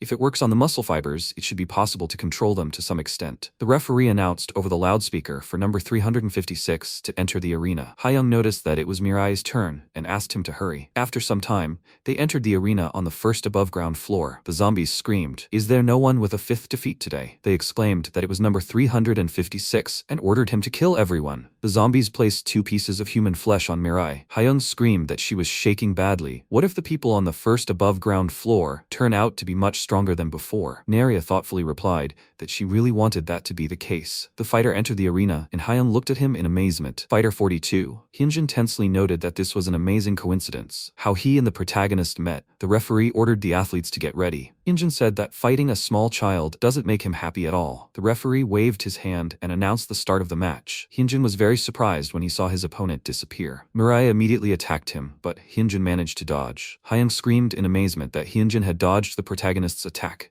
It seems people on the above-ground floors are different. Naria excitedly exclaimed that a worthy opponent had finally appeared. Hyunjin thought MC was fast. It seems his quick appearance on the above-ground floor was no mere coincidence. Don't let your guard down. Thinking the protagonist is just a child, he quickly jumped up and waved his hand to push Mirai aside. The protagonist struck his opponent. The zombies praised MC and asked him to kill number 42. Hayoung noted that only Mirai could hit after all. Naria said she thought Hyunjin was worthy, but he already has 4 losses? Does that mean that if Hyunjin loses now, he will become human meat? Hayoung cried out in alarm. What should he do? And who should they root for now? She didn't want Hyunjin to die. Mirai kicked his opponent with great force and Hyunjin flew to the side. Hyunjin breathed heavily as he lay on the ground and thought that this was a disaster. Was it really a mistake to relax when he saw a child in front of him? No. Even if he hadn't lost concentration, it would have been difficult to overcome such a gap. He had somehow held on until now. Maybe this was only possible until now. Hyunjin filled his body with mana and raised his fist. He thought that the promise not to appear in front of the mentor seemed impossible to keep. Hyunjin delivered a powerful punch to MC's face. Mirai quickly flew to the side. The zombies screamed. 356th isn't going to fight properly? Hayoung screamed in amazement. What's this all about? Did Mirai really want to give in to him? Naria looked at the gadget with a smile and shouted, "Could this really be it?" She doesn't know how it happened, but the way the enemy controls energy has changed. Of course, this wasn't the only thing that surprised Naria. After all, Hyunjin controls energy like Terret. Hyunjin used a powerful stream of energy, and Terret's shadow appeared in front of the protagonist. MC clenched his teeth in rage and started shaking. Hayoung was scared and asked what had suddenly happened to Mirai. He had become somehow strange. Naria blushed with pleasure and thought that this was not surprising. After all, the enemy releases energy like Terret. Just in case, she told MC not to use the ability. So Naria is eager to see how he will resolve this stimulating situation. The protagonist ran with great anger, raising his fist. Hyunjin raised his fists, preparing to attack. MC struck, but the enemy instantly ducked. Hyunjin stood up and attacked Mirai's chin, thinking it was interesting. The whole time, the protagonist had been moving like a robot, but then he suddenly looked like a wild animal. The protagonist kicked the opponent hard in the face. Hyunjin grabbed MC's leg and threw him to the floor. Mirai pushed off the arena net with his feet. Looking terrifying, Hyunjin snorted tensely and exclaimed that the opponent was still holding on. He kicked MC with tremendous force. The zombies roared with rage. The protagonist had been doing well this whole time, and now what is he doing? They ordered MC to just become human meat. Mirai lowered his head and breathed heavily. He became very angry and screamed. The protagonist used the ability and a huge bone flew to the side. Naria put her finger to her lip and exclaimed that she had definitely said that the ability was forbidden. If everything here is destroyed, there will be a lot of problems. Kyung's illusion asked, is he going to do it again? The protagonist had already realized that there is nothing good in explosive emotions, hadn't he? He wants to defeat Terret, and MC hasn't changed anything since last time? Will he understand again only after losing everything he holds dear? The bone instantly stopped and vanished into thin air. Kyung ordered Mirai to suppress his emotions and come up with a way to defeat the enemy with his mind. The protagonist calmed down and rose to his feet. Hyunjin tensed up and wondered, what's going on? MC's energy had changed again. Kyung asked how he had been fighting until now, pounced on opponents, screaming loudly. She noted that this was not the case and asked him to remember. How had MC been fighting until now? Mirai raised his fist and covered it with his hand. Hyunjin was terrified and screamed that this was his technique. A powerful energy engulfed the protagonist's body. The zombies were horrified and screamed, what is this all of a sudden? It was as if even the air had become heavier. Naria screamed with intense pleasure. At the same time, the great sage Kim Jiho, Hyunjin's teacher, smoking a cigar, asked, has he finally arrived? Hyunjin rushed into battle and shouted that it was dangerous. He struck MC in the head with his fist. The referee announced that number 42 had landed 20 blows. 356th was defeated. The protagonist looked at Hyunjin in surprise. Naria irritably called them freaks and exclaimed that the fun had only just begun. Hyung looked at her in bewilderment and asked, "What happened?" Hyunjin smiled happily and remarked that Mirai had surprised him. The fact that the protagonist could follow him with his gaze was astonishing. He felt foolish for looking down on him, since Mirai was just a child, and yet he shouldn't imitate her power. The teacher said it was very dangerous. At the same time, Yokuya said that they seemed to have found a high-quality product. He ordered them to proceed according to procedure. They also needed to arrange a couple of strawberries on the way. After all, they needed to be given to that fool Arlo. Number 8, Manager Yokuya replied over the radio that he was obeying him. Hyunjin noted that, in any case, he had also learned a lot thanks to the protagonist. The referee approached the MC and asked for the number plate. Hyunjin headed for the exit and exclaimed that if the opportunity arose, he would like to fight again. Mirai apologized and asked to tell him about what had happened in detail. Hyunjin turned his head and replied that, unfortunately, it was not up to him to decide whether he could tell about it or not. Naria smiled madly and thought that it was a pity. Of course, that they couldn't bring the duel to the very end, but obviously, this technique is essential for the protagonist, so she couldn't miss it. After some time, Hyunjin raised his hands in fear and screamed that he couldn't make such a decision on his own. After the fight with Hyunjin, Naria followed him around constantly, asking him to tell her about his technique, but Hyunjin continued to avoid her. The protagonist climbed out of the toilet and threw his head to the side to catch up with Hyunjin. He burst into tears and asked why they were acting like this. MC is already very strong. Why does the protagonist want to learn this particular power? Mirai lowered his head and, after thinking for a moment, answered that it was because he didn't want to repeat it again. Hyunjin thought that he, of course, didn't understand the meaning, but MC's words seemed very heavy. What had happened to MC that was so heavy? He irritably put his hand to his forehead and sighed, saying that then he would first take Mirai to the teacher. Naria shouted, if Hyunjin had decided to take her anyway, why was there so much disagreement? Hyunjin wondered if there was any point in taking the protagonist there. The teacher would probably refuse flatly anyway. After a while, Jiho agreed, picking his nose and saying that they would begin training right away. Hyunjin was very surprised and asked, didn't the teacher say it was dangerous power, so he can't use it as he pleases? Jiho replied that weak people like the student shouldn't. Hyunjin asked, but this kid fought on the same level as him, right? The teacher asked,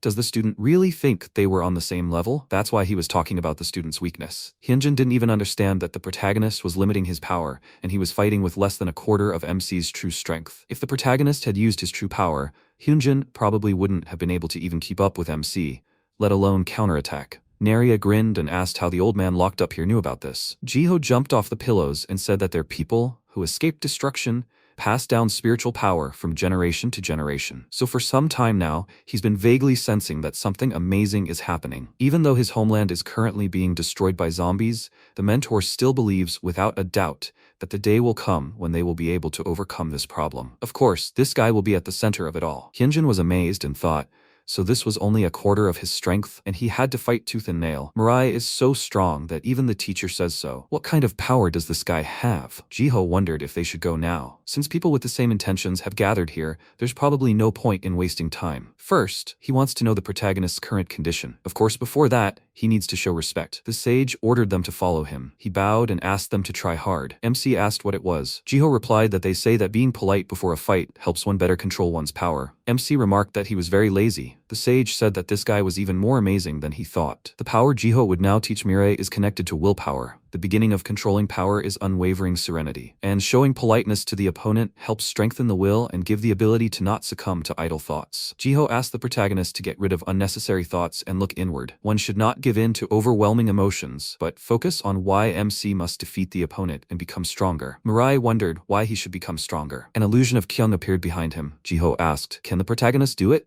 The illusion of Kyung instantly disappeared. MC calmly clenched his fist and agreed. Jiho remarked that this was good and asked the protagonist to direct his destructive will at him. Mirai asked how it was done. The sage raised his fists and clarified what he meant. How? He asked the protagonist to just try acting as if MC wanted to kill him. This will greatly help Mirai's further training. Hyunjin, watching with admiration, asked, destroying will. Is that probably what the protagonist had when he fought him? Naria excitedly exclaimed that she was really looking forward to it. She really wants to see MC's destroying will again. Jiho asked the protagonist to try it quickly. Mirai frowned tensely. Hyung screamed. She embarrassedly exclaimed that he was very cute. Hyung asked him to frown even more. The sage tensed up and noted that it seemed like the protagonist couldn't feel it. Jiho asked MC not to worry and said that he would explain everything to Mirai in detail. The protagonist knows how animals live, right? They're people, the Uswami.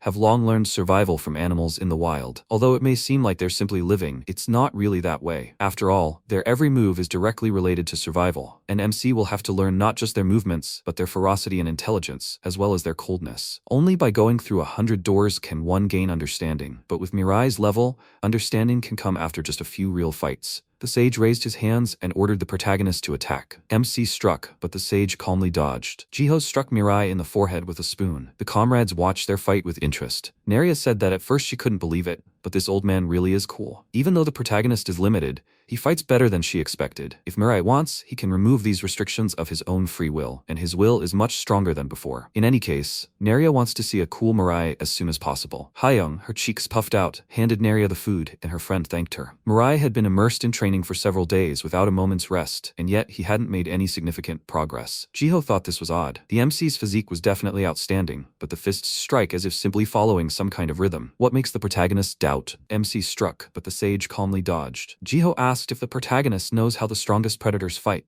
The sage instantly approached the protagonist's face and said that they already have everything they need, but they still fight fiercely. What does MC think is the reason? The protagonist replied that he doesn't know at all. The sage jumped up and explained that the correct answer is actually hidden in the question. Predators already have everything. That's why they are so fierce. After all, defeat will deprive them of everything they have. Why is MC fighting now? The comrades looked at the protagonist with great interest, awaiting an answer. Mirai clarified. Maybe because something irritates him? The sage inquired. So what is it? The protagonist thought sadly. MC replied that people dear to him are always getting killed, and it irritates him. Jiho thought for a moment and asked Mirai to hold out his fist. He touched the protagonist's fist with his finger and asked, after all, he doesn't want to lose what he has either, does he? It turns out that Mirai is fighting to protect something. The result at the end of this fist is the reason the protagonist must win. This will end their duel with MC, and starting tomorrow, Mirai must fight again at the club. Hayoung happily noted that they had worked very hard. Neria grinned slyly and thought that the old man was even tougher than they thought. He accurately identified the protagonist's problem, which even she hadn't mentioned. Jiho said he hoped that today's lesson would be beneficial to MC. Mirai looked thoughtfully at his fist. After some time, the sage asked the protagonist to quickly go to sleep. Sleep is also one of the important elements of training. Hyunjin, sitting in bed, remarked that the mentor had also worked very hard today. Hayoung smiled, clutching the blanket in her hands, noting how soft it was. She asked what was on the ceiling. Hyunjin replied that it was one of the traditional talisman dolls. It was created to honor the memory of those who had gone before them. According to legend, when they are particularly hard up, a spirit enters the doll and protects them. He asked Hayoung to get some sleep, as it was already late at night. After some time, number 42 was called to the 50th floor of the cube. Hyunjin was surprised and asked, "What's this in the middle of the night?" The sage yawned and remarked that he hadn't just said not to run into zombies for no reason. Hyunjin headed for the exit and asked why him and not the protagonist. Hyunjin would have to go. The sage turned to the student and said that he didn't know what would happen there, but the student should always be careful. Hyunjin agreed and replied that he would remember. Jiho raised his hands in irritation and yelled that the student was very impudent. He had asked to be called teacher in everyday life too. Hyunjin smiled and laughed, noting that since they were at home, he had forgotten that. In any case, he would go. The sage thought it was somehow strange. Why was he suddenly overcome with anxiety today? It would be good if it turned out to be meaningless. Sometime later, in the Paradise Club on the 50th floor, the guard noticed that Hyunjin was there. He smiled ominously and asked him to now go to Mr. Yokuya's office at the end of the corridor. The guard bowed and asked Hyunjin to tread carefully. Hyunjin thought hard. Why was the guard so kind? Or was everyone treated differently on the higher floors? First, he needed to listen to what Yokuya wanted to talk about. This was his first meeting with Yokuya, so he was even nervous. The guard stuck his tongue out of his mouth in a terrifying manner and laughed maliciously. After some time, the door to the office opened slightly. Yokuya arrogantly crossed his arms and remarked that it was good that Hyunjin had come. He thought it would be a waste of time for him to tell him about himself. Hyunjin replied that it would be strange if Yokuya didn't know about him. Why had Yokuya called him? Yokuya calmly threw his head back and, raising his hand, replied that it had been so difficult to find high-quality goods lately. Either the talent had dried up, or something else, whereas there used to be so many of them. Hyunjin asked, "So why?" Suddenly, hands covered his mouth before Hyunjin could finish. Yokuya smiled ominously and clarified. Hyunjin wants to know why he called him? Because high-quality goods taste very good. Hyunjin, with great fear, mentally called out to his father. At the same time, Jiho, looking at the dark sky, noted that so much time had passed and the students still hadn't returned. A silhouette appeared in the darkness and the sage yelled that Hyunjin was an idiot. Jiho was really worried about the student's behavior. The sage fell silent and number 8 Yokuya threw the package on the floor. Jiho yelled, "What is this?" The manager replied that this was number 42. He calmly asked, "Where is number 356? The sage took the package and opened it. The package contained Hyunjin's severed head. Jiho yelled, "What is this?" He showed the package containing the pillow and asked if it was a souvenir. Number 8 looked tensely at the package and yelled, "What is this?" He definitely brought number 42's head, right? The protagonist hit his knee in the opponent's face with great force. The manager flew to the side and, sliding on the ground, screamed. The sage asked, "Does the MC remember what he taught him?" Jiho calmly asked the MC to try his hand at a real fight. He thought that fortunately, they were just worried for nothing. It seems everything is going as planned, just like that girl said. Now let's go back to the moment when Hyunjin was about to leave. Naria asked him to stop. She would like to test the effect of all their training. But wouldn't it be better to do it not on the weak humans, but on zombies? And what are they all thinking? Hyunjin asked, what was she talking about all of a sudden, and what kind of species was that? Naria clarified, he was going to the very top of the club now, right? Hyunjin agreed and asked, what was it? Naria noted that the manager who took Arlo's place would definitely be there. He would definitely prove to be a worthy opponent for Mirai, so they would go together to kill him. After a while, Naria appeared behind the enemy and clarified, he didn't know she was here? Yokuya asked, what's that? Naria asked, so he means Yokuya and he's the one sending the fake reports? Yokuya got up from his chair and asked, how did she know him? He ordered number 8 to deal with it. Naria picked up the bag with the pillow and said, here's number 42's head. Number 8 should probably follow number 356's head. Number 8 asked what kind of green creature that was. A green spot instantly appeared on his head. Number 8 headed for the exit and asked, where's number 356? Yokuya called out to the manager and yelled, where's number 8 going? Naria thought the protagonist should deal with this guy. Yokuya irritably remarked that he didn't think they could defeat number 8 that way. Hyunjin asked, and Yokuya seems quite unfazed? He'd heard from Naria that Yokuya was completely incompetent in fighting. According to his data, his stats were close to 0. So that's how Yokuya kept eating people? To select the best quality, he even built a 50-story building. Hyunjin angrily put his foot on the table and said that Yokuya had deceived hundreds of people. Even if he had to die, he wouldn't leave him alone. Hyunjin firmly ordered the enemy to attack and said that he would destroy his paradise. Yokuya calmly agreed and replied that that was exactly what he wanted. That guy with glasses who just came out was his manager. Does Hyunjin know why he calls him number 8? Until now, there were many people who wanted to vent their anger on Yokuya, like Hyunjin, and among them, some even defeated managers. And so, the managers changed. Now reaching number 8, he found a book on the shelf and turned to number 42. Hyunjin said that was enough of this pointless trick. Now, Yokuya had nowhere to escape. Yokuya looked at the book and replied that,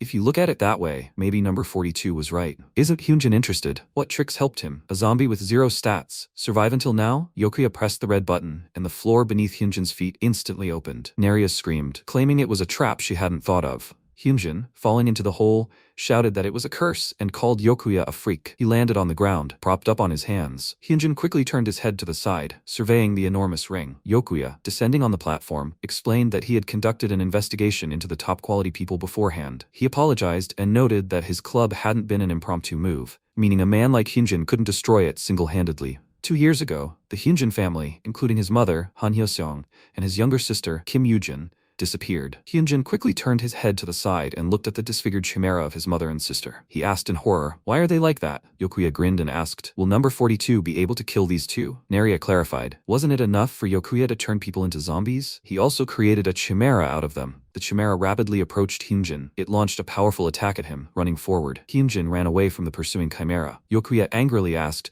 what is number 42 doing? We all need to fight together. He smiled joyfully, raised his hands, and remarked that Hyunjin was fighting very well. Hyunjin became extremely angry, ran to the side, and called out to Yokuya. He approached his opponent and called him trash. How dare Yokuya do something like that? Hyunjin madly struck the bars repeatedly and shouted that he would kill his opponent. Yokuya asked, does Hyunjin think he would install bars that could be easily broken? Number 42 didn't need to worry about him now. The chimera instantly grabbed Hyunjin by the throat. He clenched his teeth with great effort and began to cough. Hyunjin struck the bars and screamed. He cried with rage and yelled that he would never let this go. Even if he died, he would curse Yokuya. That's right. In fact, Yokuya wanted this even more than human flesh. It was as if he were looking at wild animals locked in a cage, suppressed freedom and, as if thrown into the void, compassion from superiority. Yokuya threw his head back in bliss and called Hyunjin poor. He laughed terrifyingly. The guard yelled into the radio that a disaster had occurred. A man suddenly appeared on the 50th floor. Yokuya yelled, "What the hell is this?" He asked the freaks not to interfere with him. "This is such an important moment. Some time ago, the corpse of number 8 fell to the ground." The sage clarified, 10 seconds or 5 seconds. This is much better than expected. He congratulated Murray's student and noted that the protagonist finally found his own true face. Currently, the protagonist standing on the platform clarified,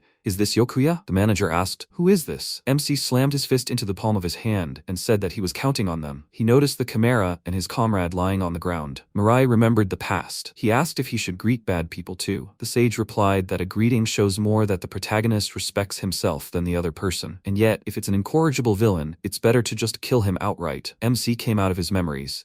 He instantly appeared in front of the enemy and swung the bone. Yokuya was surprised to feel the blow. At the same time, Jiho turned his head to the side, noticing something. Hayoung clarified, everyone had left. Why wasn't he sleeping? The sage asked what else an old man like him could do in the middle of the night. He went out to get some fresh air. Jiho wondered why Hayoung wasn't sleeping. She lowered her head and replied that she couldn't sleep. The sage asked if something had happened to her. Hayoung sadly replied that everyone around her was just trying their best, and it seemed like she was the only one sitting quietly in one place. She wonders if she should do something, but it seems like she'll only get in the way. Hayoung feels too weak. The sage turned his head to the side and noted that there's no need to rush. After all, every living thing blooms at a different time. Some flowers bloom profusely with the arrival of spring, while others only blossom at the end of autumn. For now, Hayoung just needs to do what she can in her current situation. After all, soon her confident character will emerge into the world. Such a time is sure to come for each of them. Yokuya flew to the side with great force and, putting his hand to the wound, screamed, "What is this?" Naria asked admiringly how the protagonist managed to appear so quickly. "It seems like grandfather's training is having an effect." MC, clutching a bone in his hand, clarified, "We need to kill Yokuya and go to Arlo, right?" He quickly jumped towards the enemy. Naria noted that for some reason she thought his character had gotten even better. She'll see how big he's grown. The bone flew at great speed, but Yokuya, overcome with fear, managed to dodge the attack. He turned his head to the side in great fear and yelled that the protagonist is number 356, the guy who lost to number 42. How can someone who lost to 42 come here? The bone hit Yokuya in the side with tremendous force. The protagonist waved his hand and a gust of air threw the opponent aside. Yokuya fell to the ground and grunted in pain. He quickly pressed the red button. The arena rose to a huge space. Naria exclaimed that Yokuya made everything so similar to Natefi's lab. He stole absolutely everything. MC quickly ran towards the opponent. Yokuya called him a freak and yelled, since he felt sorry for the protagonist. MC dared to come here? He opened his jacket with many buttons and shouted, "Does the protagonist think he's funny?" Yokuya pressed all the buttons at once. The doors to the lab opened, releasing the demons. They prepared for battle and began coughing. Yokuya ordered that this freak be captured immediately. Kill the protagonist and place him before him. He will make MC beg for mercy. Mirai calmly tossed the bone aside. Then Jiho said something that was natural for ordinary people, but new to the protagonist. The sage managed to awaken one answer, "Just win, and then no one else will die." The protagonist instantly killed the enemy,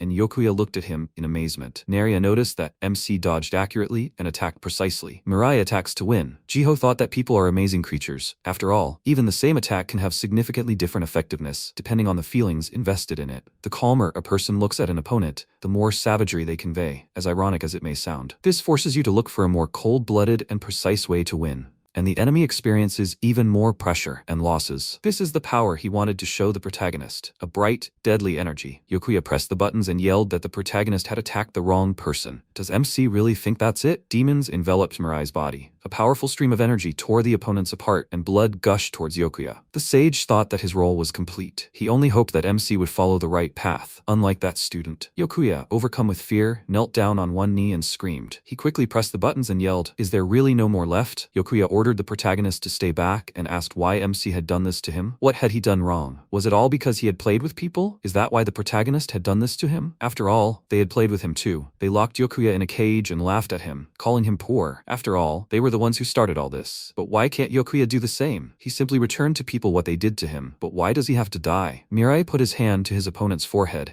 and replied that it wasn't that, simply because the opponent was Yokuya. The opponent froze and began to cry. The protagonist immediately tore Yokuya's head off. Naria laughed and said that, unfortunately, she wouldn't mention Yokuya's death even in the comments. In 2-3 weeks, he would completely disappear. She asked him not to be sad, because there is always room for unknown tragedies in the world, and Yokuya is just one of such passing tragedies. Naria wished him a safe journey. Mirai asked if he could go kill Arlo now. Naria agreed and exclaimed that she needed to repay the insult, but she didn't even know where he was now. Maybe Arlo was still where they first saw him? After a while, Hayoung reacted to the sound and asked, "Is that the sound of crying?" She quickly ran into the darkness and yelled that she was going. Maybe it was a lost child. The sage raised his hand and ordered the disciple to stop. Hyung froze in surprise when she heard Arlo asking for a strawberry. He opened his mouth in front of her face and noticed that there was a strawberry. Arlo put his hand on her shoulder and brought his mouth to her head. Hyung closed her eyes in fear, and the sage asked her to be calm. It's okay. She should stay in the same position as now. Jiho dared to assume that the enemy had no bad intentions now. Arlo instantly raised his head and began to cry. He removed his hand from Hyung's shoulder and instantly jumped up. Hyung fell to the ground and sighed. The sage asked, "Is she okay?" Hyung looked at the sage in fear and asked, "Did Arlo suddenly appear? Did that mean Neria's plan hadn't worked?" Jiho, kneeling, replied that he felt that wasn't true. However, for some reason, it seemed as if something had happened. If Hyung followed the river's current, she would come to a waterfall. There was a cave there. She could hide in it. Hyung screamed. Where was the sage going? Jiho replied that they needed to go to Hyunjin. At the same time, Arlo landed on the ground with a powerful blow, cutting through the air. He placed his hand on the lava and said he couldn't take it anymore. After a while, the guard screamed, "What's this? Why are all the guards on the 50th floor dead? Number 9 is the next managerial candidate. Didn't he hear anything?" The guard shouted. "Is Number 9 listening to him? What even happened here?" Number 9 turned his head to the side in fear and screamed, "Mr. Yokuya is dead. Arlo will soon go berserk." The building shook violently. Arlo screamed with tears streaming down his face. Lava erupted from the volcano at incredible speed. At the same time, the protagonist noticed this. Number 9 pushed the guard away and ordered him to leave him alone. The guard yelled, "Did Number 9 really just tell the truth?" He asked Number 9 to wait for him and said that they would go together. Neria noticed that Arlo seemed to have arrived and suggested they go to him. Hyung called out to her friend, and Neria asked when she had given her the phone. At the same time, Hyung, running at full speed, yelled, "What kind of volcanic eruption was that? Are they fighting Arlo now?" Neria disagreed and replied that they didn't even understand what was happening yet. Hyung exclaimed that she had just seen Arlo and wondered if he had gone to them. Neria asked where he had gone. Hyung didn't answer, and Neria said that everything was fine. They would go look for him, and that was it. Hyung asked her friend to wait and yelled, "But there's nothing she can do to help? Because of the volcano, people could be in danger." Neria replied that she understood her friend's feelings, but she had already told her. What's the point of saving just a couple of people? They will do everything on their own, and Hyung must hide well. Hyung asked Neria to wait. Neria turned off the phone and, quickly flying upward, asked the protagonist to go. MC noticed Hyunjin lying on the floor and asked, "Comrade is dead, right?" He quickly jumped up, pushing off from the chimera. Hyung, holding the phone with trembling hands, clarified, "Really only a couple of people?" She called Neria an idiot and screamed that she was also one of that couple of people whom Mirai saved. And Aunt Jiseon, and Hemi, and Yulha, everyone is one of that couple of people. Neria cannot appreciate the significance of all people. Hyung threw the phone on the ground and said that she will also do what she can. She exclaimed with fury that Neria is not smart at all. Hyung quickly ran deep into the forest. Sometime later, on the outskirts of Jeju-do Island, in the security line of zombies, they ran away quickly, screaming and asking, "Where are they supposed to run?" The guard looked at them and asked, "Where are they going? But what about guarding?" He irritably crossed his arms and asked, "What's going on with these idiots? It's already hard because of the volcano." The comrade put his hand to his mouth and asked, "Is that the problem?" The zombie asked, "What is it?" The comrade exclaimed, "At Arlo. They say that when Arlo doesn't eat strawberries, he goes berserk." The zombie asked the comrade not to say such a strange thing. Surely Mr. Yokuya couldn't have refused to give Arlo some strawberries. Arlo quickly jumped away from the volcano and landed in front of the guards. They screamed in fear. "It was Arlo. The zombie told you about it." The guard ran quickly and exclaimed, "They say that when Arlo goes berserk, he kills everyone indiscriminately, even zombies." Arlo threw his head back and screamed. He ran past the zombies, dealing multiple attacks. The guards asked for help, but Arlo instantly killed them. Arlo quickly covered his mouth with his hand. He asked for food. Arlo, unable to contain himself, spewed a stream of lava from his mouth. Neria said there was food here. The protagonist delivered a powerful kick to Arlo's head. Neria wished the enemy bon appetit. Arlo fell to the ground, shattering it with his body. Neria noted how much time had passed. Maybe a week and a couple more days? They were happy to meet Arlo. A powerful explosion thundered through the trees and dark smoke rose into the air. Arlo jumped towards the enemy. Mirai struck Arlo and the enemy quickly flew down. The protagonist calmly flew towards the enemy, cutting through the air. Arlo tucked his legs and breathed heavily. He opened his mouth and spewed a stream of lava. The protagonist's head caught fire. MC spat black blood from his mouth towards the enemy, and Arlo grunted. Neria laughed and remarked that this was a very funny fight. Arlo punched the protagonist, but MC dodged the attack. Mirai slammed his hand into the opponent's head. Arlo grunted and, with a punch, exploded the protagonist's head. MC's head instantly regenerated, and he attacked the opponent. Arlo's cheeks puffed out, and he tensed up. Neria asked, "Isn't this very unpleasant?" She apologized, and said that from now on, everything would be different. MC returned to himself. Arlo put his hands to his cheeks and screamed. Mirai let out a mocking cry, and Neria laughed. After a while, the protagonist spun in the air and kicked the opponent with great force. He raised a bone with the intention of attacking. MC slammed the bone into the opponent, and Arlo flew to the side. The opponent fell and quickly slid across the grass. Arlo, breathing heavily, turned his attention to the strawberries lying on the ground. He laughed with great effort. Arlo reached out towards the strawberries and remembered the past. He was sitting at the table and asked why Mom liked strawberries so much. Mom, smiling and sitting in front of a plate of strawberries, asked maybe it was because their grandmother loved them? When she eats strawberries, she feels as if her grandmother is right next to her. That's why Mom wants more and more. The answer to Arlo's frequently asked question was something he couldn't understand at the time. But understanding soon came. Arlo changed his appearance, becoming a zombie, and looked at his mother's bloody body. He cried with great horror, and putting his hands to his face, asked, "What did he just do?" Having turned into a mutant, Arlo ate his mother. Full of disappointment, he tried to suppress his hunger on his own, but in the end, everything didn't turn out the way he wanted, just for a single moment, and it was at that moment that it seemed as if he were with his mother. Arlo felt as if his mistakes were understood, and that he had tried hard. This was his only support. He came out of the memories, and the protagonist crushed a strawberry with his foot. Arlo, shaking, asked what was wrong with the protagonist. He was trying so hard. No matter how much he missed her, he could handle it. Arlo tried to keep from making a mistake. Arlo ran quickly, hugging MC, and clarified that he was asking what was wrong with the protagonist. He broke the trees in front of him while running quickly. MC calmly slammed his hand into the opponent's body. He looked at his broken fingers and thought that it was getting more difficult. Mirai, having torn his body apart, flew up. He quickly aimed the bones towards the opponent, but they hit Arlo's body and broke into pieces.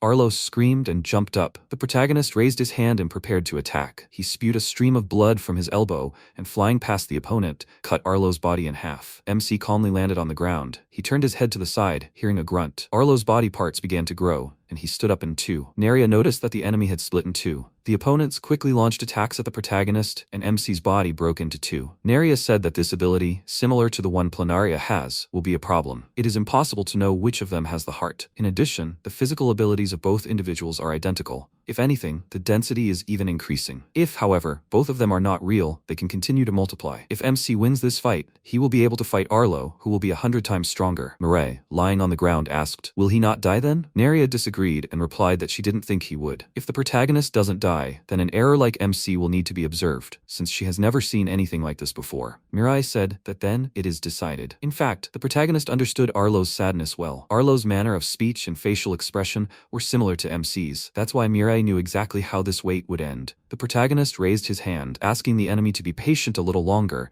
and said that Arlo would feel right at home very soon. Naria exclaimed in amazement that Mirai had split in two. Arlo quickly struck the protagonist's copy and it disappeared. Naria sadly said that it was just a blood cell with an imitation of a silhouette. The protagonist's alter ego has practically no physical strength. There is no point in such an imitation. MC sadly closed his eyes, and Naria laughed and noted that he looked sad. But it was a good try. It is not possible to attack using several doubles at the same time, but even so, one can resort to optical illusion. The opponents attacked the copies of the protagonist. MC struck the enemy with his fist, tearing his body in two. He confidently raised his hand, and the veins constricted Arlo's body. The veins returned to MC's fingers, exploding the enemy's body. Naria said that in any case, the main problem won't be solved in the end. Numerous Arlo copies looked at Mirai. Naria clarified that she thought all the objects except one could be considered fake, but that turned out to be wrong. Each of them has a heart. That is, they are all real Arlo, and the skin layer becomes twice as strong with each new influx of individuals. If this continues, the current level of attack will no longer work. Until then, will they be able to find a way to kill Arlo? After some time, dark smoke rises into the sky from the crater of the volcano. The bodies of people float in bright lava. Hyosung floated by and wondered, "What is this?" She fell into a memory. Hyosung happily showed the doll and asked, "Didn't it turn out well? She worked hard to create it for a whole week." Little Hyunjin laughed and replied that he thought it didn't turn out very well. His mother, offended, asked for praise. Her son pointed at the doll and asked to look here, because everything had fallen off. Hyoseong asked him to just compliment her. Hyunjin asked, "So what is this?" His mother noted that he had scolded her first, and then asked so innocently, "It's a traditional tribal doll. She got the same one from her grandmother. If mom or dad were to die in this world, the soul inside the doll would be able to help them. Therefore, it must be carefully preserved."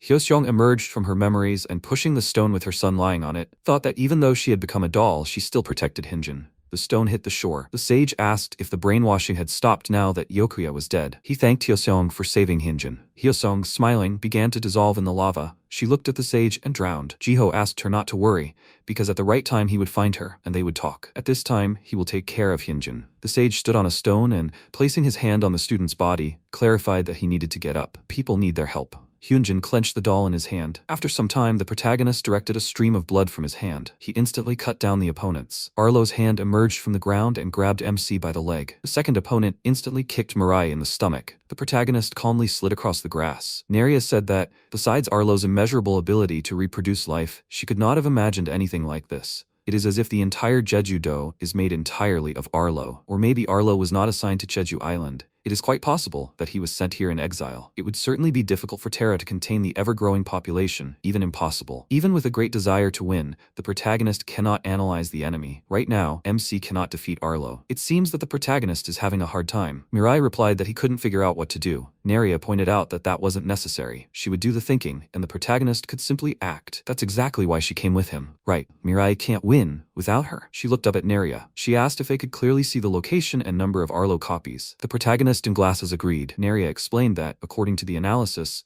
the hearts of all individuals beat identically. None of the doppelgangers were dependent on each other. They were organically connected. What would be required to kill Arlo was to aim for all the hearts of the copies simultaneously. Is the protagonist capable of that? MC, leaning his hand on the ground, agreed. He ran across the grass at incredible speed, leaving a stream of air behind him. Currently, the number of all Arlo copies is 1,300,205,000. Within the boundaries of their possible reality, destroying all objects at once is impossible. Neria clarified that Mirai would 100% meet his death here, though he might possess an ability beyond anyone's imagination. MC jumped over the last Arlo copy. Neria said that Mirai truly had abilities that were unimaginable. The protagonist, having destroyed 1,325,000 Arlos, landed on the ground. He calmly noted that this was not the first time. The ground began to split. Neria noted with fear that Jeju Island was collapsing. It seemed that this was because the Arlo copies that held the island afloat were beginning to disappear. Since it was all over, they should go try to find Hayoung. The protagonist noticed something and turned his head to the side. MC wondered if he could hear crying. He ran across the crumbling ground. Mirai stopped and wondered if that could be a heart. After a while, Do-hyun, holding a stick in his hand,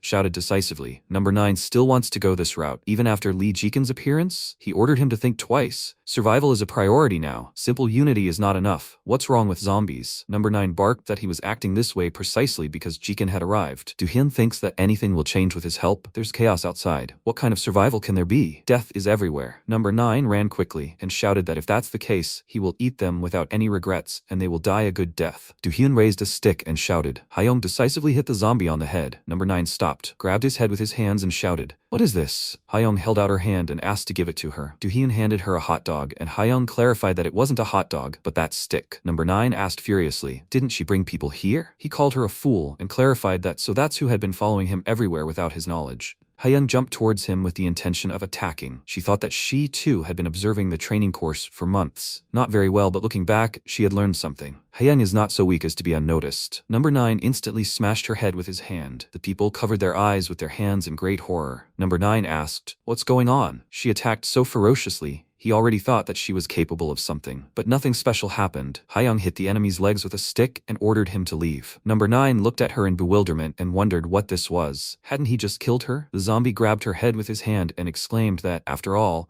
on the threshold of death, one can go crazy. Number 9 tore her body apart and said that this time he would definitely kill her. Hayoung appeared behind him and, raising her stick, screamed. Didn't he leave yet? Number 9 turned his head to the side in fear and wondered what the hell was going on. He was sure he'd killed her this time. He threw her aside in rage and screamed, "What the hell is this?" Number 9 thought hard. Have he gone crazy? How could this happen? The people asked in surprise. Didn't he just kill her? But why was she okay? As if nothing had happened. Had they imagined it? That's right, in such an emergency, you can see even more amazing things. Do-hyun asked what just happened. So, she was supernatural too? Hayoung asked, confused, what he was talking about. Do-hyun replied that he hadn't and exclaimed that he simply misunderstood. The ground began to rapidly collapse. Number 9 looked in fear at the ground that had cracked under his feet.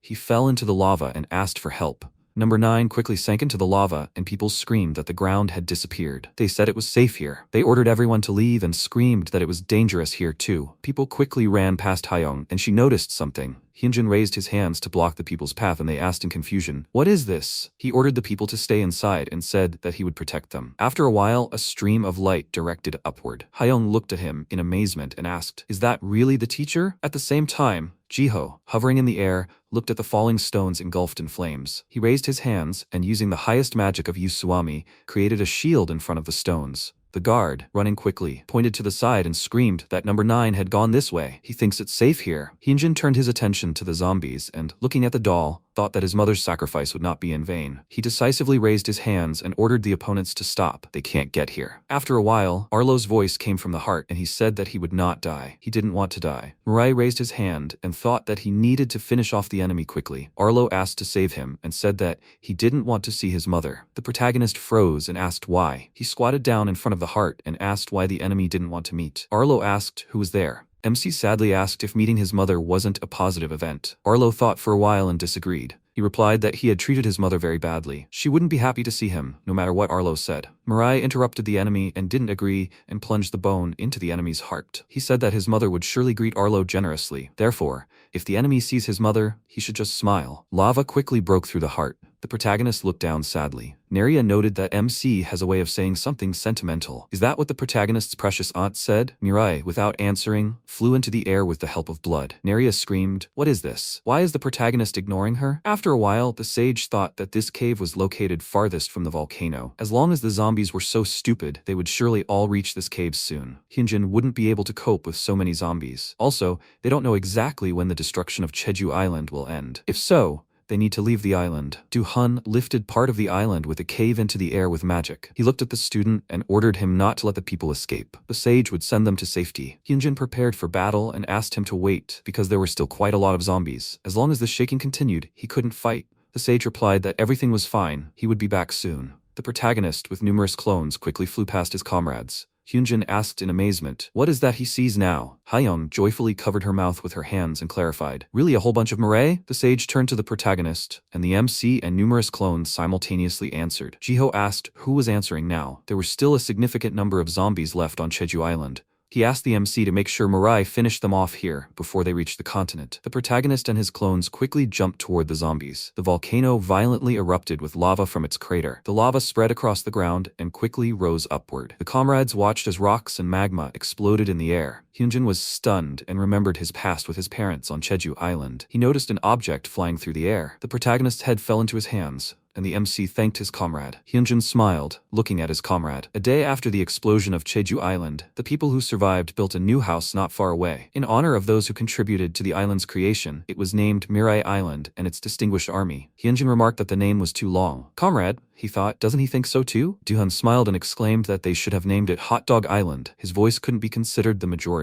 Hyunjin, surprised, asked, "Who is that?" Du-hyun yelled. Can't Hyunjin remember him? He extended his hand and formally introduced himself. Hyunjin asked why Hot Dog was there. Du-hyun replied that Hyunjin didn't understand. Hayoung, running quickly, yelled that the teacher was asking him to come. Hyunjin smiled, noticing her, and asked why. After a while, Hayoung asked, "The sage says we should teach Mirai martial arts, but then why does the protagonist fight Hyunjin instead of the teacher?" Jiho laughed and replied that now he's just an ordinary old man. In their tribe, you can only use power once in a lifetime. So now he has no magic. In any case, to test his martial arts, they should turn to Hyunjin, not him. Hayoung was surprised and clarified that the teacher had used all his energy to advance the island. In his place, she wouldn't have known when exactly to use such valuable magic. The teacher is really cool. Jiho said he was just trying to see something more in Mirai. Who knows, maybe the protagonist is capable of making a selfish choice for him. Walking the path that only one person considers right isn't as easy as he thought. Hyunjin, fighting MC, asked if once their martial arts were well honed, their paths would diverge, right? Mirai agreed, and Hyunjin sadly replied that everything was clear. Hyunjin said that he was grateful to the protagonist for many things. MC appeared and helped at the most necessary moment. He, too, will train here even harder to continue the tribe's creed of protecting people. In that case, they must meet again someday. And then Hyunjin wants to help Mirai. The protagonist thought calmly and agreed. At that moment, when the small fire began to grow and brighten everything around it,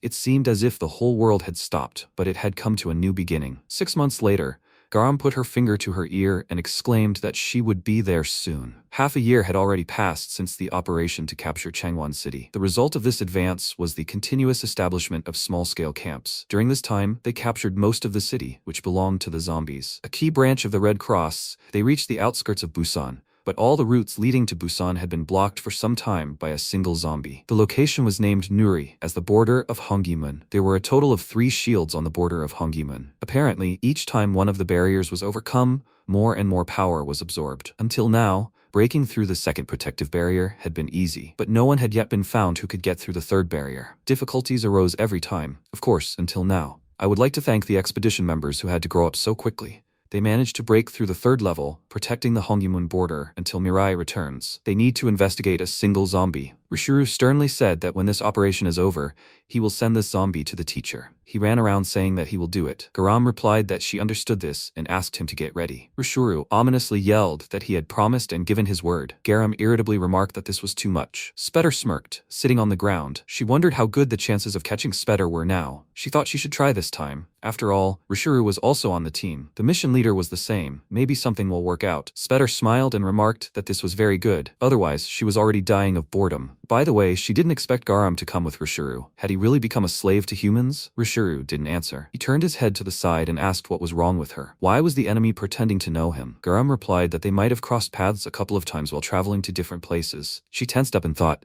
what did she even expect? This is all happening now because of Rishuru. He was tortured with electricity so often that he lost his memory. Instead of getting the information he needed from him, Rishuru simply turned into a stupid zombie. Rishuru screamed in rage. He realized that she also wanted to get his teacher, but still, his love for Mirai remains the same. Garam put her hand to the ground and thought that there was no need to think about unnecessary things. Until the protagonist arrives, they won't be able to do anything special. The priority now is to gather information for future attacks. They quickly rushed into battle. At the same time, a pencil was lying on the table. Nuri, looking at the sheets, thought that even if she wrote down just a little, it could help him. Now she needs to see how things are outside. She went outside and asked how Garam was doing. The man noticed her and said they were finally finished. Nuri asked, with what? The man replied, with the capture of Spetter. After a while, Nuri crossed her arms and clarified, so Spetter died immediately from one blow from Rishuru? He confirmed this and said that, to be precise, she was ground into dust. Yulha asked irritably, why is Rishuru so proud of himself? Hemi agreed and asked to see his face. Rishuru sternly addressed the commander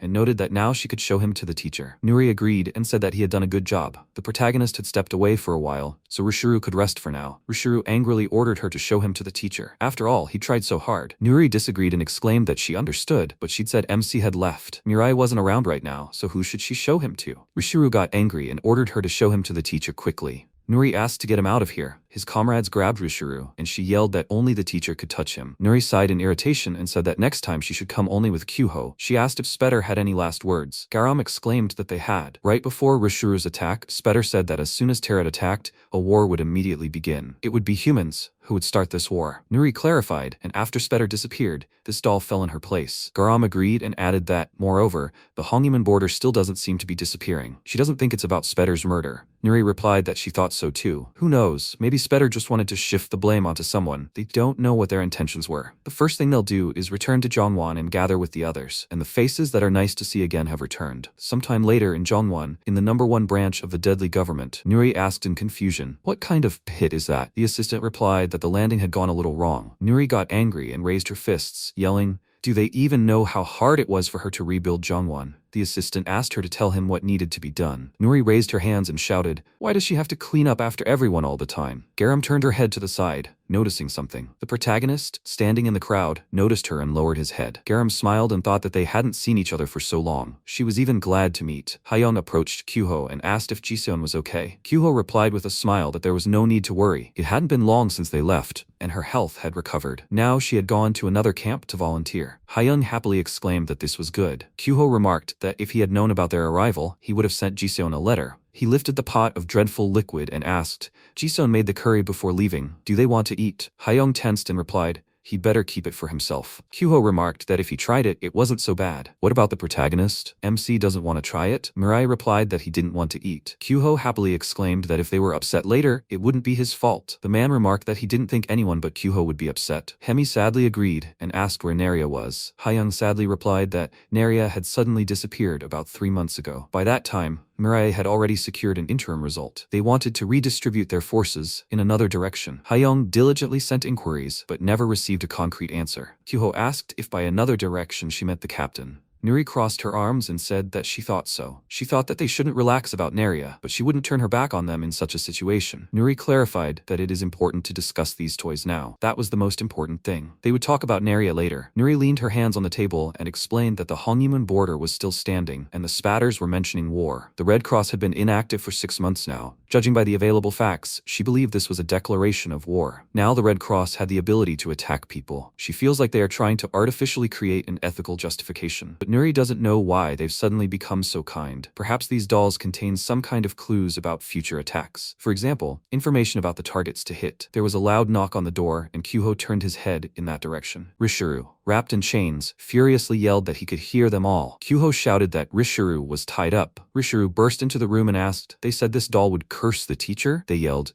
"What is a comrade saying?" Garam quickly got up from her chair and asked where the remote was. Rishuru, enraged, tore the doll in half and exclaimed that you just need to tear it apart. That's all. The doll fell to the floor, and his comrades screamed. Nuri barked furiously. What is he doing? This is too important. Rishuru replied that the teacher is most important to him. Spheres of mana enveloped the torn parts of the doll. The sphere announced the start of the game. Nuri asked in confusion, what does that mean? The sphere grew in size, and hanging over the table, ordered them to play as much as they wanted. Nuri asked in fear, what is that? A bright light from the sphere illuminated the room. Suddenly, it grew in size and enveloped the building, illuminating the street. After a while, the sphere disappeared, and her comrades asked, did nothing really happen? Jen called out to the commander through the earpiece, and Nuri asked, what is it? Meanwhile, in War II, the deadly government, Jin said that right now they received a message from the transmitters of all the camps, and they all reported the appearance of a red light. They see dead participants in front of them. Nuri asked if there was anything else special. Jian replied that in some camps, not only participants, but also other figures appeared. Nuri tiredly put her hand to her face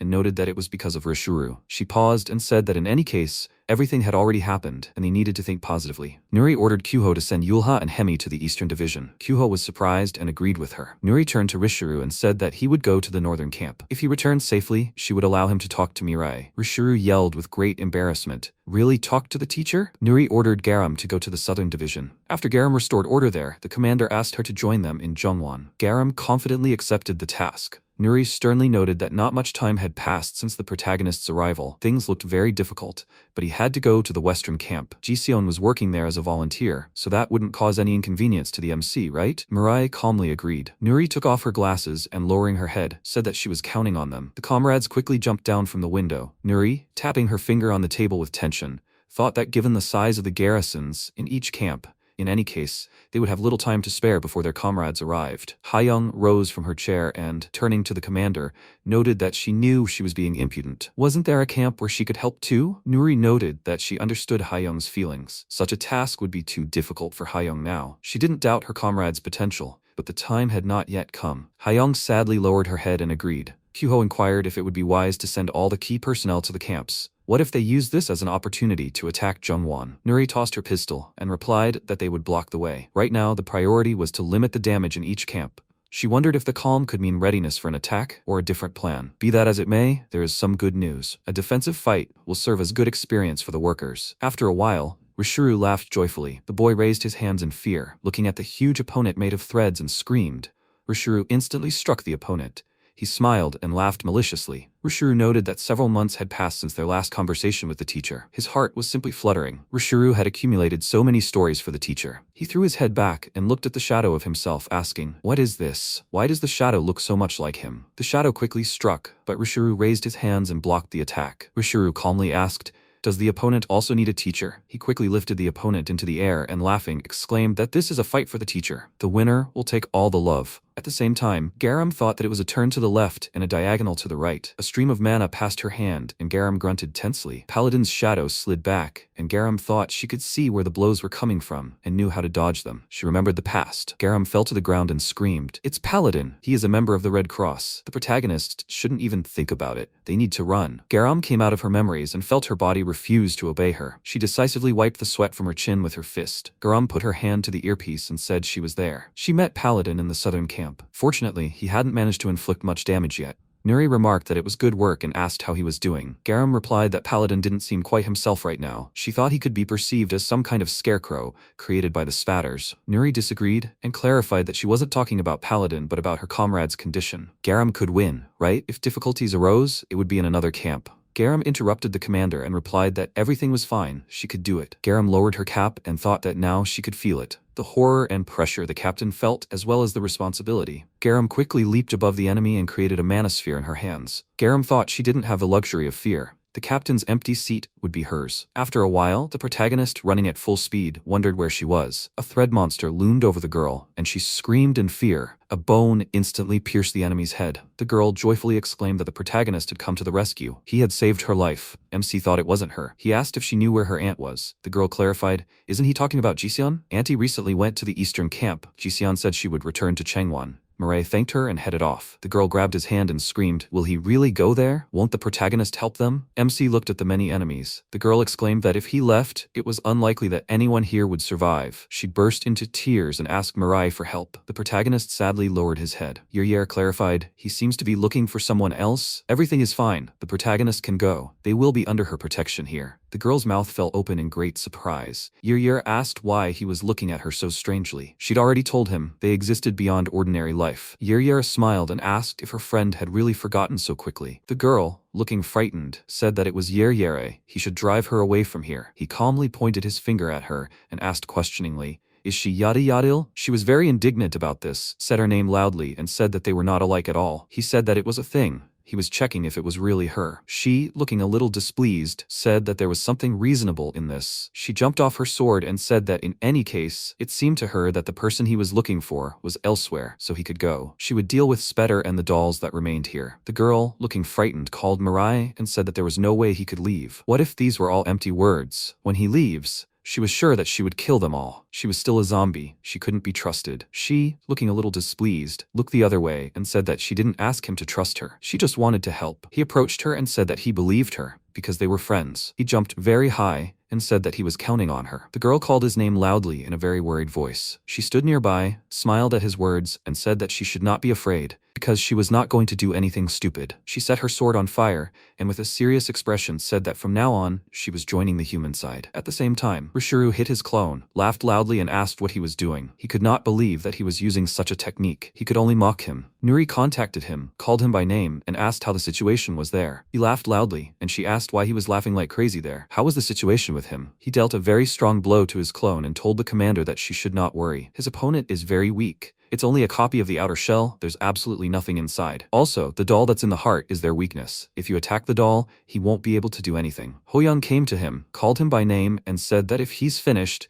he should go and help over there. He turned to him, agreed, and said that he'll be there now. He should wait a little. Okay, he'll finish here quickly. Although, wait, why is he so close to people? After that, Nuri contacted the eastern camp and asked if they heard the information on the radio just now. Hemi looked at her opponent, the Natefi clone, with a slightly confused look, agreed and said that they heard it. But now the situation is such that they don't have access. How can they target the doll? Yulha asked with a displeased look. Will she continue to waste her power? He said he would take care of it, right? She should stay away from him. She said with a calm expression that all this time he hadn't done anything good. She looked up, noticed the protagonist flying above them and asked, "Is that the teacher?" She started waving at him and called him here. Nuri asked, by teacher she meant him? She agreed and said that she had just seen him. He was in a great hurry somewhere. He continued flying, looked down, noticed Jisun and landed on a large tree branch. She walked up to the children and said that they should just go forward. She would cover them from behind, so they should just run. Somehow, but she would definitely help them. Seeing this, he immediately went on, and she felt it and turned around, but didn't see him. At the same time, Hemi and Yulha were fighting against the devices she created from her energy. He called out loudly to her and warned her about the danger from the side, but she didn't have time to react and missed the attack. She was thrown to the side and he asked loudly, "Can't she even dodge this?" The monster continued to attack from a long distance and he asked loudly, "Will she continue to fight like a coward?" "She can continue to attack. He has the whole day free." At that moment, MC broke all the devices she created with very fast blows. He stopped behind the monster and she saw him and loudly called him teacher. The monster turned around and he immediately began to release a very powerful aura. Looking at this clone, they watched what was happening from the side and asked in surprise, "What is this feeling? Is it her imagination, or has the air become heavier?" Right now, Natefi doesn't have a soul as such. It's just a scarecrow that was molded from DNA and it doesn't have any thoughts either. However, it was shaking so much, this state was insanely strong. More precisely, her neurons were shaking. Most likely, she didn't even think about fear, but her senses remember what it is. As a result, her senses found the most rational way to free herself from this fear. She immediately pulled the doll out of her body and threw it on the ground. They looked at him after that and asked, "What just happened? What did he do that made this monster suddenly do this. Mirai was confused by what happened and thought that he hadn't even done anything. At the same time,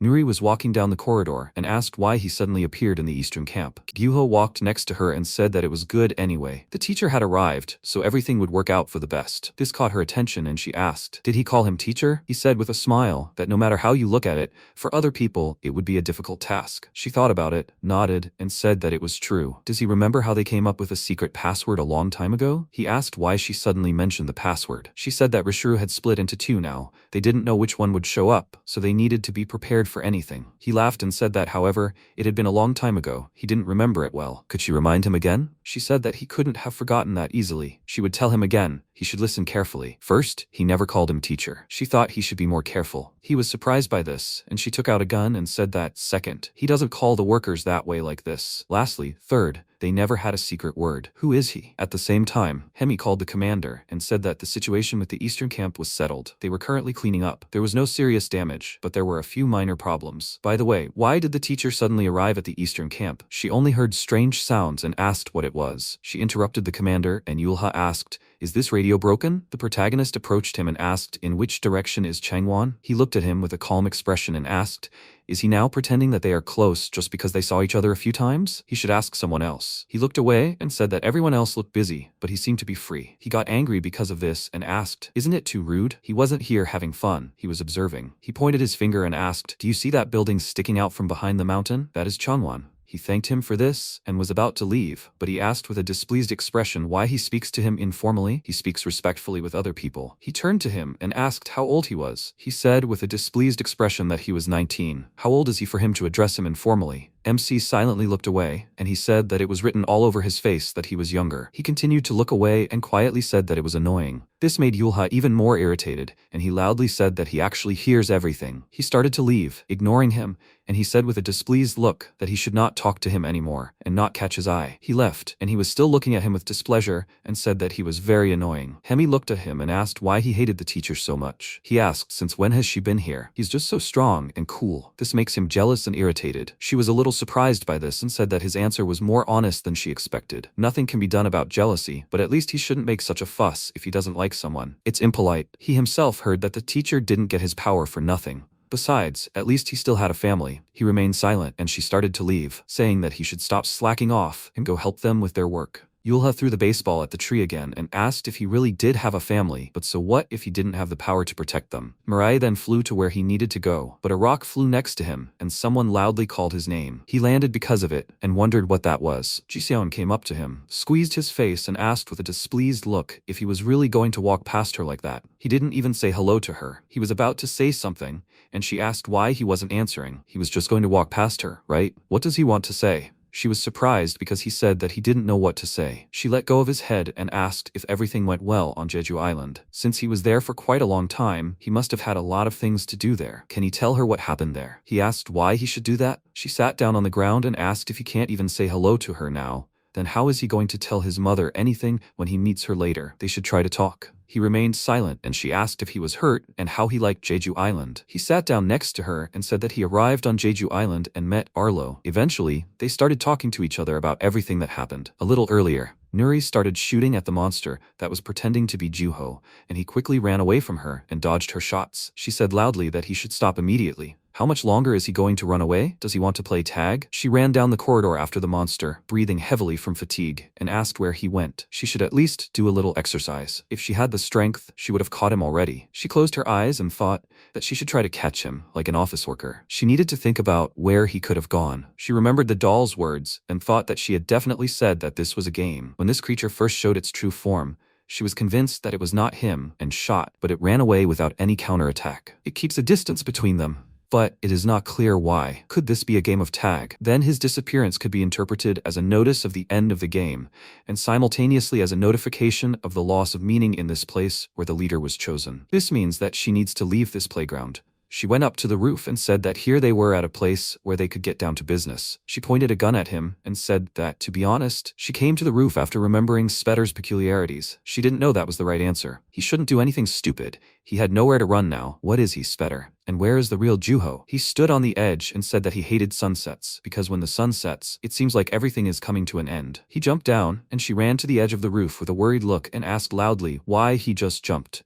She was surprised when she noticed that he pointed at her and said that she should look back. Unexpectedly for her, the second monster grabbed her, jumped from the roof, and asked what happened to her face. They had played well, so she should smile. Now it was time for them to go home. She was falling down, screaming in fear, looking around and wondering what to do. If she fell, she would die. She remembered how Jian had called her commander earlier and asked if she wanted her to help her. They had technology that was stored in a research institute. She still didn't know how it worked, but if she had a device compatible with it, she would be able to use it. She did have the communicator that Naria had given her, didn't she? Remembering this, she started looking for the communicator in her pockets and wondered where it was. It was definitely in her pocket. She found it and thought that now she just needed to make it work. The monster who had pushed her grabbed her legs and looked at her with a wide smile. She started kicking him and loudly told him to let go of her. She started shooting at him with a gun so that he would let go of her and sharply turned down. They both fell to the ground. The monster crashed, and she managed to activate the device at the last moment, but broke one leg and began screaming in pain. The monster that jumped from the roof first approached her, looked, and then began to walk away from her. She lay on the ground and asked where he was going. At that moment, Hemi contacted her and told her about the situation with the eastern camp. With the last of her strength, she grabbed the radio, breathing heavily from the pain and thinking that someone should come here faster. At the same time, Garam dodged the monster's attacks and thought that during this time she realized one thing. By acquiring knowledge, she can acquire several pieces of knowledge at once. In other words, she can combine Taekwondo and the attack wave, so that even the simplest techniques have a powerful effect. She kicked the monster's head and thought that the destructive power increases several times. Although the monster was thrown back, it quickly recovered, and they both ran towards each other at the same time. She very quickly delivered several strong blows to the monster's head using energy. She put a large amount of energy into her uppercut and threw the monster up. She looked at this with a serious expression and released a powerful beam of energy. She walked towards the monster after it fell to the ground and thought that now everything is not as it was before. She has become stronger. She raised her hand and told Paladin that he is not as problematic as she thought. People were watching this from the window and asked how the situation was. It seems she is winning, as expected from his daughter. It seems they can leave quietly now. 2 more people are not there, right? That is, the people living in this area have not arrived. Paladin appeared near the school, which serves as their refuge. However, the school where Garam is located is clearly safer. After all, those strange red dolls are walking around everywhere outside. He gave such a good briefing. With such talent, he should have become a firefighter. What did he say his name was? He said his name was Ohachuel. He joined Hayoung on Orupto. He was planning to leave earlier and had no idea that he would stay in the squad of inevitable death for so long. Junwung asked if since he was planning to leave, does that mean he has someone he is looking for? He said that he has a younger brother who went to study in Japan before the zombie disaster. He said that he understood it. He must be really worried. He refused and said that he was quite brave. He promised to treat him when he returns to Korea. He must definitely survive. He had a calm expression on his face and said that they should stop there. If he continues talking about such things, then according to the laws of the genre, something bad will happen. It's good that he didn't become a firefighter. It seems like he would have died right away. At the same time, she looked at the lying monster and said that it should get up. It's a pity that this is already the end. She thought that she wanted to check something else. I wonder what level she was at now. He suddenly stood up, ran very quickly towards her, and she thought that he was attacking. She dodged the monster's attack and thought that Paladin's patterns were simpler than she thought. In that case, she should use techniques. The monster missed her with its attacks, and she thought that he would throw blades. Wait. Where was he even aiming? She turned around and thought that he hadn't just been aiming at her. She was very surprised when she saw Hacheol and her father being attacked by the monster. She ran towards them and thought with a worried look that she thought that he definitely didn't have self-awareness, so she never expected that he would make such a decision. Why did those two come out at this time? It's not too late. She can repel the attack. If she runs at top speed, she can save one. However, who should she save? She won't be able to get to both of them in time. Everyone has a moment in life that they regret and want to go back to. For Garam, that moment was today. Chun pointed at the guy, which is why she immediately decided to save him. However, because of this, she didn't have time to help her father. He was badly injured and fell to the ground, and she immediately turned to him. She ran up to him very quickly and asked loudly, "Is he okay?" She asks him to open his eyes. She started crying with a very dissatisfied look and thought that her body instinctively reacted to what he said, not giving her time to think. She said that if he was going to say something like that, he should have dodged. Hachul turned to the monster, noticed that he was running away and warned her about it. She looked at him with a very angry expression on her face and ran towards him very quickly. She jumped up and dealt a very strong blow to the body of this monster, and that was all her fault. She directed energy into her hand and wondered why she tried to test herself in battle. If only she had not acted so arrogantly. She released a large amount of energy at the monster and thought that then nothing would have happened. She started crying again after she killed the monster, but suddenly he called her loudly and said that she should come here. He was standing next to her father and said loudly that his wound was not as serious as it seemed. They need to take him to the hospital in Changwon as soon as possible. She must help him quickly. He will provide first aid. At the same time, Nuri came to her senses and asked if she really lost consciousness. How long had she been unconscious, and where had that freak gone? She looked around and noticed thin veins leading into the distance. She looked at it and said that, judging by the way it was positioned, it seemed like he wanted her to follow the trail. She crawled to the gun, took it, and said that they would see who would have the last laugh. She began to follow the tracks left with difficulty, and thought that she would follow him to the very depths of hell. She reached a monster similar to Gyuho, who had killed many people in an alley. She looked around and with a dissatisfied look thought that it was too late. She became very angry about this, pointed the gun at him, and asked what he even wanted from her and why he was doing this. He must answer her immediately. He called out to the commander and asked, "Is it her?" His hands began to shake. He dropped the weapon and said he didn't remember anything. The last thing he saw was a flash of light coming from the doll. After that, it felt like something had taken possession of him, and he was wandering around the street all this time. She ordered him to stay put, and he looked at her with a frightened look, started crying and asked if it was really him who did all this. She called his name with a confused look, and he was about to say something, but at that moment, a dart hit him in the neck. Jin came up to her and asked if she was okay. What even happened here? She rushed over as soon as she decoded her message in Morse code. However, why are there so many corpses here? And why did she point a gun at him? Nuri fell to the ground, clutched her head and said that she didn't know what was even going on. Sometime later in the hospital, Yulha asked so there would be an imposter posing as Gyuho. Hemi said that judging by the commander's words, that's how it was. She said that during the meeting,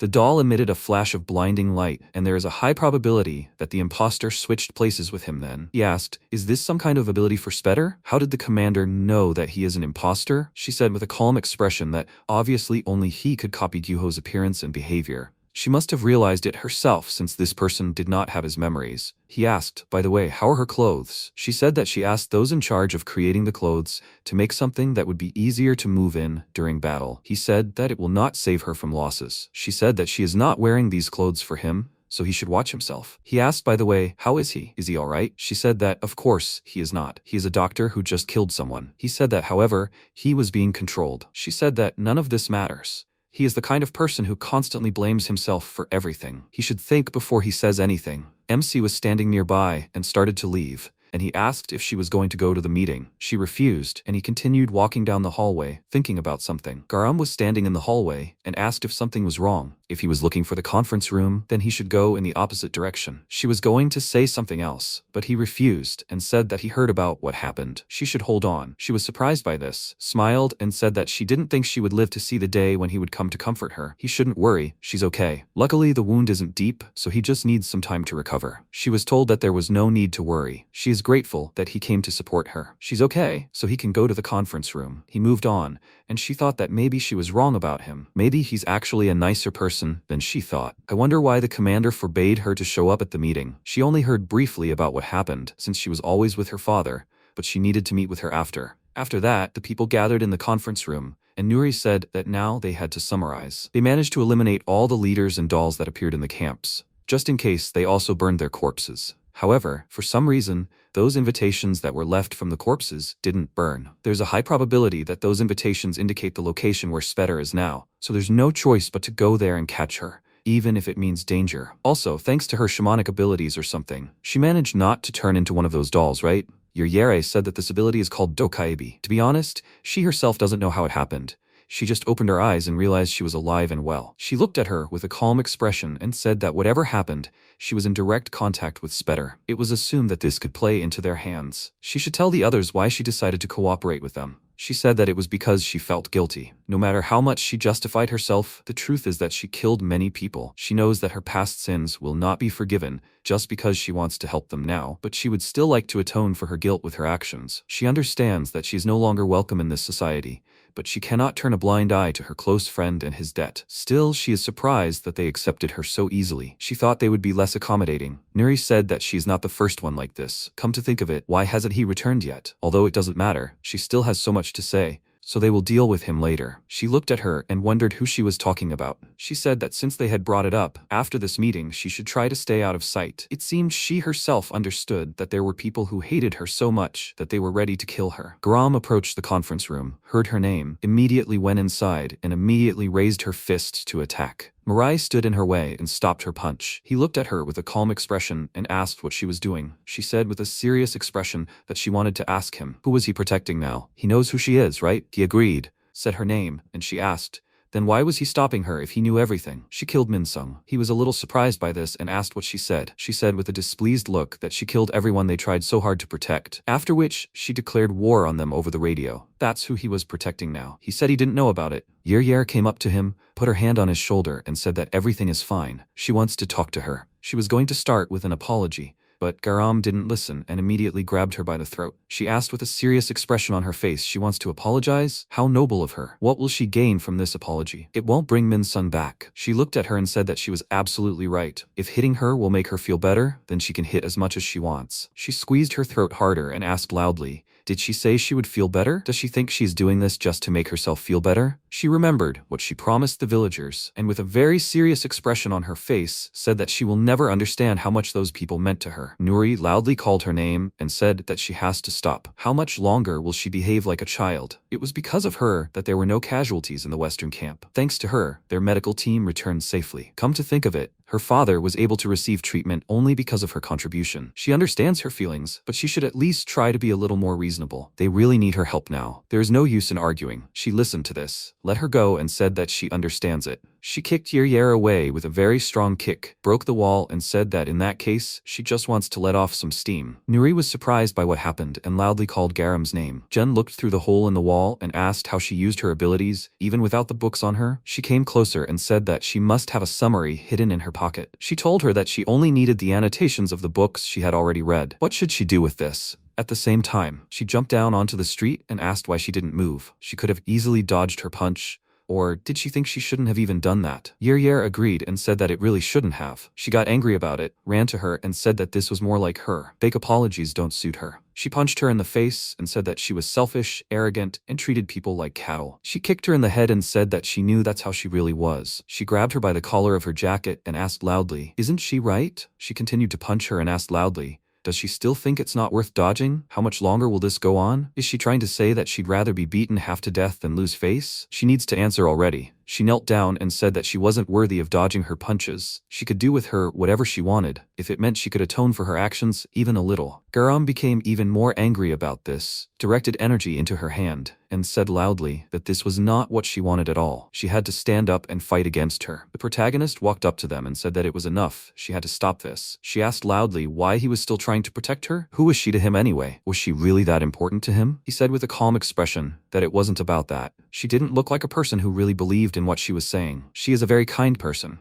boosting her self-esteem by being kind to others and developing self-esteem through her behavior. She is selfish, but a kind person. Therefore, she understood that her fury, despite the fact that she did not know Min-sung that well, was not connected with the expression of sadness over her death. On the contrary, it was a way to boost her self-esteem through revenge and release pent-up frustration. She also knew that her actions at that moment were no different from youthful maximalism. She stopped concentrating the energy in her hand and covered her face. Yer knelt before her and said that she asked to be heard. She will do everything possible to help her catch Svetter, even if she dies in the end. Therefore, she asks to be allowed to help. Garam said that she heard about the invitations and also wanted to take part in this mission. She did not want to be another victim. Nuri came to them and agreed to it. She started to leave, but looked at her, called her name and said that she better do everything in her power. She sat calmly in the same place and said that this is exactly how it would be. Thus, Garam became the leader of the team that was tasked with finding the one who sent those invitations. This team immediately went to search for Svetter's base of operations. Meanwhile, in the strange building, Terat asked what this meant. Why did she send them these meaningless invitations? He didn't send her to idle around like this. She turned to him and asked, when he arrived,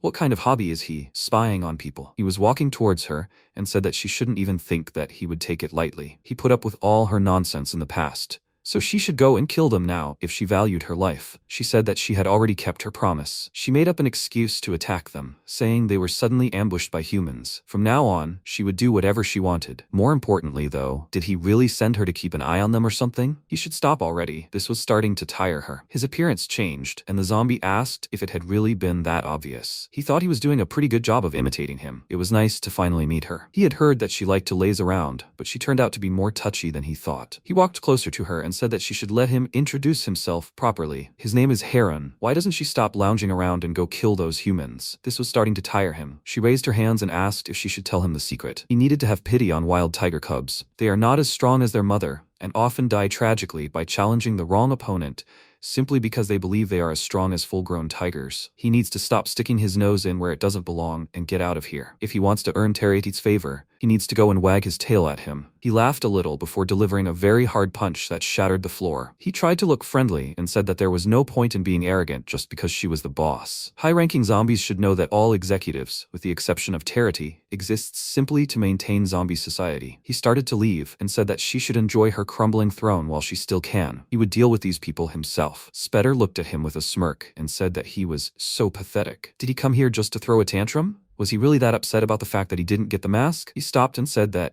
she should be grateful for this mask. It's the only reason she's still alive. Toothless tigers need to enjoy the remaining years of their lives. They'll take care of everything. After some time, Garam blew on the leaflet. Earlier, Nuri said that she found out that the invitation reacts if you blow on it. This should help their investigation. For example, if you blow directly on the invitation, it will fly in a different direction. She was surprised by what she saw and said that it really does fly in the other direction. Maybe that's the direction they should go. Currently, the invitation fell to the ground and she asked, "Didn't she blow hard enough?" It fell to the floor immediately. Yuryar looked at her with a worried look, apologized and asked if she could give her a chance to apologize again.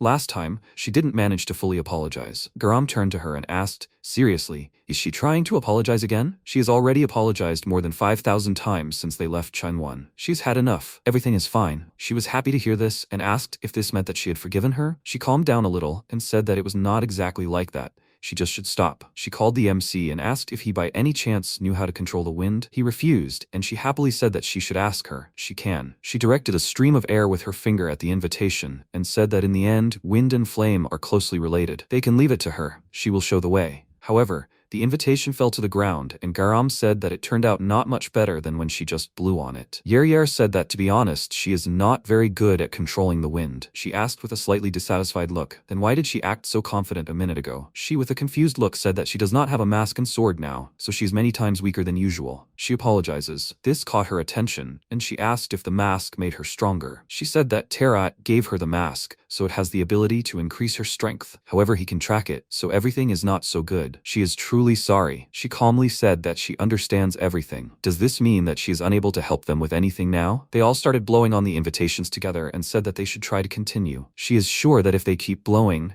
they will come to something. 3 hours later, they continued blowing on the invitations, and she said with a tired look that her cheeks are about to fall off. She can't even blow anymore. The invitations started flying in different directions, and she said that she thinks they need to split up. They shouldn't stray too far from each other, so they should scout for a while and then regroup to discuss what they discovered. She will report on the radio when the sun sets, so they should return to the forest as soon as she contacts them. So the three of them split up and each went their own way. Yuryar blew on the invitation and thought that she needed to atone for her sins. No matter what, she needed to find Spetter first. Garam was also going for her invitation and thought that, after all, it seemed too easy. Mirai was also going for the invitation and thought that it was somehow quiet here, even too quiet. When he was alone, it was much quieter around. This had not happened for so long that he had forgotten this feeling. After some time, they met and she said that he was finally there. She contacted him quite a long time ago. Why did it take him so long to get there, and did he find anything interesting? They found nothing. He sat down next to her, which surprised her, and she was about to ask something,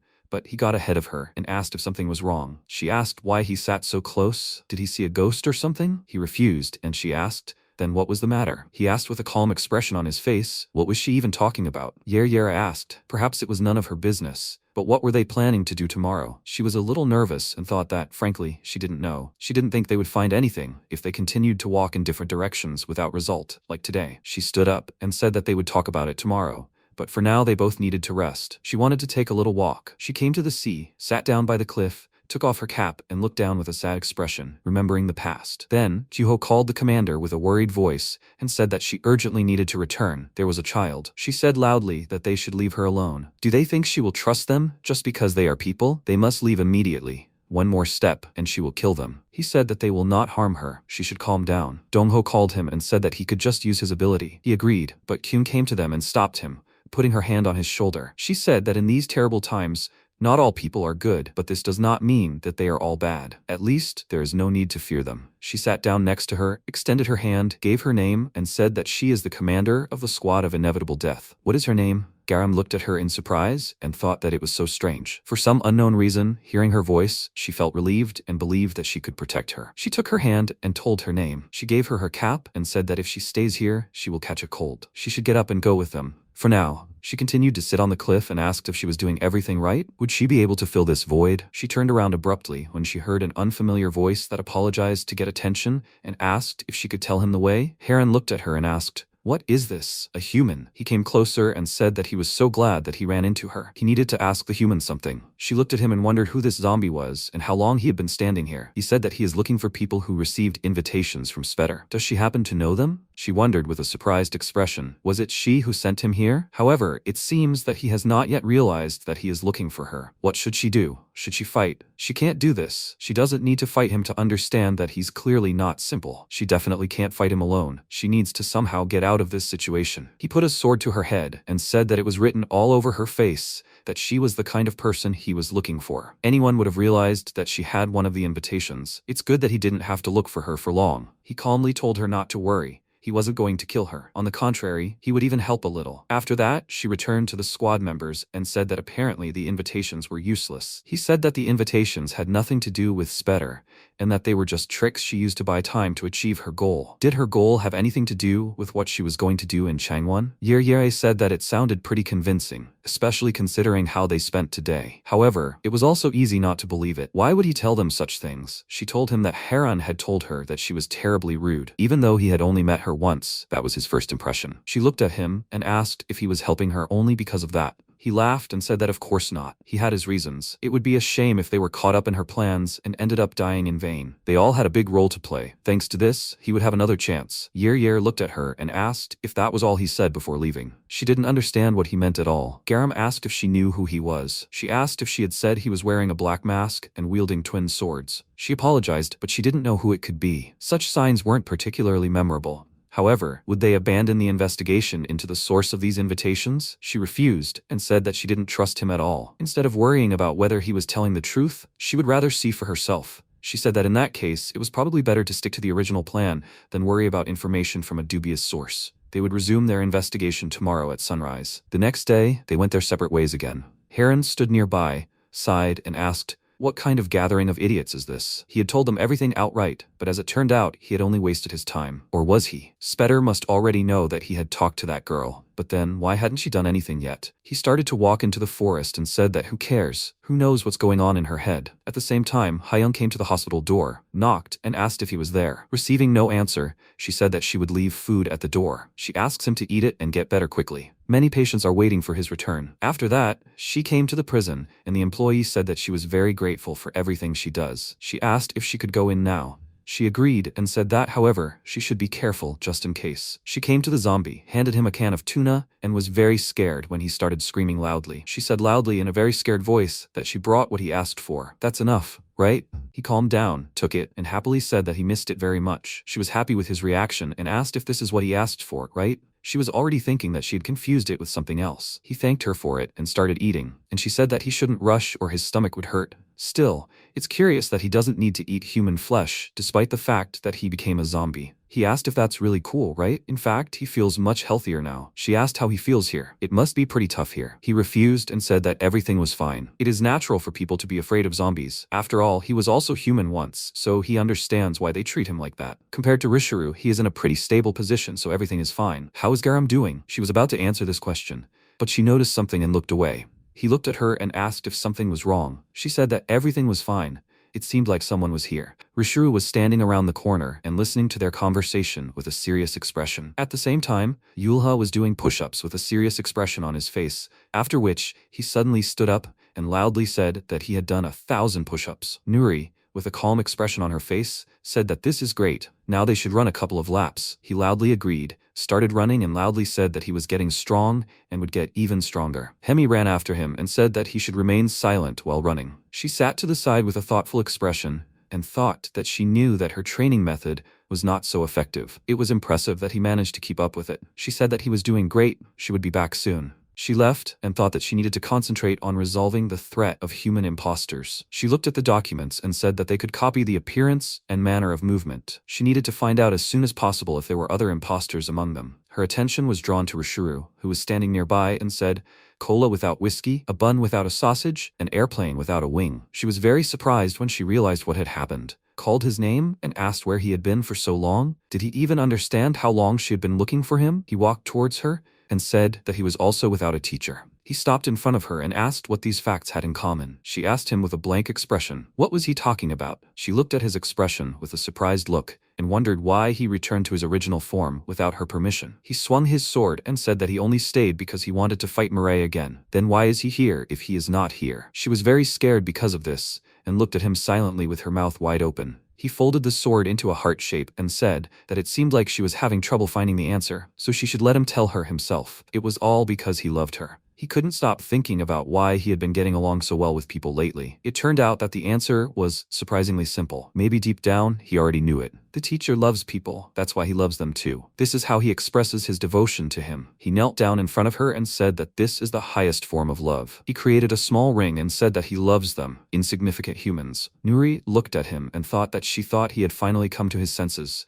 But now it seemed he was completely hopeless. Now she could only feel sorry for him. She pushed his hands with the ring away and said that she understood him. In that case, could he do her a favor? He immediately agreed and said that he would do anything for her. After that, they came to the training ground together and said that they should let her introduce him. This was Rishuru, the preacher of love, who would be in charge of their training from now on. Hemi asked with a calm expression what she just said. A preacher of love? Nuri said that they shouldn't even ask about it. He just wants to be called that. In any case, compared to her, he has more experience and can advise them on how to fight zombies. He is, of course, a bit strange, but they should try to learn everything from him. Yulha said that he would do anything if it would help him become stronger. She refused and said that she didn't like it. She would rather die than learn from this idiot. He leaned towards her and asked, "So, does she mean to say that she doesn't like him?" She was very scared because of this, tried to hit him and loudly said that he should leave her alone. He easily dodged and said that she shouldn't worry. Very soon she won't be able to get enough of his love. He looked at him in surprise and thought that to repeat such a thing, very powerful muscles were needed. He tried to get into the same stance,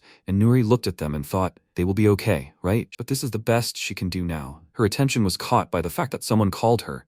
She saw the Garam squad and said that they had already returned. She said that they were told that she was here. Something happened while they were gone. Yer noticed Rishuru, called his name and said that she thought he was dead. What is he doing here? He also noticed her and said that this can't be. He ran towards her with a wide smile and loudly said that there are zombies here. They need to kill her. Who does she think she is and how dare she set foot on this land? He was about to say something else, but the protagonist punched him in the face. Later, the reconnaissance team shared what they discovered. Nuri, with a thoughtful expression, said that they received this information from a mysterious zombie, but decided to ignore it and stick to the original plan, which was to continue investigating the invitations. That's when they came across these bracelets, right? Garam agreed and said that the others had them too. The invitations led them to a small crater in the middle of the mountains, where they found 3 bracelets. It automatically attached itself to their wrists. They can't tear it off or cut it off. So far, they haven't noticed anything else special. Apparently, the zombie they encountered could be telling the truth. It seems she gave them these invitations to buy them time. She asked, "Does she mean to attack Changwon?" She calmly said that it was probably for that. She looked at her bracelet with a serious expression and said that she believed everything would happen within a month. However, she wouldn't be surprised if she continued her game tomorrow. From now on, the main branch of the government of inevitable destruction must be prepared for anything. To prepare for the blow that could fall at any moment, the commander began to strengthen the entire army. For a certain period of time, all members of the inevitable death squad trained intensively. At the same time,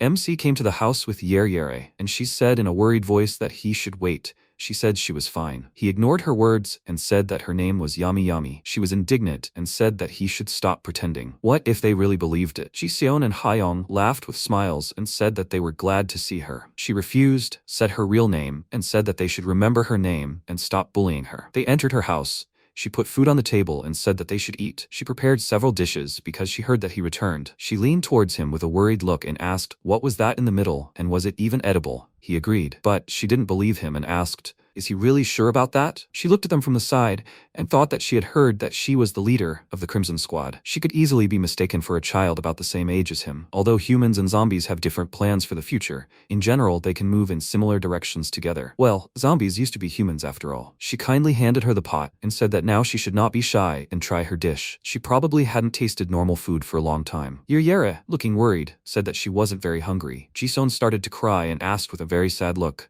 "Do you also think her curry looks just awful?" She put her heart and soul into these dishes. She worriedly said that it wasn't so. That's not the point. Mirai, with a calm expression on his face, sat next to her and said that some people actually like it. She won't know until she tries it. She said that it wasn't the taste that put her off. It was just that she hadn't had dinner with anyone for so long. She finally pulled herself together, took a deep breath, and agreed to try it. She held out a spoon to the pot and said she'd just try a little. She looked at it with a sad expression and thought, "Dinner, huh? And with other people too?" She started bringing the spoon with food to her mouth and remembered how everyone refused to spend time with her. However, when she tried it, she remembered how her father was cooking something, called her over, and asked, "He's doing everything right?" She asked with a happy expression. "He doesn't mean to tell you that he can't even fry eggs, does he? Why did he separate the whites from the yolks?" He said that he thought that was how it should be. Currently, she started crying when she tried the food and looked at it with a sad expression. Jisun became worried about this and asked, "What happened to her?" Hayoung was also worried and asked, "Is it really that bad?" She became even more worried about it and asked, "Is it so bad that it makes her want to cry?" At the same time, Spetter looked at several flying cubes made of string with a smile and said that everyone seemed to be having a great time. She channeled energy into these cubes and said that, however, it was time to return to cruel reality. At the same moment, Yahello apologized and was about to say something, but stopped because an earthquake began. The commander was called over one of the radios and asked if she saw it. Nuri asked what happened there. She was told that a large number of Spetter dolls were currently approaching the outer wall near the main entrance. She thought with a serious expression, which meant that she had finally arrived. She said loudly that all units should listen carefully. They were now at war. They must prepare for defense. The perimeter security should move in their assigned formations, just like they trained. She needs squad leaders in each zone to allow zombies in. They must make sure they give clear instructions to each member of their team. "What's the situation on the front lines?" The guy with the binoculars watched what was happening and said with a confused look that they were just standing there. She looked surprised by this, and he said that they were all lined up in a row and just laughing. Spetter walked along the energy cubes and said that she didn't know who warned them or how, but they had prepared quite thoroughly, so it pained her to say that they got it all wrong. She was achieving something completely different. Suddenly, some people's faces, underneath which were dolls, began to burst. She said that keeping out intruders was certainly important, but they should also pay more attention to their loved ones. An employee called the commander over the radio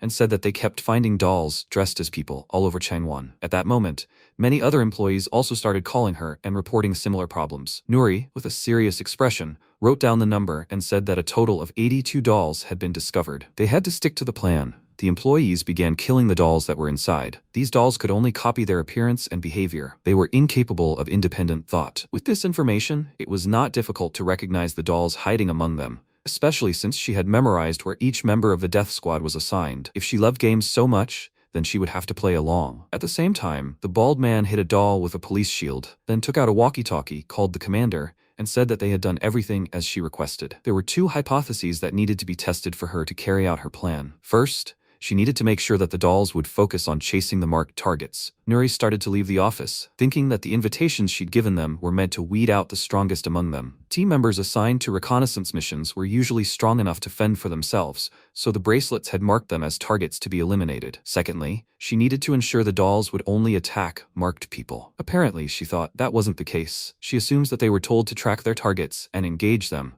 but only at a certain distance and under certain conditions. They just need to avoid getting too close to them. Marked squad members can lure these dolls away, while the others deal with them from a safe distance. This way, they can reduce the number of casualties and effectively defend themselves against any surprise attacks. They will deal with all the dolls outside their walls at once with the supercluster cannon. Spetter is too overconfident. She saw through all this. She called Jen and told her that she should start preparing. She was already moving. At the same time, she sat on her cube, counted to 82, laughed and said that that's not all. She appreciates their efforts, but in fact, she has prepared 83 dolls. At that moment, Nuri met her doll, who was holding a knife in her hand. The monster struck, and she was very surprised by this and thought, it seems Rishuru said that she needed a strand of hair for the doll, right? Did she really get a sample of it that time? Her predictive analysis and tactics are impressive. But there was one fatal mistake in all of this. Her belief that she was prepared for everything. A worried employee called the commander and asked what they should do now. A member of another squad ran into him and asked what they were doing. They were supposed to take a different route. He said that, however, he had not received any orders. A monster ran up to them and bit one of them on the shoulder, and he screamed loudly in pain. The other employees were also attacked by dolls. They screamed loudly in pain and called for help. Garam,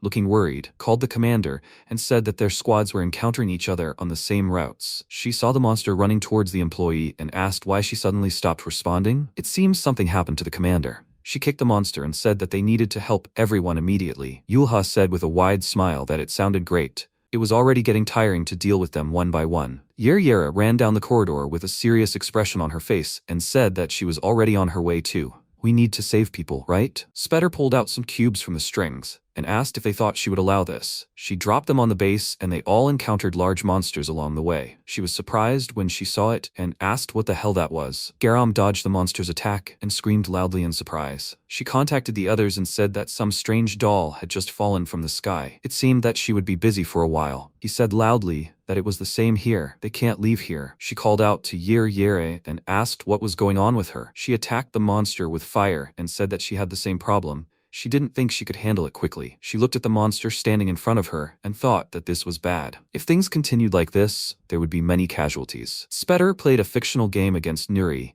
and said with a smile that it was such a shame. She didn't want to say that she was confident in herself because of something like that, did she? She was very badly wounded after being stabbed by the monster, but she managed to reach out and take the radio. She thought that nothing could be done now. She hoped that it wouldn't come to this, but she would have to use her last card. She threw a fictional Joker card and thought that she would count on Mirai. She had previously told him that he would not participate in the upcoming mission. On the contrary, he would only act if they were losing. He asked why she said that, and what if it cost them casualties. She said that it was not like him to worry about other people. He had changed a lot too. He should let her ask the question. Does he think that their squad members are weak-willed? He refused and said that they may be weak, but they are not weak-willed. She smiled and said that then everything is fine. He should just follow her instructions. She has a plan. Only he must not forget.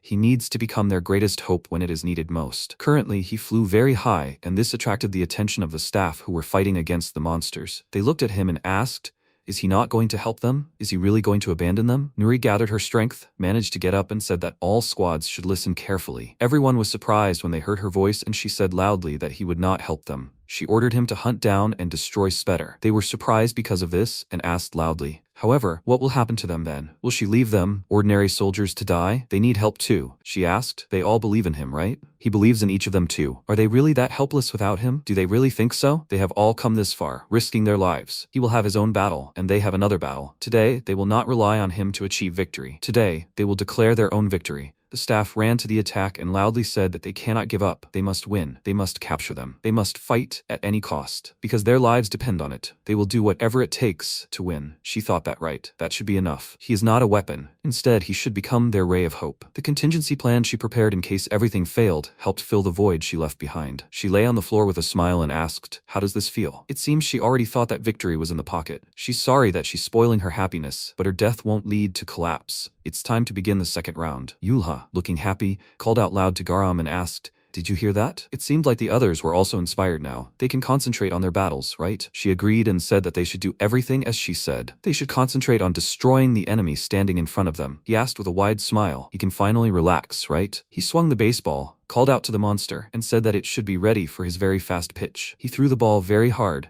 but the monster was able to dodge this attack. Hemi hit the ball, wounded this monster in the shoulder, and said that it was useless to try to dodge. He would just get hit from behind. He caught this ball and said that they spent several days developing their new technique. From now on, he better take the fight seriously. They will not hold back anymore. He started laughing loudly, and Garam ran and thought with a dissatisfied look, is it really that hard to turn off the radio? This is very annoying. She needs to end this as quickly as possible and move on. She can't shake the feeling of unease. She jumped towards the monster and thought that she needed to urgently help the others. At the same time, the monster hit Yera hard and threw her several meters away. She remained on her feet and thought that she knew that she promised not to use this technique to convince them that she would not betray them. But fighting without her sword was extremely difficult. She tried to make a good impression to join the people. However, at this rate, she would just become a burden. For now, she can't do anything about it. She just needs to give it her all. Rishuru stood in front of her, took the monster's attack on himself, and said that such thoughts were no good. She was surprised by this, and he said with a smile that he apologized for being late. He was immersed in memories of the time the teacher hit him in the face. It was hard to forget the surge of strength he received then. Was she the weakest zombie that the commander was talking about? She looked at him with a confused look and asked if he really didn't remember her. He asked, so who was she? She said that he could forget about it. In any case, she wanted to go to him as quickly as possible. He punched the monster and said that then she should stop messing around and help him settle everything here. He would leave her here if she was slow. She agreed and said that it reminded her of old times. At the same time, Spetter said that if he didn't play, he would lose. She played rock, paper, scissors with MC, won and hit him in the face with her palm. She continued to punch him in the face and asked with a wide smile why he continued to play along with her. How could he be so unlucky in such a game? He calmly continued to receive punches in the face and said that he would kill her anyway and none of it mattered. She laughed loudly and asked, he's just full of confidence, right? This is him, right? The man Tarat is so interested in. She wanted to meet him for a long time. That's why she sent those invitations. She lost this game and said so. He started to warm up his hand before the punch, and she said that it looks like he managed to win after all. He really wants this, right? It seems those slaps affected him more than she expected. She kept wanting to know, is it true that he is so strong and cannot die? Then he must be the Black Knight she was looking for. At the last moment, she dodged his punch, laughed out loud, and said how she liked the expression on his face. She didn't say that he couldn't dodge. It was his own fault for standing there and letting her hit him. She kicked him really hard and said that perhaps enough childish games. She wants to check if all the rumors about him are true. What about him? Doesn't he want to get to know her better? She waved her hands, created a rift in space, and said that for this they should get some privacy. She remembered her past, when on the school rooftop, her classmates said that he hated sunsets. It's because of the feeling that everything will end as soon as the sun sets. He turned to her, smirked, and asked, is something wrong? She was covered in paint, there were cuts on her body. She was crying, and he asked why she was looking at him like that. She should be smiling. It was fun, and now it's time to go home. Currently, Spetter continued to increase the rift in space. He looked around and wondered what was going on. He turned around, saw the student who was bullying her,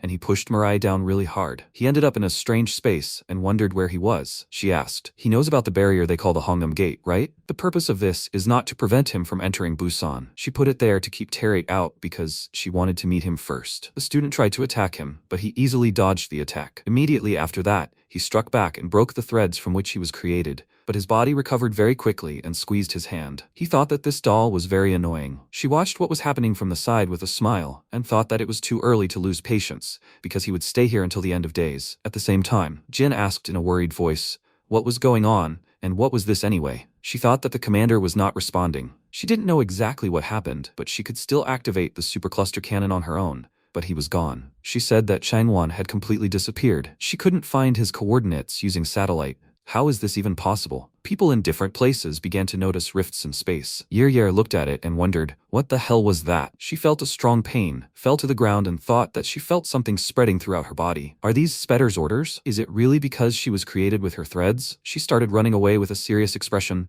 Rishuru noticed this and asked loudly, where was she going? She didn't answer, continued running, and thought that the dolls surrounding the outer walls of the city, as well as the ones that attack only people, and not the city itself, everything is clear. She should have guessed earlier. She pressed the button on her earphone and said loudly that Spetter did not intend to attack Changwon. From the very beginning, her goal was to absorb people's life force. They should look at the sky. They did so, and noticed a huge ball of threads, and she asked, do they see this enormous power? She is fighting Mirai inside it. She is trying to turn this sphere into something dangerous and is going to use people to charge it. Garam, with a surprised expression on her face, said that she thought her ability to control dolls. Yer continued running and said that she thought so too, but there was a possibility that she had two abilities. She understood this from the orders she had given her, so she didn't know the details. She dug her hand into the ground, pulled out a device, and said that she had found a generator. She thought with a serious expression that it seemed she had installed about 100 of these things all over Changwon. It seemed that she was still preparing, but as soon as she activated the generators,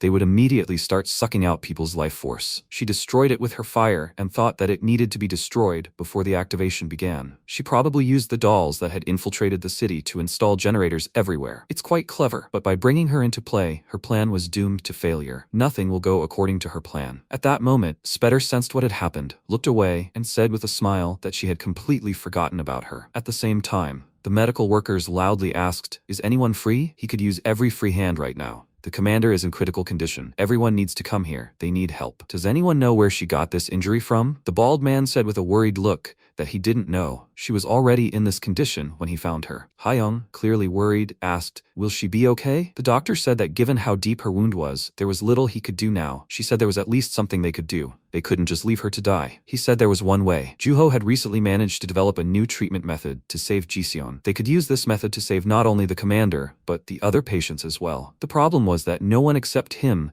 knew how this treatment was carried out. He asked for his help, but he refused to leave the room. He didn't have time to finish because Hyung ran out of the room and loudly said that she would try to talk to him herself. She quickly ran to the room where he was sitting, started knocking and loudly asked, "He's here, right? They have a lot of seriously injured patients. She's asking for help." He covered his ears with his hands and asked her to leave, and said that he couldn't help. She said loudly that the commander was in serious condition. He was surprised by this and asked, "What did she just say?" She continued knocking and said that most likely there would soon be even more injured patients here. She was asking him to come out and help. They need him. He continued to refuse to do so and loudly said that he had killed people. He didn't have that right. He couldn't save anyone. She asked, "So that's why he'd been sitting here locked up all this time?" She loudly asked, "Since when did he need the right to save people?" He didn't have the strength to save anyone, so he locked himself in here, unable to do anything. So even though he has the opportunity to save people, he's going to stay there and argue about whether he has the right to do so? His duty as a doctor is to save people's lives, and he should stop complaining. He should hurry up and help them. She let out a disgruntled cry, started running away, and said that she wouldn't ask anymore. Juho sat there, looking very confused,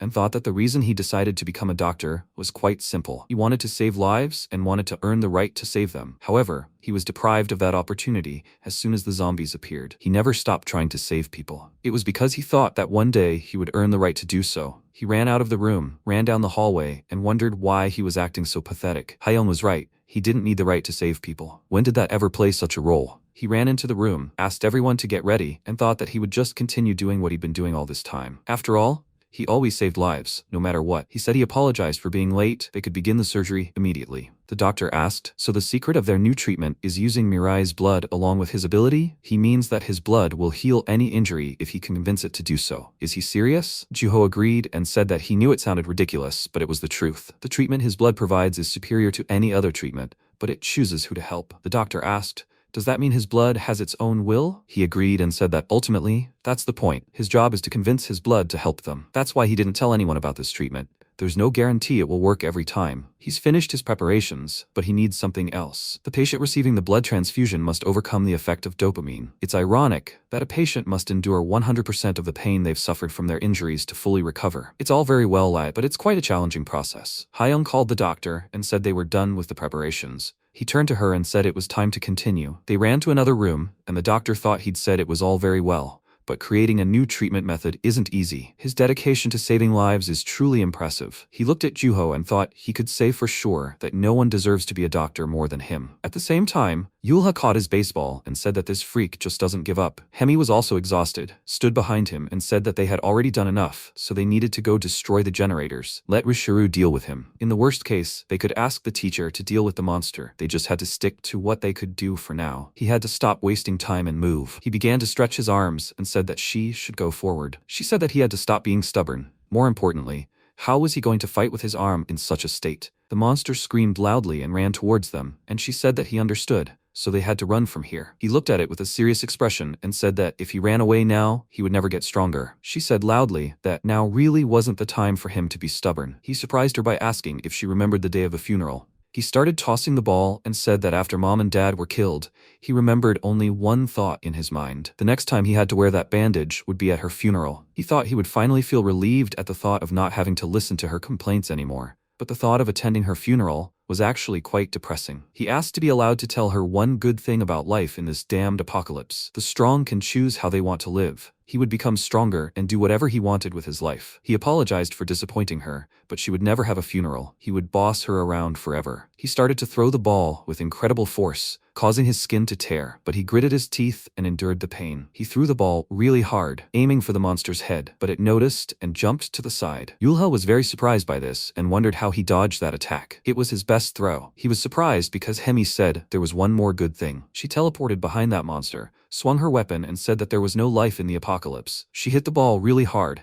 hit the monster's head, and killed it. She looked at him tiredly and said that he should quit smoking because school children shouldn't do that. He said with a smile that she always acts like a coward, but she can prove herself when it matters.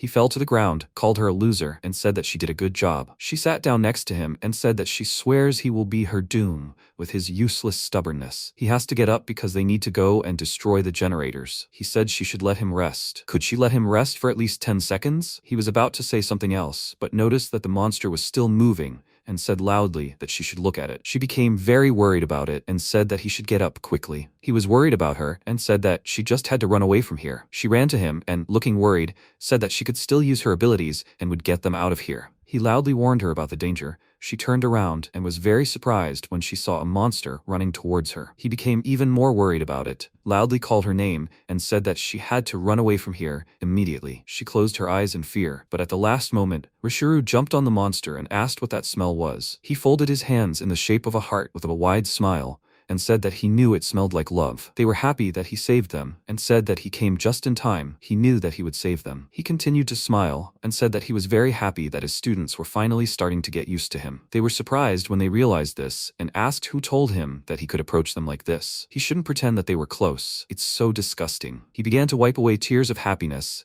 and said that anyway, he saw everything. He was so proud of their growth, they made him cry. They both did a good job, and now they should take his hand. They will go together. Even though it seems incredible, he sincerely said every word. Before he realized it, he overcame mutant emotions and began to feel human emotions. Hemi looked at him with a little displeasure and said that she was grateful to him for saving them, but they should not forget who he was. She got a little carried away earlier, but he is still a mutant. They will just temporarily team up with him. He thought it was clear, so he is still a mutant after all. It is impossible to get close to them. Yulha asked, anyway, how did he defeat the other doll and get here so quickly? He noticed the monster running after him and asked, did he not finish his business before coming here? He said with a calm expression that, to be honest, that is not entirely true. The mutant who was fighting next to him suddenly ran away, and he followed her in anger. Then he got lost and stumbled upon them. The monster threw him up, and he said that as a result, however, he was able to see the growth of his students. He asked loudly how he could still move. It was his fault that they had to fight both monsters at once. They were already having a hard time dealing with one of them. Rishuru, with a calm expression, said that they don't need to worry. He had received hits from both monsters and said that he knows how unpleasant it is to fight them. They can recover from small wounds, and they are fierce. They are definitely not weak. They looked at him in surprise and asked how he could pose while receiving such blows. He attacked the monsters very strongly and said with a wide smile that, however, that didn't make them a challenge either. Yulha was surprised by this and asked, did he just destroy them both with one attack? He laughed and said there was no need to be so surprised. That's why previous experience is so valuable when facing enemies he has already met. It's a waste of energy to rush in and attack them without thinking. They shouldn't be upset. He's not saying that the two of them are weak. He's just a little smarter than them. That's all. She got angry because of this, but they noticed something behind him, called his name and warned him of danger. Rishuru calmly looked at them and asked, what is it? Did she send more of those boring dolls after him? At the same time, Yeryere felt a strange pain and wondered what this feeling was. Could this be it? She was wrong. It was impossible. Right now she should be busy fighting Mirai. However, at that very moment, Spetter stood behind him and he looked at her.